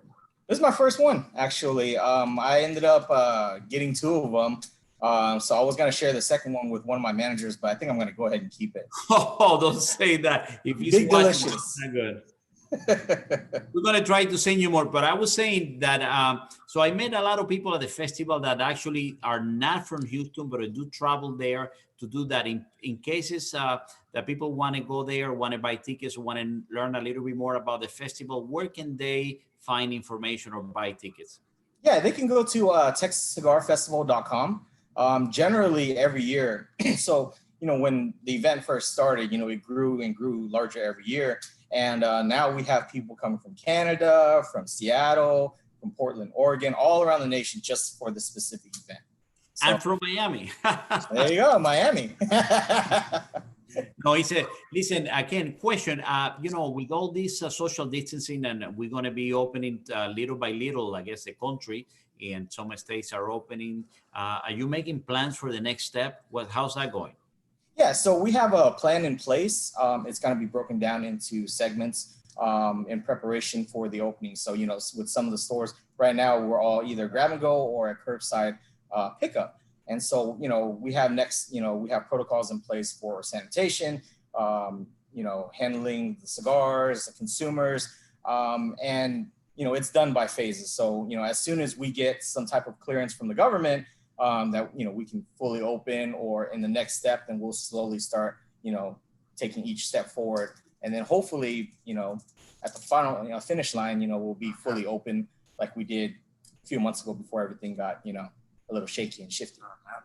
Right. So I also would like to announce during this hour, we have been having a giveaway of the stay-at-home packs, the $140 value that we pick in every hour.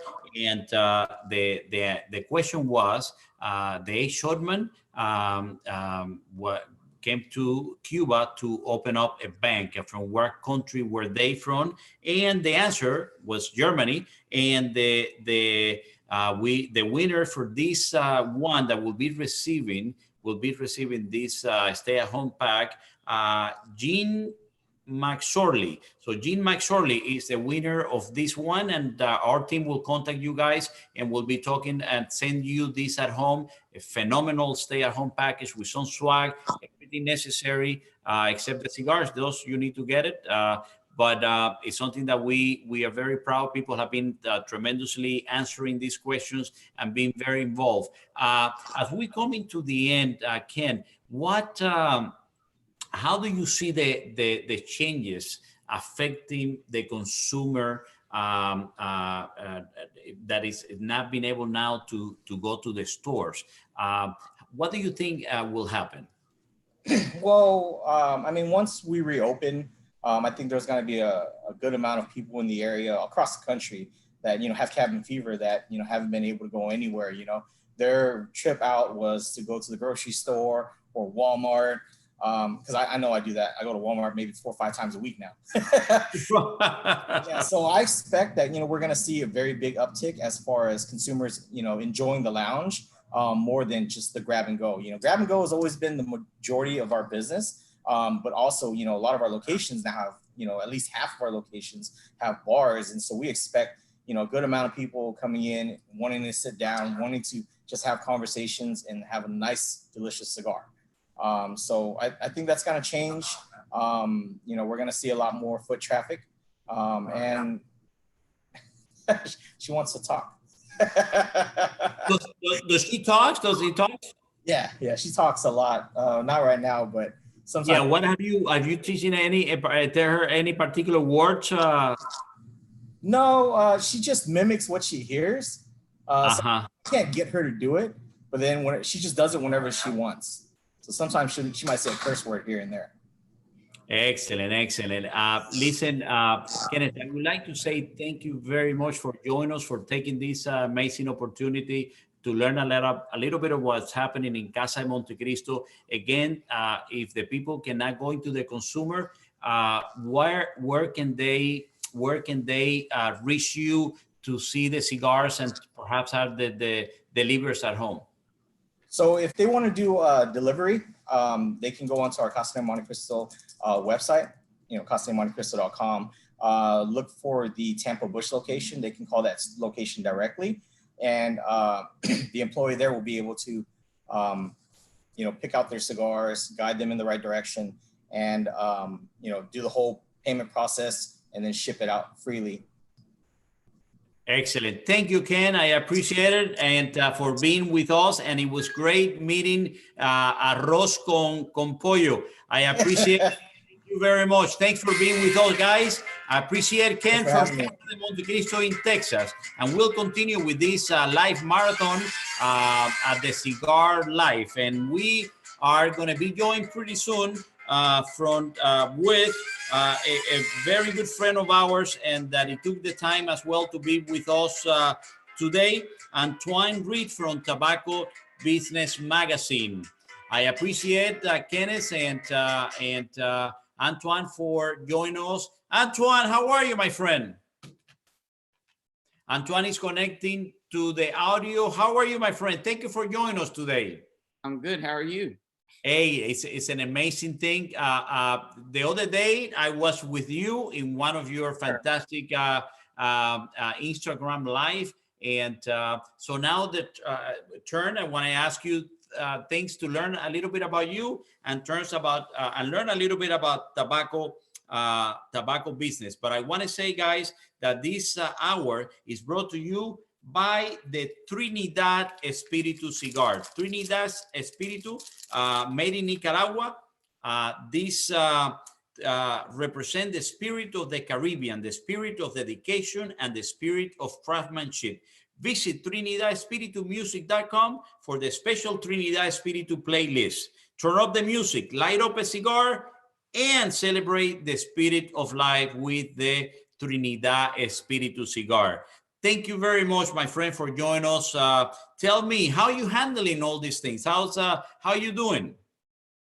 Well, I'm doing fine. I mean, it took me a couple of days to kind of get adjusted, I think, like most people, but you and I had this conversation yesterday. It's like, I feel like I'm super productive right now. I'm getting stuff done. I'm, projects that I've been putting off, I have no excuse now not to get to them. So I've been spending a lot of time with some behind the scenes stuff, just getting things ready for hopefully what will be a good rest of the half of the year. So we'll see. Absolutely.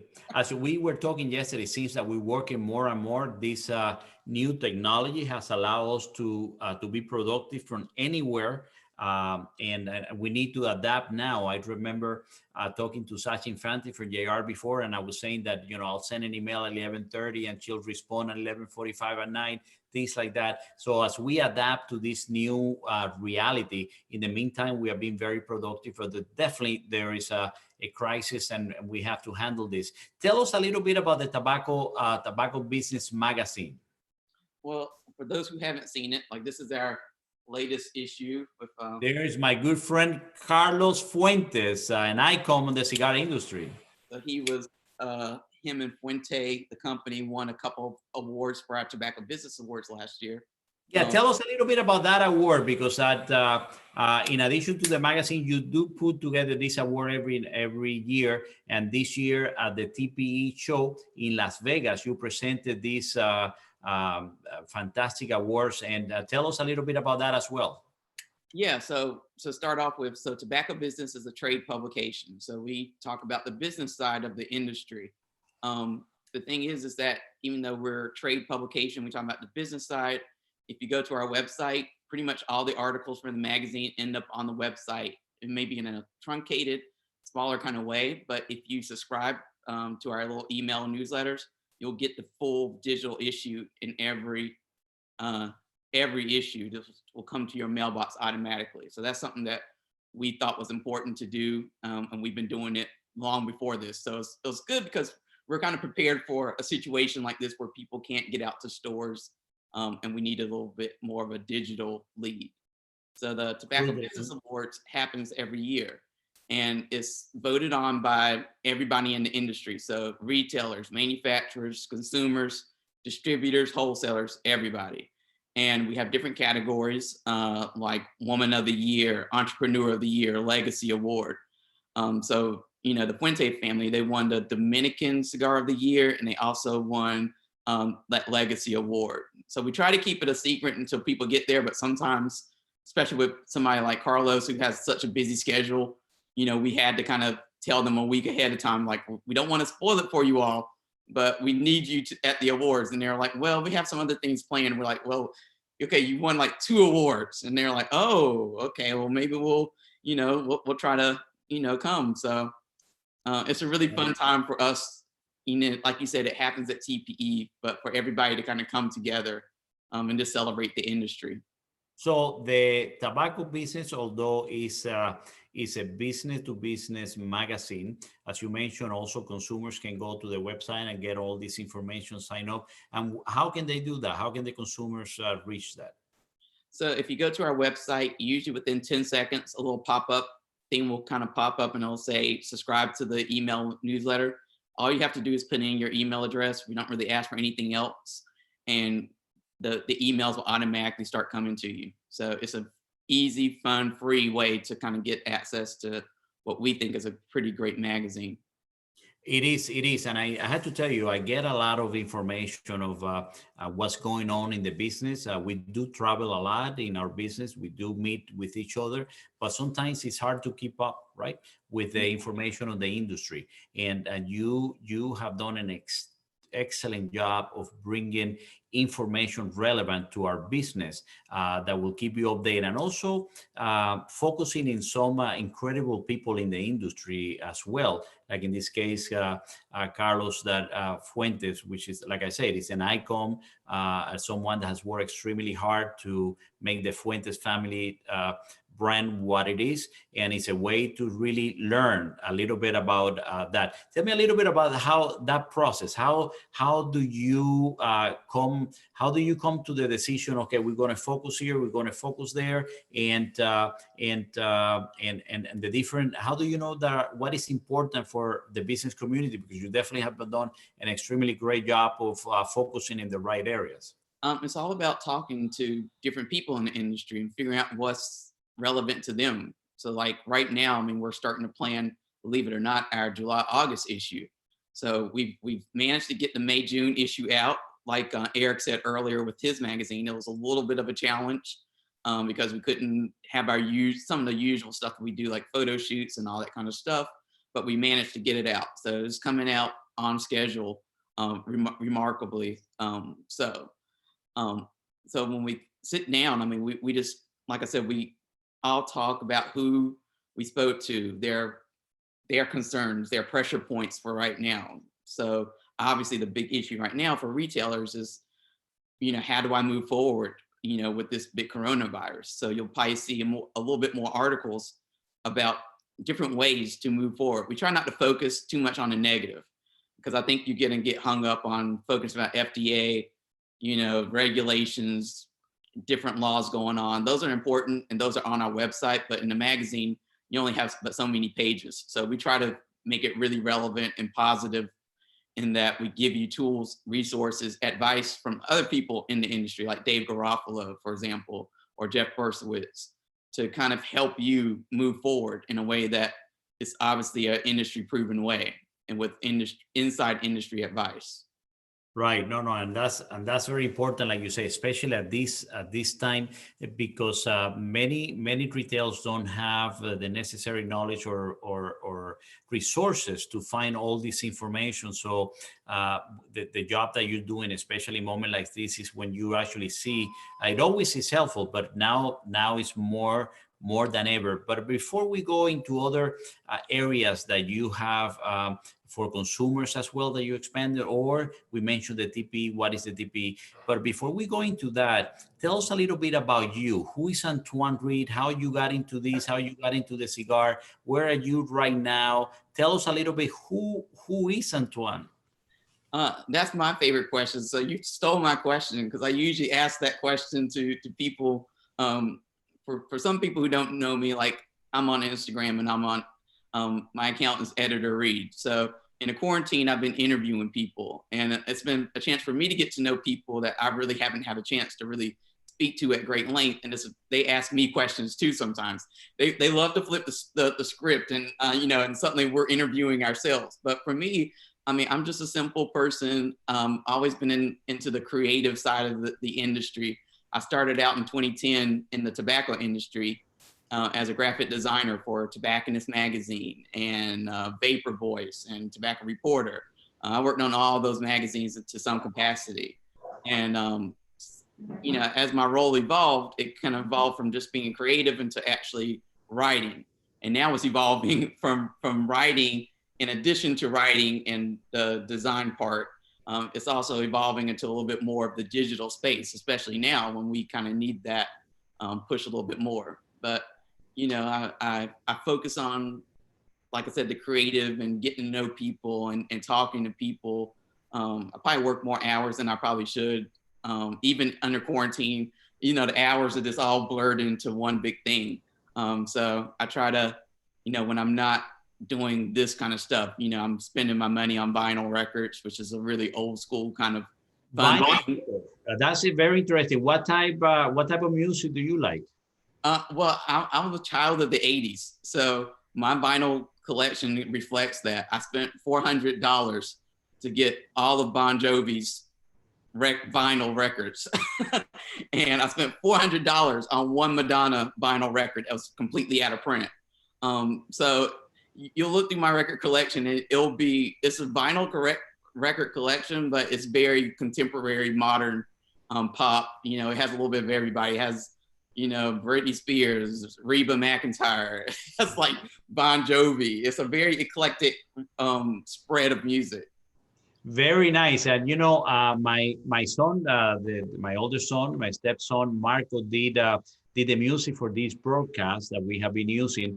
And he's a producer. He's a Grammy winner producer. And when he moved out of our house, we're only 2 blocks from here, but when he moved out, he had a studio here at home, and he had his vinyl collection, and he didn't take it with him at the time. I had to take it to my office, my cigar office, and it took a lot of space in the warehouse. So one day I told him, either you come and get it, or I will give it away. And it was over 10,000 vinyl records that he had in the collection, and he did not go and get it, but I ended up having to bring it to his house. So in a lot of boxes. So, but vinyl's having now a renaissance, right? They're coming back.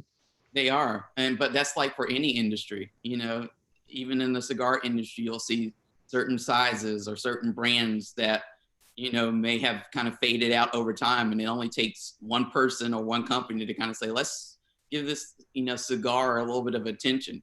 And it completely revitalizes it. I mean, I think we saw that with Altadis with the Trinidad. Right. I know the time and the effort that went into like bringing that back and remixing it, basically, almost, if you want to speak in music terms. So right, exactly. Stories I try to bring into the magazine, because it's just a different way of looking at business and ways of taking from different other businesses and just bringing it together to help. Right. And that's true. With the Trinidad, Eddie did an amazing job of envisioning the brand look and to envision the concept, this music that we have. As I mentioned before, you guys can visit the trinidadespiritumusic.com. It's a playlist that he put together and has some great music. It's fantastic to sit down and to smoke a cigar and listen to fantastic music. And you're right, it's all about in this case, our advertising said this is a spirit of the Caribbean, not only from the look, but from the flavors and the music and the rum that we have been doing. It's an amazing thing. So you're right.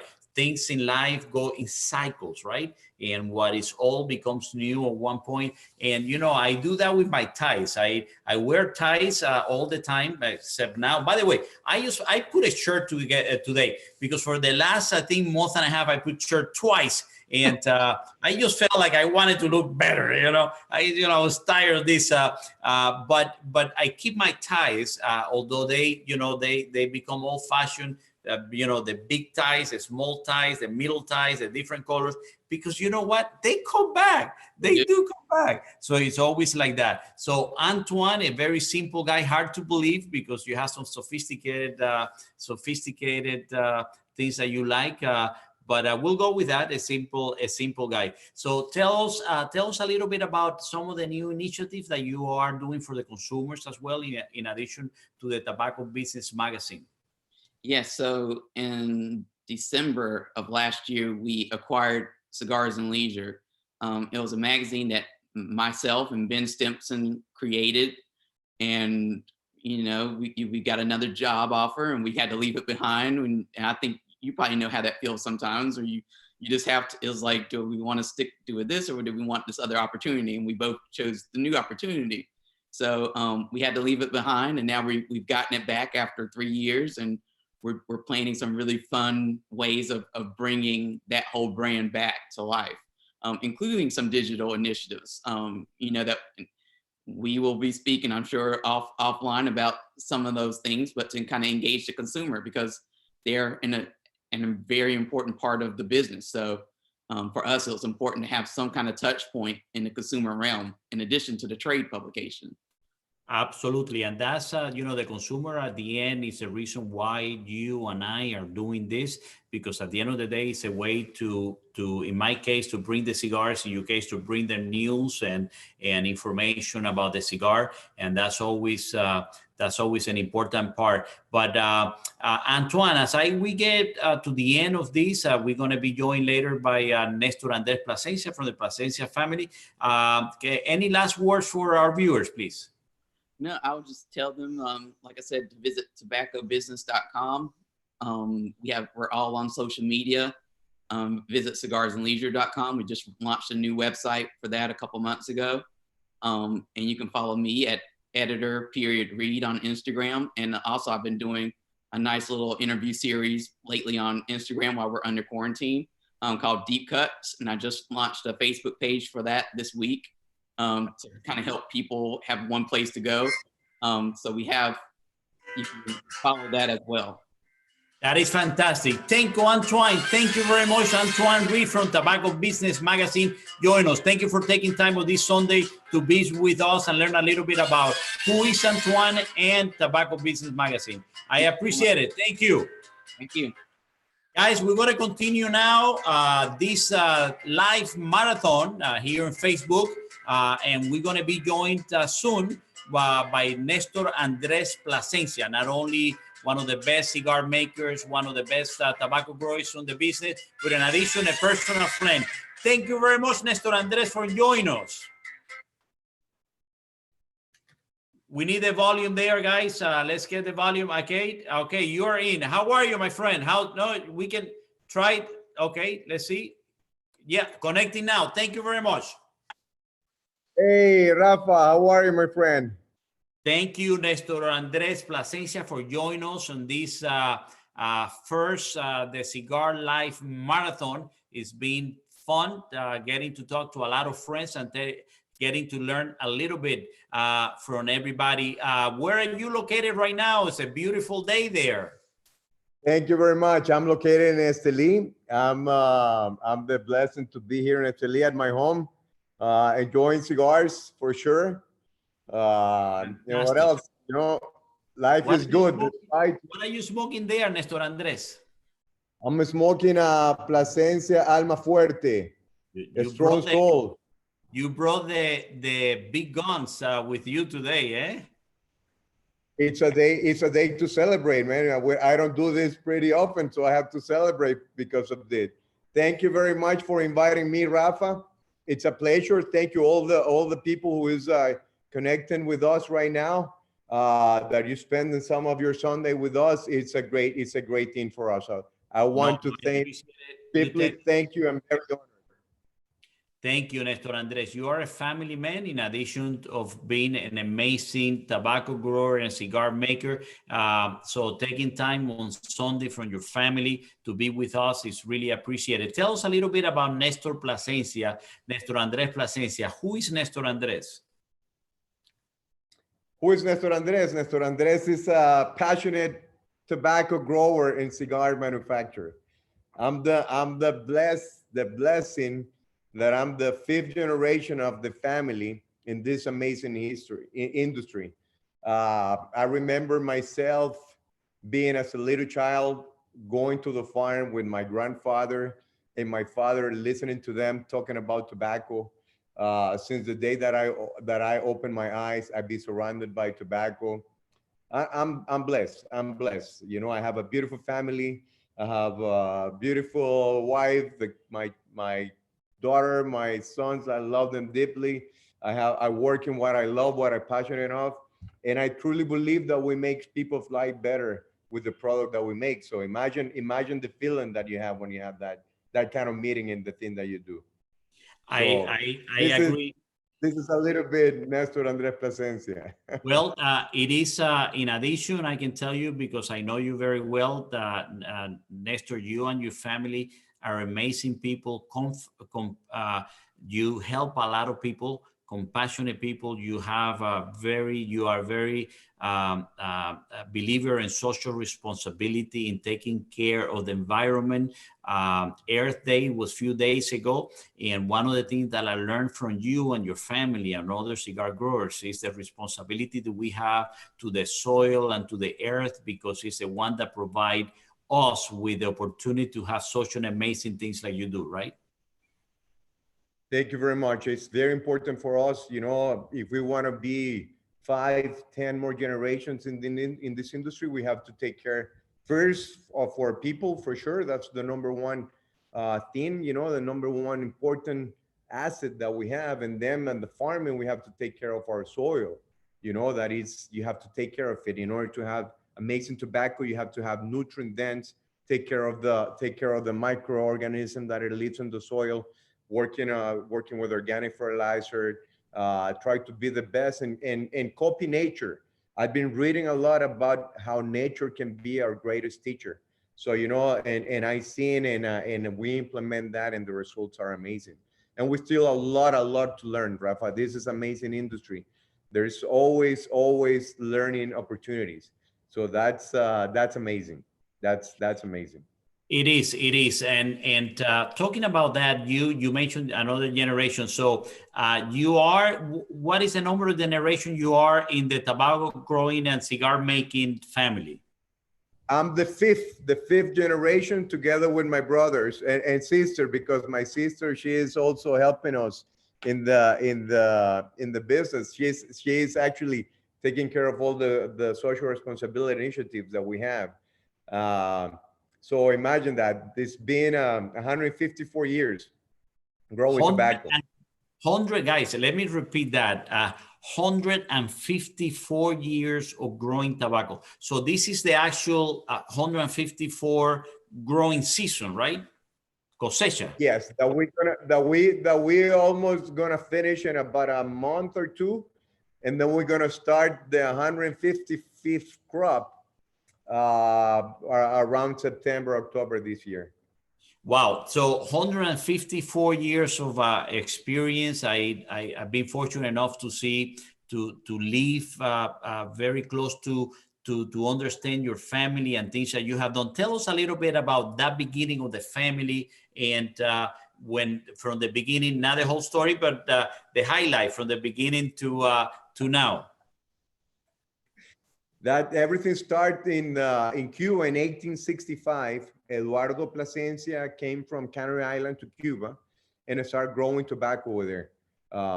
You know, the people from the Canary Island were known for good agriculture people. They used to be very efficient because a small piece of land, so they had to have a better yields, and that is a specific a small piece of land. So he came in 1865, started to grow in tobacco in Cuba, in the area of San Luis, Pinal del Rio, Vuelta Abajo, which is known for the growing of the best tobacco in Cuba. Then his nephew started working with him. Well, I was the second generation. That is my great-grandfather, Sixto Plasencia. He started working with his uncle, then started to increase in the business. Then in 1898, he bought his own farm and expand the business.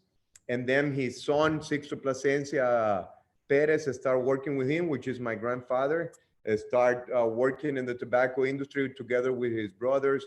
They formed the company called Hijos de Sixto Plasencia, so Sixto Plasencia Sons, and he started growing tobacco, expanding the business again.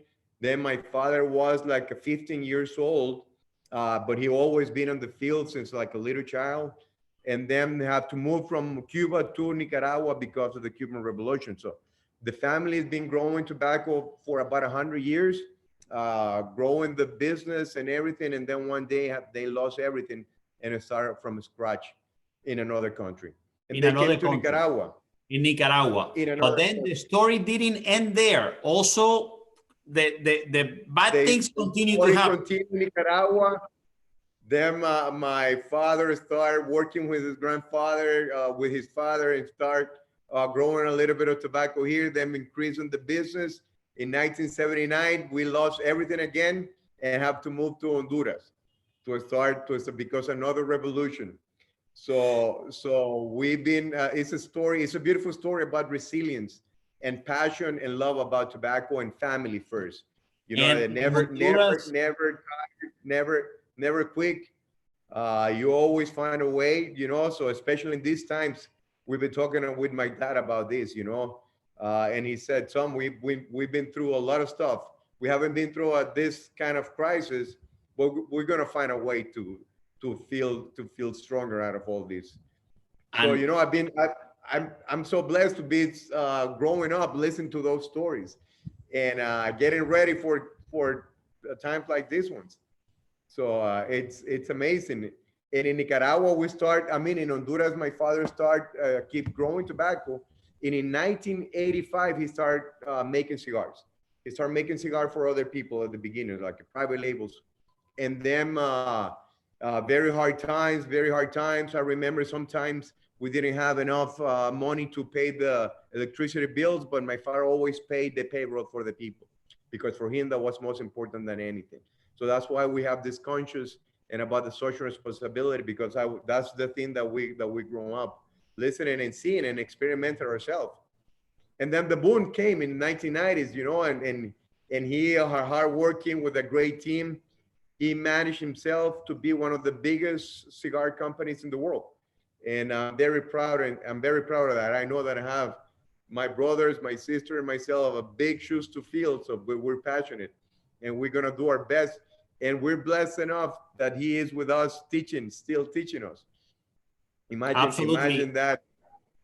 And that's one of the reasons that I wanted to ask you the amazing story of the Plasencia family and what I call the Plasencia saga, because as you mentioned, when you guys went to Honduras, then the blue mold came in the 80s, and also it had a really bad impact, devastated a lot of the tobacco fields, right, that you were growing, and your dad started again. And one of the reasons that I wanted to mention that is because, as you said, it is very important to understand in these difficult times, because sometimes we think that it's the end of the world, is as difficult as it is. Our family, many other families have gone through this, and we always find a way, and you found a way not only to prevent it, but with hard work, dedication, as you mentioned, perseverance. So I wanted to tell your story. I wanted you to tell your story, and we wanted to hear it, because I think it's very relevant for the difficult moments that we are passing at the time, right? Yes, yes.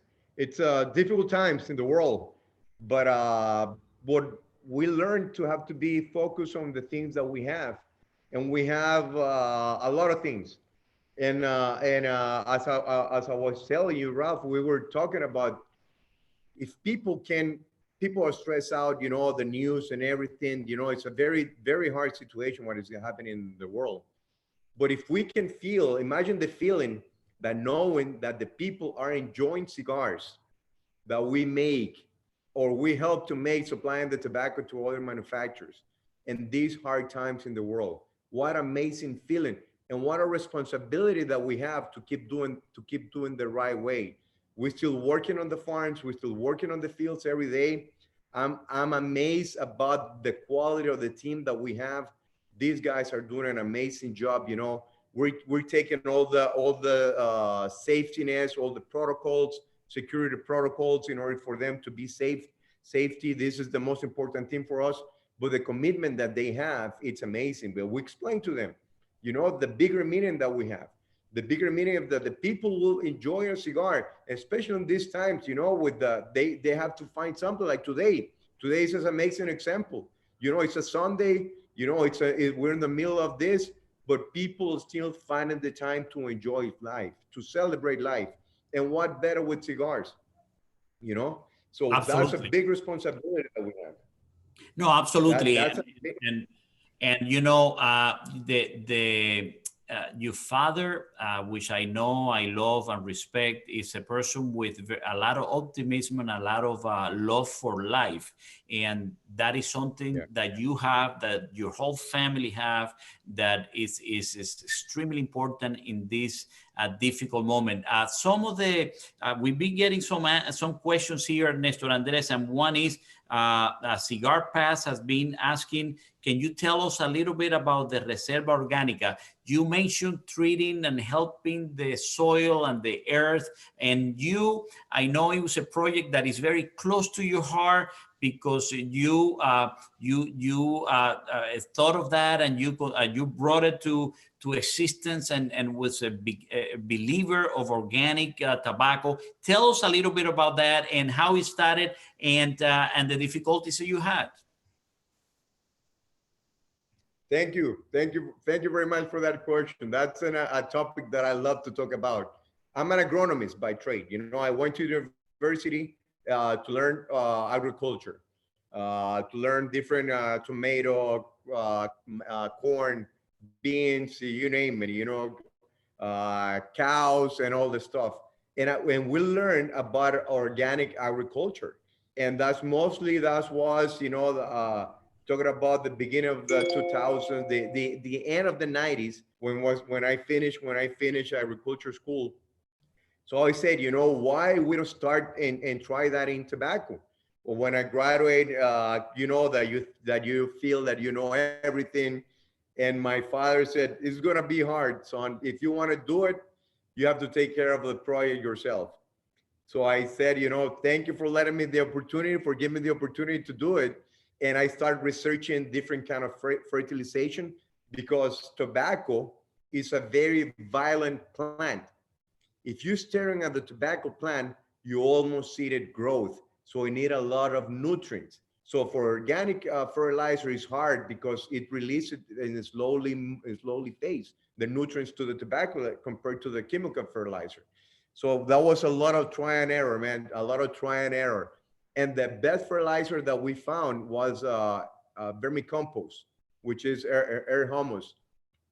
And then because it's already digested by the earthworms, and then when you put it into the ground, it's easily to absorb for the plant.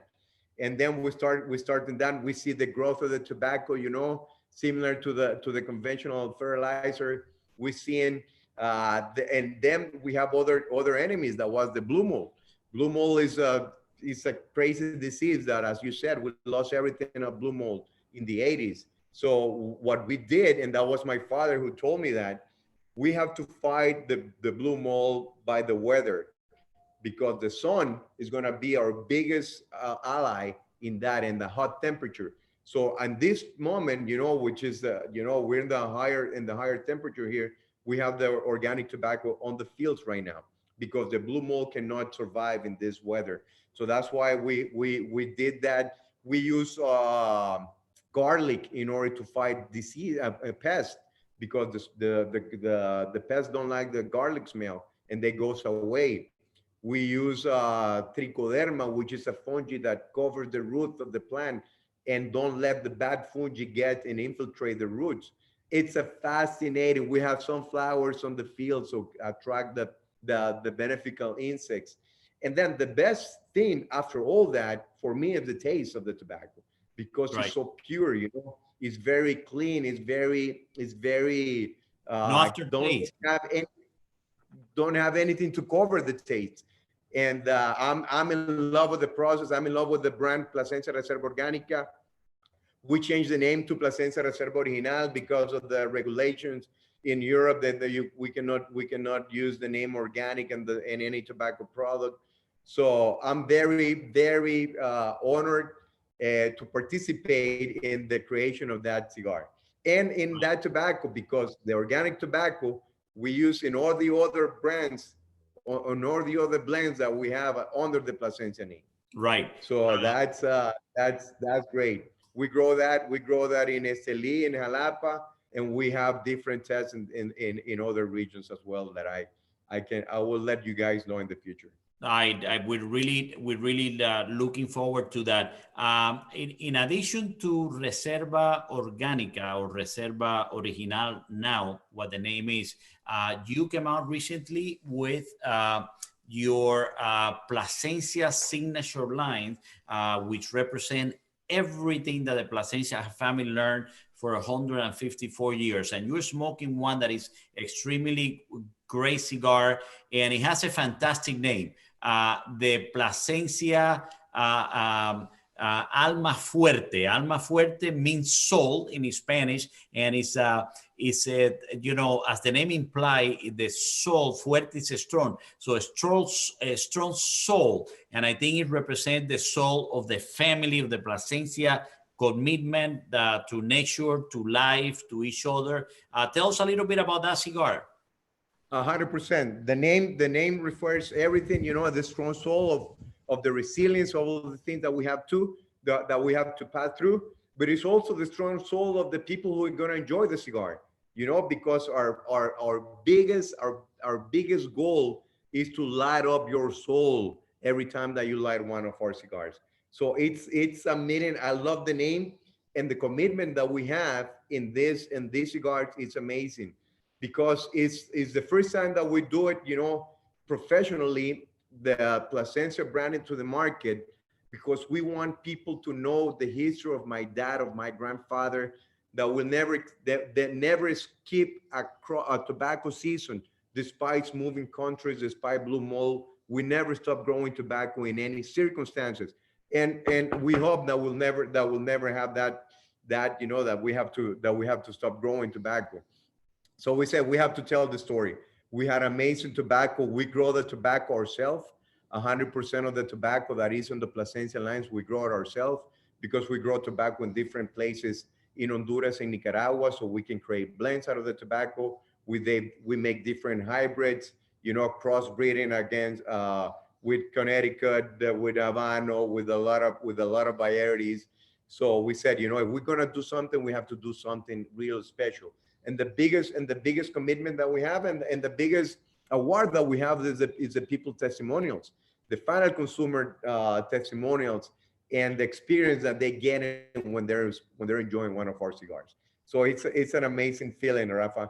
And I want to thank you in front of everybody, because you were a big part of that. You helped us big time with the design, with the blind tasting and all the stuff in order to make this happen. So thank you very much. No, for me it was Rafael is a member of the family, for you guys to know. Thank you. I do feel a member of the family, and I do appreciate the opportunity to help with that project, because it's something just like you. I know the commitment that you have to continue the name, and by the way, commitment and responsibility to continue the name of the family, right? It's it's very easy to get compliance and say, well, you know, my family has done all these things. I can enjoy life. I continue. But I've seen day in and day out the hard work of you and your family and everybody. Out of respect for your elderlies and the amazing thing you do. So I, you know, just to be close to your family, for me, it's an amazing. And by the way, some amazing partner of our company that makes some of our great cigars. The Plasencia family, we have found a real partner to be able to develop iconic brands like Montecristo, Romeo and Julieta. We started the day today with sponsored by the Montecristo Espada and the Espada Oscuro projects that are coming from your factory. Romeo and Julieta, 1875, Nicaragua. Romeo and Julieta, 1875, Connecticut, Nicaragua projects that we have done. The Aging Room Pura Cepa, the Aging Room Big Number 2 projects that you have helped us, because as I mentioned in one of the advertising of the Montecristo Espada Oscuro at the beginning of this marathon, we have been able to tap into amazing amount of tobacco that you have prepared and take so much time to do this. It's something that you and your family do with, and your team, by the way, do with a tremendous love. Thank you very much. It's an honor that we are part of making together with you guys amazing brands. Since I was a little child, you know, listen about Montecristo, Romeo and Julieta, and then we part that we make those brands for us. It's a great proud to help you guys creating this amazing blend together with you. So very proud of Montecristo Espada, that cigar. That was the first collaboration that we did, you know, with that light wrapper, how we controlled the wrapper to stay that beautiful color in the time, the blending, the tobacco, 100% Nicaragua. You know, myself as a Nicaraguan, it's a matter of pride also. The new Romeo and Julieta, 1875, Connecticut, Nicaragua. That's another amazing project that we make, and the project that we have in the pipeline. You know, I'm also very excited about those projects. We coming up. We are working an amazing project coming up for the fall. Something that is special, like everything that's coming from you. And you know, it's for me. I wanted to get you at the end of this broadcast as we come to the end of this marathon. The reason I wanted Nestor right you at the end, because I wanted to have the amazing story of your family, but so I did it at the end because not only tell the story of your family, which again, I say it is very important to the present time, but also the optimism. For me, the Plasencia family represent optimism and look forward to the future regardless of where you are. So as we come close to the end, can you say some last words to our viewers, please? That will be my pleasure, and thank you again for giving the opportunity to tell my family story, which is a beautiful story, and the proud that we have working together with you guys. My final thoughts about this, guys: keep enjoying life. You know, no matter what, we have to enjoy life. There's nothing in the world better than being optimistic and see that it's a hard time, that we have to be pragmatic with this, but that we know that we're gonna get stronger out of this. We have to see all the things, focus on the things that we have, because we have a lot of things. You know, we have a lot of things. And then we have to enjoy life. Nothing can take the pleasure of enjoying life. And if we can help with the product that we make, from the fields that we grow the tobacco, from the people that are making an amazing job, you know, you still supply a job for a lot of people over here. For a lot of people in the United States, our team are doing an amazing job. Your team, Rafa, is doing an amazing job, you know. So keep, guys, enjoying life, because life is beautiful no matter what. Thank you, guys. You heard it here. You heard it from Nestor Andrés Plasencia. A great way to end. We're going to have now joined our team of Tabacalera USA to talk a little bit, wrap up with this fantastic 6 hours. Nestor Andres, thank you very much. You uplift us, and we are better because we have you with us. Thank you very much, and say hello to your family. Thank you. Thank you very much, guys. Thank you. Thank you very much, guys. And now we're going to be joined by the Tabacalera USA team. I have been doing this for 6 hours, but these people have been working tremendously hard, everybody, to make sure we were able to bring you some information and some time to with you today. There you go. It's starting to appear. So we have been joined by Oliver Hyams, a very good friend of ours, of mine, Diana Rojas. We have Gabriel. We have Paul Waller's back with us, and Dane should be appears in a little bit moment. And not sure if we have Travis joined yet. There is Dane. How are you? Hey, Raf. Guys, thank you. Thank you very much. Travis is joining us as well. What an amazing time to be able to talk to our consumers and to talk to many friends, our friends on the industry. People are doing an amazing job. Thank you all for being here. How you guys doing? Hey, doing well. Very good. What a celebration. Really well, thank you.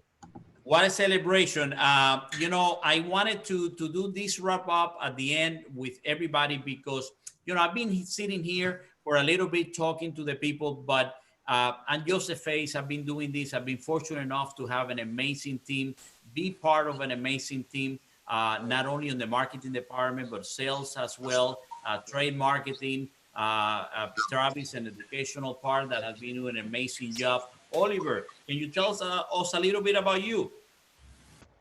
Nothing. Very grateful to be working with such a great team. I've been working with Altadis and Tabacalera for, I can't believe it, just finished my 6th-year anniversary. So I love the cigar business. I work in the trade marketing department, so I work very closely with sales and marketing, and yeah, I enjoy being part of the team. We'd also like to say that Jennifer is joining us as well. Jennifer, welcome to the broadcast. Oliver, I met you long before I started here. You have a long, although you have been with the company for 6 years, you have, you know, I know your father very well, also someone that made his mark in the cigar industry as well. Tell us a little bit about your dad. Yeah, I mean, I probably owe a lot to him, but yeah, he's my family he's been in cigars my whole life. So originally from the UK, he had a cigar, I guess, distribution business in the UK, and then worked, you know, selling cigars over there through my childhood. And then while I was in college over here in the US, they moved over to the US to work in handmade and premium. You know, I enjoy it. I try and get together with him as much as I can and enjoy a cigar and a drink every so often. And yeah, no, it's nice to be able to follow.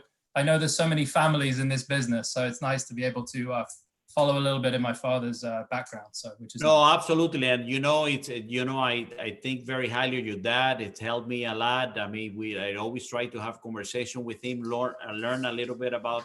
He has some amazing introduction. Working at CAO, some of those that I love and I respect a lot. So being able to know now to be working having the office right next to you is an amazing opportunity because we had dreams together, we work together, and it's an amazing thing to have you part of our team and be responsible for some of the amazing initiative we do with the retailers, right? So that's thank you. And I know you recently got married, so you're still in the honeymoon period. How's that going? Yeah, I don't know if there's a manual to it, but so far so good. I have no, there's no manual. Let me tell you, there's no manual. Yeah, no, I'm very grateful to have a great wife, good family. So yeah, I guess what do they say? Happy wife, happy life. So I think I'm happy. So yes, ain't that the truth? That's very important. I'm celebrating today my 22nd anniversary. Oh, that's right. That's right. Happy anniversary, Rafa. Congratulations. I appreciate it. Yeah, Oliver sent me the text very early. I appreciate it. You know, so it is, but it's also a time of optimism, right? A time to become two different people, become one, and be able to have this journey in life together. and that's an amazing feeling because it makes you be optimistic about life and about everything else, right? Yeah, no, absolutely. It's nice to be able to share things, share experiences together and share different things. We big family. We like to travel. We like to enjoy things. So it's nice to be able to share things together. And absolutely. Yeah. Paul, you came back. Thank you very much. Before you were outside, probably was raining now or something like that. Paul, you told us before a little bit about your journey coming here and all that, but tell us a little bit about Paul outside work. Who's Paul? What do you like? I've remember seeing some of those fantastic pizza. I never known anyone that cured their own ham. Tell us a little bit about that. Yeah, so I did have to migrate back inside. There was some pretty bad thunderstorms that rolled through this afternoon, but yeah, I mean, first and foremost, mostly a family man nowadays. I've got 2 little boys at home, and spent a lot of time with them. We had an afternoon of movies and popcorn, and I kept logging back onto the live stream here to keep up with the marathon. But yeah, no, we really enjoy making homemade pizzas. We have kind of a wood-fired pizza passion. And then I've recently just started exploring a different style called Detroit. So we enjoy making things at home and cooking, and we get the kids involved, and it's just a lot of fun, a family affair. How are the kids adjusted to this new place? Do they love? I guess you go more now to the beach, obviously. How do they enjoy that? Yeah, they absolutely do. They have fun wherever they are. So they find interesting things along the way. And my son loves pointing out to see the little lizards as they run around, or, they just get enjoyment out of the simplest things. So they're still pretty little, and they find joy in everything. Yeah, no, it's an amazing time. My 4 kids are all grown up. Actually, Carlos has been Carlos Manuel have been helping us posting on the book in the Facebook groups today. So everybody has been helping. My other son Marcos prepared the music for this that I've been using and making fun all that. But it's fantastic seeing the family, and you'll see that they want to grow up so fast, right? So you will never know how they move again, how they become this big from this little thing there, right? Absolutely. It's an amazing thing. Travis, first of all, thank you very much, Travis. Travis, you have been doing an amazing job helping us in live streams on Instagram, Romeo and Juliet _USA, Monte Cristo _USA, H. Orman _USA, and Agent Room, and over here at the Cigar Life. I appreciate it. Travis, we learned a little bit about your educational background. You've been helping with tell the story about the cigar, but tell us, who's Travis? I see the background, but Travis, I learned there's a lot more than that. Tell us a little bit about yourself. Thank you, Rafael, and thank you for hosting this today. This is wonderful. Little about me. I grew up in a small farm town in Washington State, and I've lived in Las Vegas as a butler. I was in the automotive business for many, many years, and that's one of my passions in life is cars and doing my own yard work and priding myself in having the best yard in the neighborhood, and I love being outdoors and being hands-on. So it's what I always spend a lot of my free time is with my wife and spending my time working on cars. Travis, you in one of the live stream, the background was a car that you were fixing. Tell us a little bit about that project. It's a 1930 Plymouth that was basically bought new by my aunt's husband's grandfather. Oh my God. And he owned a service station, and my dad drove that when he worked for him in high school, and drove that to go fix tractor tires out in the fields because we grew up near a farming community. So I got a hold of that car, and I'm in the process of rebuilding it now in hopes I can have it ready and have my dad drive it again before he gets too much older. That especially, how long does a project like that takes? How long do you think one day? When is the goal for one day? I know you're probably working and but how long will it take to put something like that complete? To do a complete frame off restoration, it's going to take me at least 5 years. With the travel that we do with you and I do, I can't commit every evening or in the weekend, so it's taking me longer than typical. but I've accomplished a car in less than a year, and some as much as 3 years. How do you get into the cigar business? How do you get into the cigar, Travis? It was really luck. I fell in love with cigars many, many years ago, about 23 years ago. And it just so happened that the rep, when I was out in the field selling, he pulled me aside. He says, Travis, you've got good rapport, because I was selling food with a big food service company. And he says, you've got good rapport in all the shops. You come in and you place all your orders in different shops throughout this whole region of Denver. And he said, we'd love for you to be on board with us. I said, okay, well, where are you going? He says, well, I'm going to work for another company. Hence, I got my job. And people like yourself and Mr. Sejas, when he was in the business, it really helped culture that love that I have for cigars and tobacco. Wow.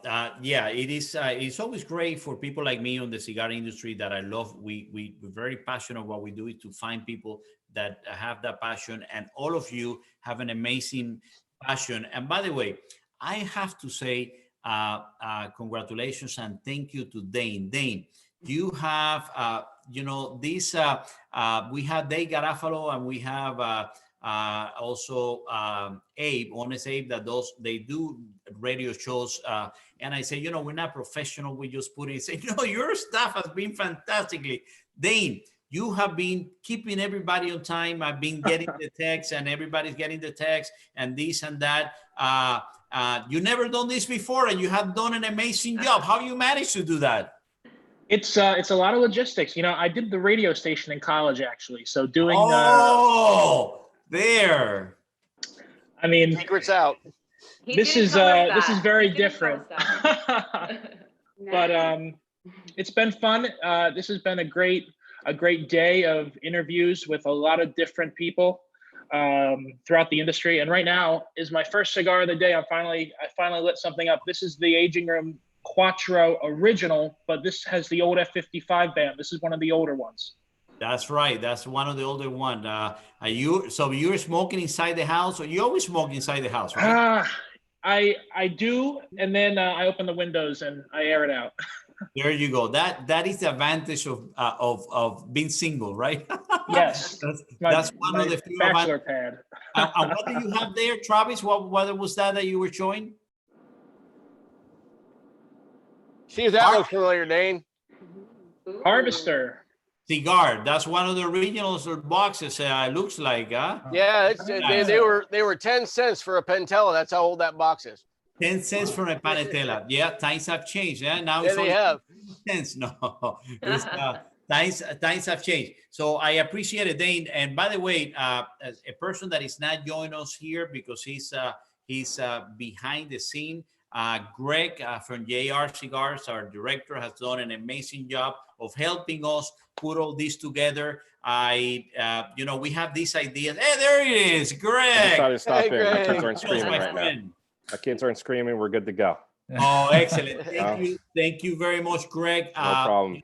We have bothered you. I appreciate you taking the time. You have two little ones in the home. I got to know you before the broadcast. Right. We spent some time together. Today was a special. Right at the end, we convinced Javier to do this paella, right? And how amazing was that? That looks amazing. I'm waiting for it in the mail. So yeah, well, I am hungry, because I bet you are. I thought I was going to have a time in the middle, eat something, but that didn't happen. I actually did some texts and things like that. So I appreciate Greg. You have taught us how to do this. I taught Dane how to do this, and Dane did a great job. So yeah, he was a good student. Well, like I mentioned, this is a team effort, and everybody has been doing an amazing job. Jennifer, tell us a little bit about yourself. What are you smoking there? Oh, well, I am smoking Monte Cristo Nicaragua series.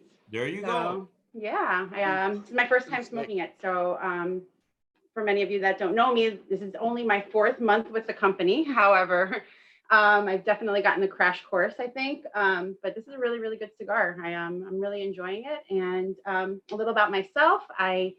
Prior to working at Altadis, I was working in marketing for 8 years for a beauty company, an iconic beauty company, and I made the switch in January. So I'm excited to be part of the team. Personally, I keep saying I'm in an undisclosed location because I too have 2 small children and they will come find me. So I'm I'm here. How old are kids? 3 and 5. Wow. So yeah, I'm in the thick. The boy is the younger, and then I have a girl who's 5. So between the homeschooling and, you know, really working from home and doing a lot of these calls and stuff, it's been a challenge, but, you know, I have my cigars and, you know, I have plenty of research to do while I'm home on this, and watching, learning a lot. And I hope that our consumers and our viewers have been learning a lot as well, because it's been, you know, a great opportunity to hear it from all different angles. You know, we've got, you know, everybody from the manufacturers to, you know, our own sales team who are really working hard to, you know, keep the machine moving, and, you know, us, because we're awesome. Right. No, I appreciate everything. These have been definitely, I think this crisis have brought us, all of us together closer, I believe. We definitely spending a lot more time than when we together, that we were actually in the office next to each other. So that this is, you know, out of the different, in my life, I've gone through very, very difficult time. Yesterday, someone from Spain was telling me, oh my God, I've been 45 days and this and that. I said, let me tell you, I was 45 days in Cuba in a house when people came to do acts outside our house because we wanted to leave the country every day for 45 days, and we had no food or no water. So when you put things in perspective, life, there's always, you know, other harder things that happen, and this opportunity, what I like about this is that it brought us all together. We have gotten to know each other. So let me go back to you, Greg, if you can take your microphone out. Tell us a little bit about who is Greg. So I started for JR Cigars about 2 years ago doing videography for them. Before that, I've worked on Montel Williams. I've interviewed some baseball players, and my main source of income was shooting news. So now doing videography for JR, and doing the podcast with Nick, and I can't believe that's been a year now, and learned a lot. And of course, I want to congratulate all of you because I picked the 175th as my favorite cigar of the year.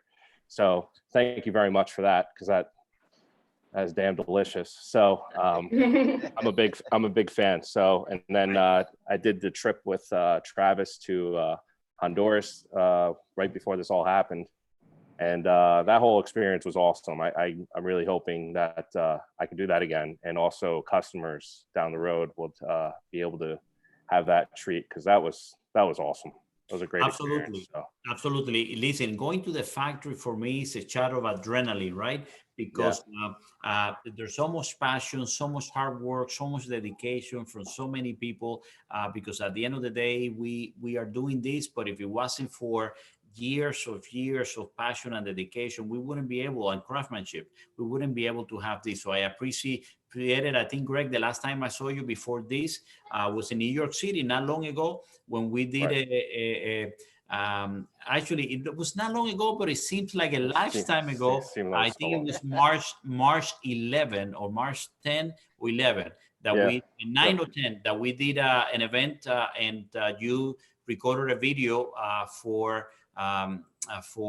with AJ Fernandez and myself talking about the cigar of the year, and that, you know, again, seems like a long time ago. So thank you very much for everything you've done. Thank you. Diana, what are you drinking there? Well, hi Rafael, everybody. I figured this was a special occasion, and this is my most beloved bottle, and it's the end. So this bottle I can actually only get in Dominican Republic. And when Gabby and Jennifer went to Pro Cigar, I asked Jennifer if she could look for this, but she didn't find it. So this is the Glenlivet. It's a triple cask, and it's amazing. And I am so happy to be able to join on video and drink and not be in trouble because I'm not working right now.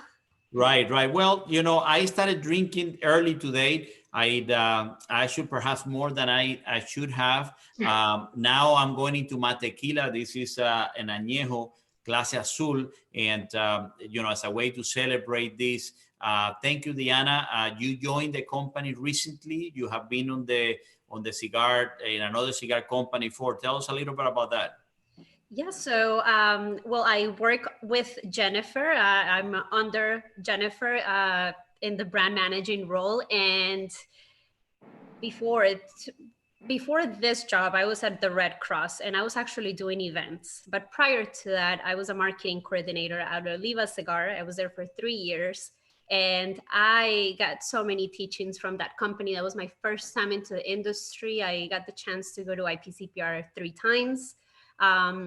So I was very lucky and fortunate to meet a lot of very influential people in the industry, one of those being yourself. We've known each other for a long time.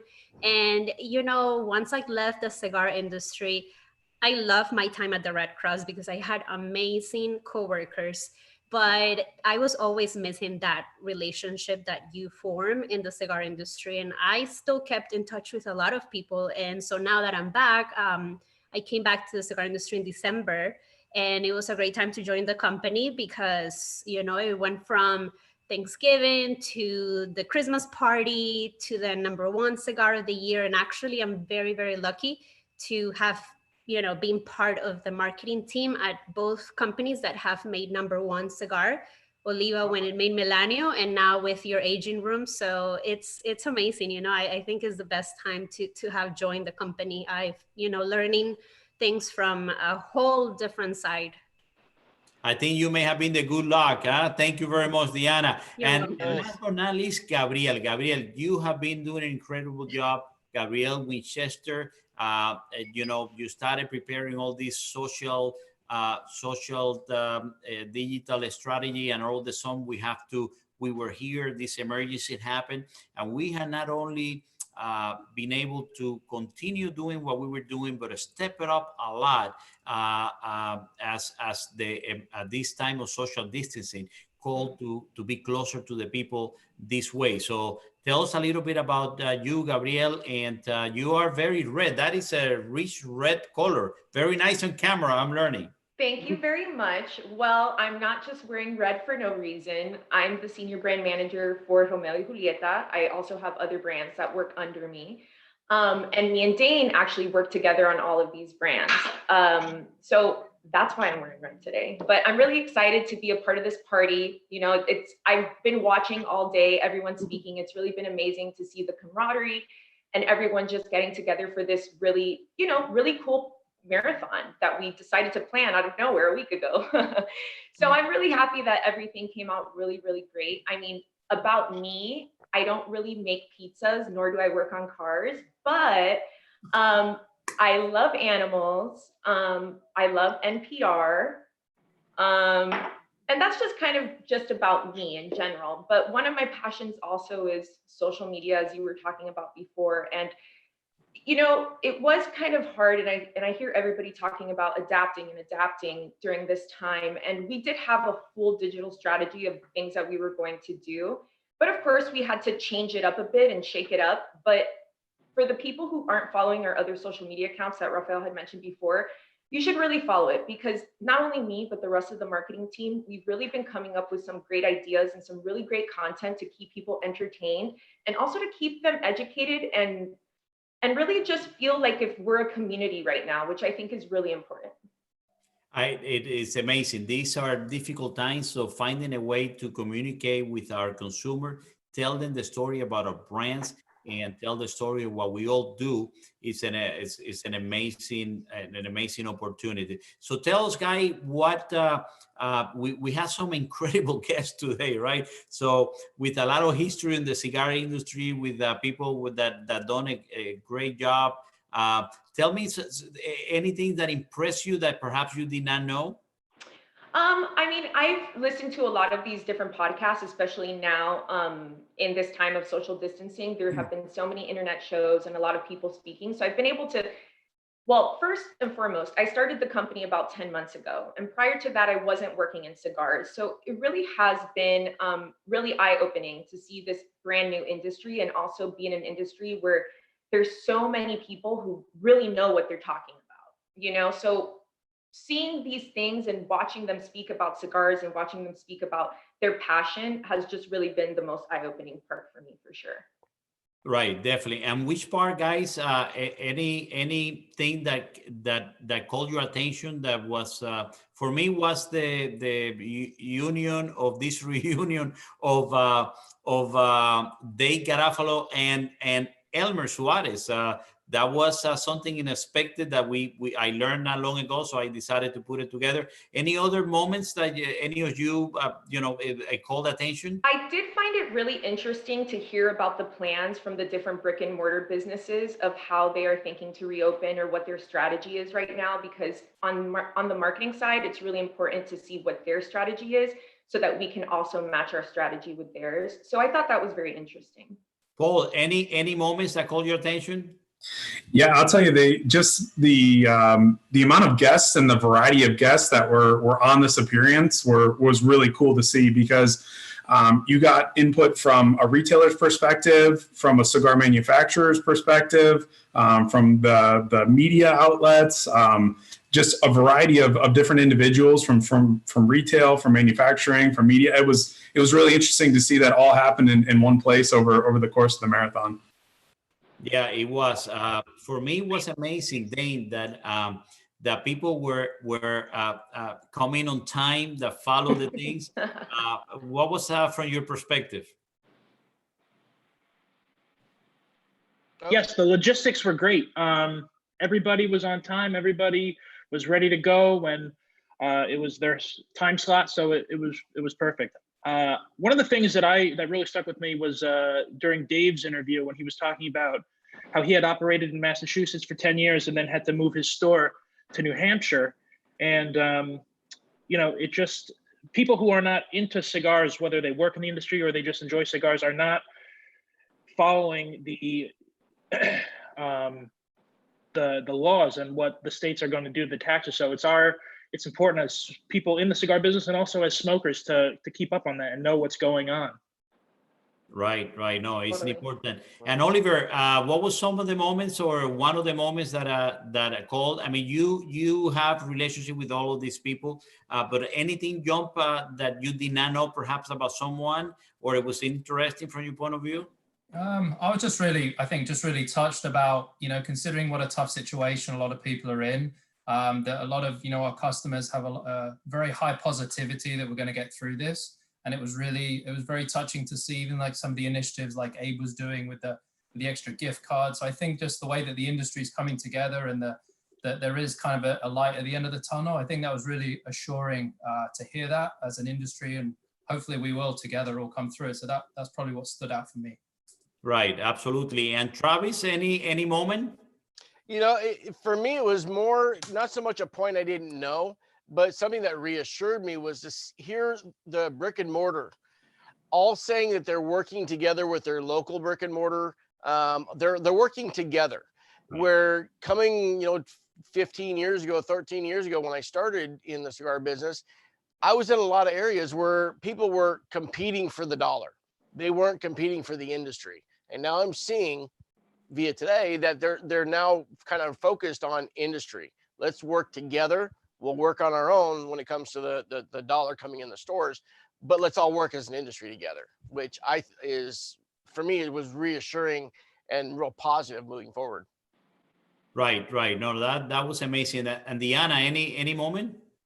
I think to me, more than all of the information, because the information was so valuable to me, my surprising and my shock factor was that we have so many viewers that stayed the whole time with us. Like, you saw people commenting from 12:30 until now. And so, the fact that they want a longer marathon, please, let's not do it next weekend. 24 hours, 24 By hours. the way, I want to make this announcement tomorrow. Join us. Rafael, do not do that to me, because I don't know what I'm gonna do if we have to plan a 24-hour marathon in 2 days. Please don't. So Please don't. it was funny because as I learned, right, that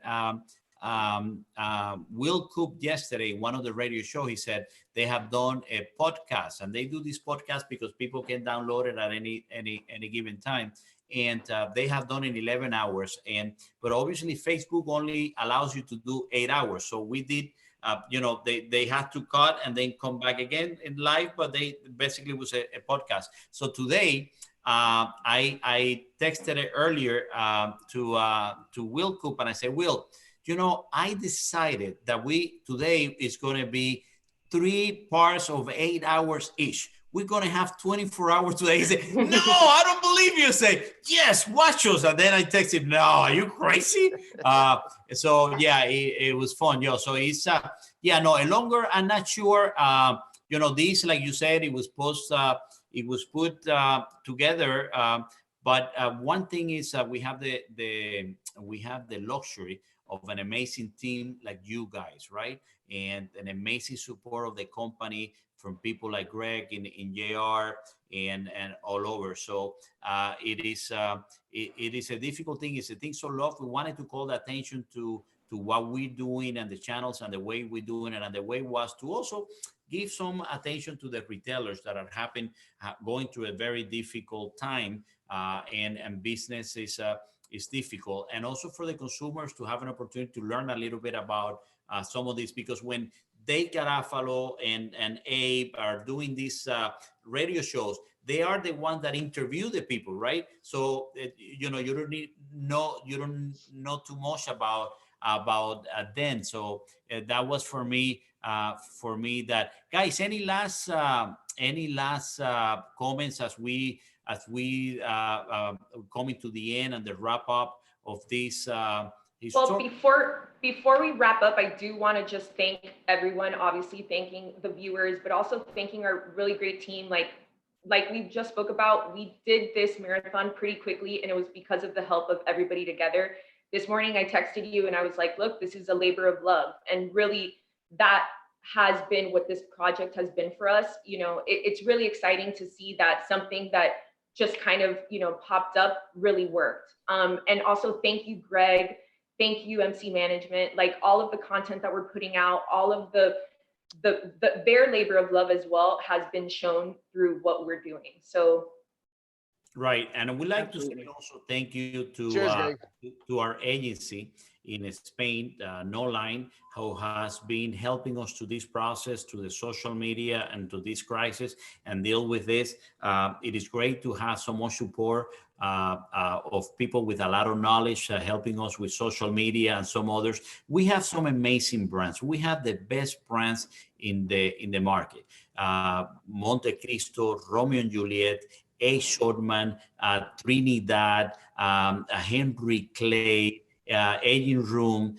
We do have some amazing brands, but the brands are just a brand. If it wasn't for the people that make the brands, take the time, like Pedro Ventura, it was great to see him, to Elmer from the factory, representing the team of thousands of people that make, even on these difficult times, they are trying to do their best to get the consumers, the adult consumers in the United States, our brand. So that's something that is amazing. Oliver, any last words before we do wrap up? Just great credit to for putting this all together. I know a lot of people put a lot of work behind the scenes, and also credit to you for doing this for 6 hours. That's very impressive. So great job. Congratulations, Rafael, and happy anniversary. Thank you. Happy anniversary to Alina. Thank you. If I could real quick, you got a special thanks out to those sales reps within our company, Tabacalera, JR, everybody that's been involved in watching us and kind of getting it on their social feeds and getting the response from us. Thank you to all those guys who helped support us on the back end, like the social, helping us with the social and getting it on their feeds to get our name out. Yeah, not only the back end, but actually the front end. These are the people that are the faces faces of our company. These are the faces of Montecristo, the faces of Romeo and Juliet, of A. Schurman, of Trinidad, of A. Room. These are the people that are there on the lines every day, or when it's rain, when it's snow, when it's a bad weather. They are there servicing the retailers and their consumer. So I'm always looking for amazing ways to help the retailers and the consumer. Yesterday and the day before, I've been doing this Zoom with Josh and his customers and consumer, and it is an amazing job what they do. So so congratulations to everybody and the people that support in our company that are sitting there, making sure that we have everything we needed. Brad was fantastic about Casa Montecristo and what we are doing, and the other retailers as well. So let's go quickly. And any last word, Paul? No, I don't think I could say it any better than it has been said. Thank you to everybody. I'm very, very proud of this team and grateful to be a part of it. Thank Rafael, you. one last thing. I'm sorry, I'm hogging up the camera here. No, thank you. But I wouldn't be a good brand manager if I didn't plug that we are going to be releasing the Reserva Real Nicaragua very soon. So be on the lookout. We will be teasing it through our social media. We will have a live about it. We will smoke on air with you guys. There you go. Do not forget, this is a great cigar. I know, I appreciated that. Jennifer, any last words? I think just an overall just piggyback. I think that this show and this marathon that we put on and seeing the allegiance that our retailers and, even on the corporate side and, the support that we have to support their people, whether it was, Abe offering, the discount with a purchase to gift it to somebody else, and just that camaraderie and support of a community that is such a tight-knit community that I'm learning very fast. And it's just during a time like this, and just difficult times in general, to your point, it's to find out what the lesson is and what we can learn and how we can grow from this. And I think overall, yes, there is an underlying theme of health and hygiene and all of that, but at the same time, we're humans at the end of the day, humans who have a shared passion in cigars, and our job is, relaying the brand DNA of very iconic brands in the market, but at the same time, it's to answer to the consumer need. So we do have our luxury offerings. We have such a wide breadth of offerings, but how we adjust to this time when we come back and understanding that we are, heading near, different economic and consumer spending habits is really, really interesting. And, it starts everywhere, with the retailers having, doing what their part, what we can do on our part, and then just learn from each other. And I think it's been great. I mean, to take something positive from something that's been kind of challenging, I think that this is just going to make us all better. Absolutely, I agree. Greg, any last words before we give the floor to Dane before going? I'm shocked that my cable company has not cut my internet feed to my house yet. So I want to thank Blue Ridge Cable. Also, I'm going to Travis's house next time I visit to Florida to have that Johnny Walker Blue with him. But ooh, nice. I do want to say thank you for everybody getting me involved, and it was fun. It was fun, stressful, fun, and I would say I can't wait to do this again. Yo, Greg, 24 hours, Greg. 24 hours. Are you ready? I'm ready. I'm ready. Sure. I'm Sure. ready. But if I did 6, I can do 24. I got Dane all trained up. He's ready to go. Your wife and the kids will not sure what they will say about that, Greg, eh? No, I mean, it'll be all right. I'll set it up next to the bed. Dane, tell me a little bit, one last word for everybody, please. First, I got to say thank you to Greg, because without him, I don't think we would have been able to put this together. No. And he said all the shows he worked on, so he has an impressive background. So he was definitely the pro. And just, Raph, I just hope you had a comfortable chair. I didn't have a comfortable chair. I put one of my paintings in the bag, and I did it from inside the house because I set it up outside, and then I learned today that the weather was going to be terrible.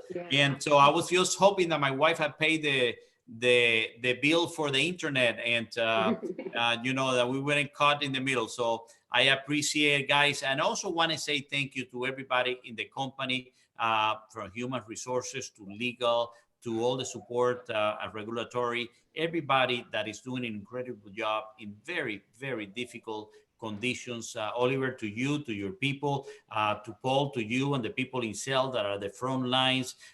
Travis, thank you very much. Everybody, thank you very much. And as this, especially to everybody has watched us that are taking time on the Sunday to learn a little bit about what we are doing in Tabacalera USA, Altadis USA, JR Cigar, Casa Montecristo, and our retailer partners and manufacturer partners, because at the end of the day, all we do is bring the fantastic work of the people on the factories, on the farm, and not only our own company, but also from our partners. At the end of the day, we are all one, we're one industry, and that's what is important. And to the winners, congratulations. We have been announcing, the team will be contacting you guys, and thank you very much. So this music take us to the end. I would like to again say thank you to everybody for joining us on this amazing marathon of the Cigar Life. I appreciate you and you and you and you and you and everyone that has been made this possible, and everyone of the company. Thank you, guys. God bless you, and cheers. Enjoy. Have a fantastic time. Greg, please take us home.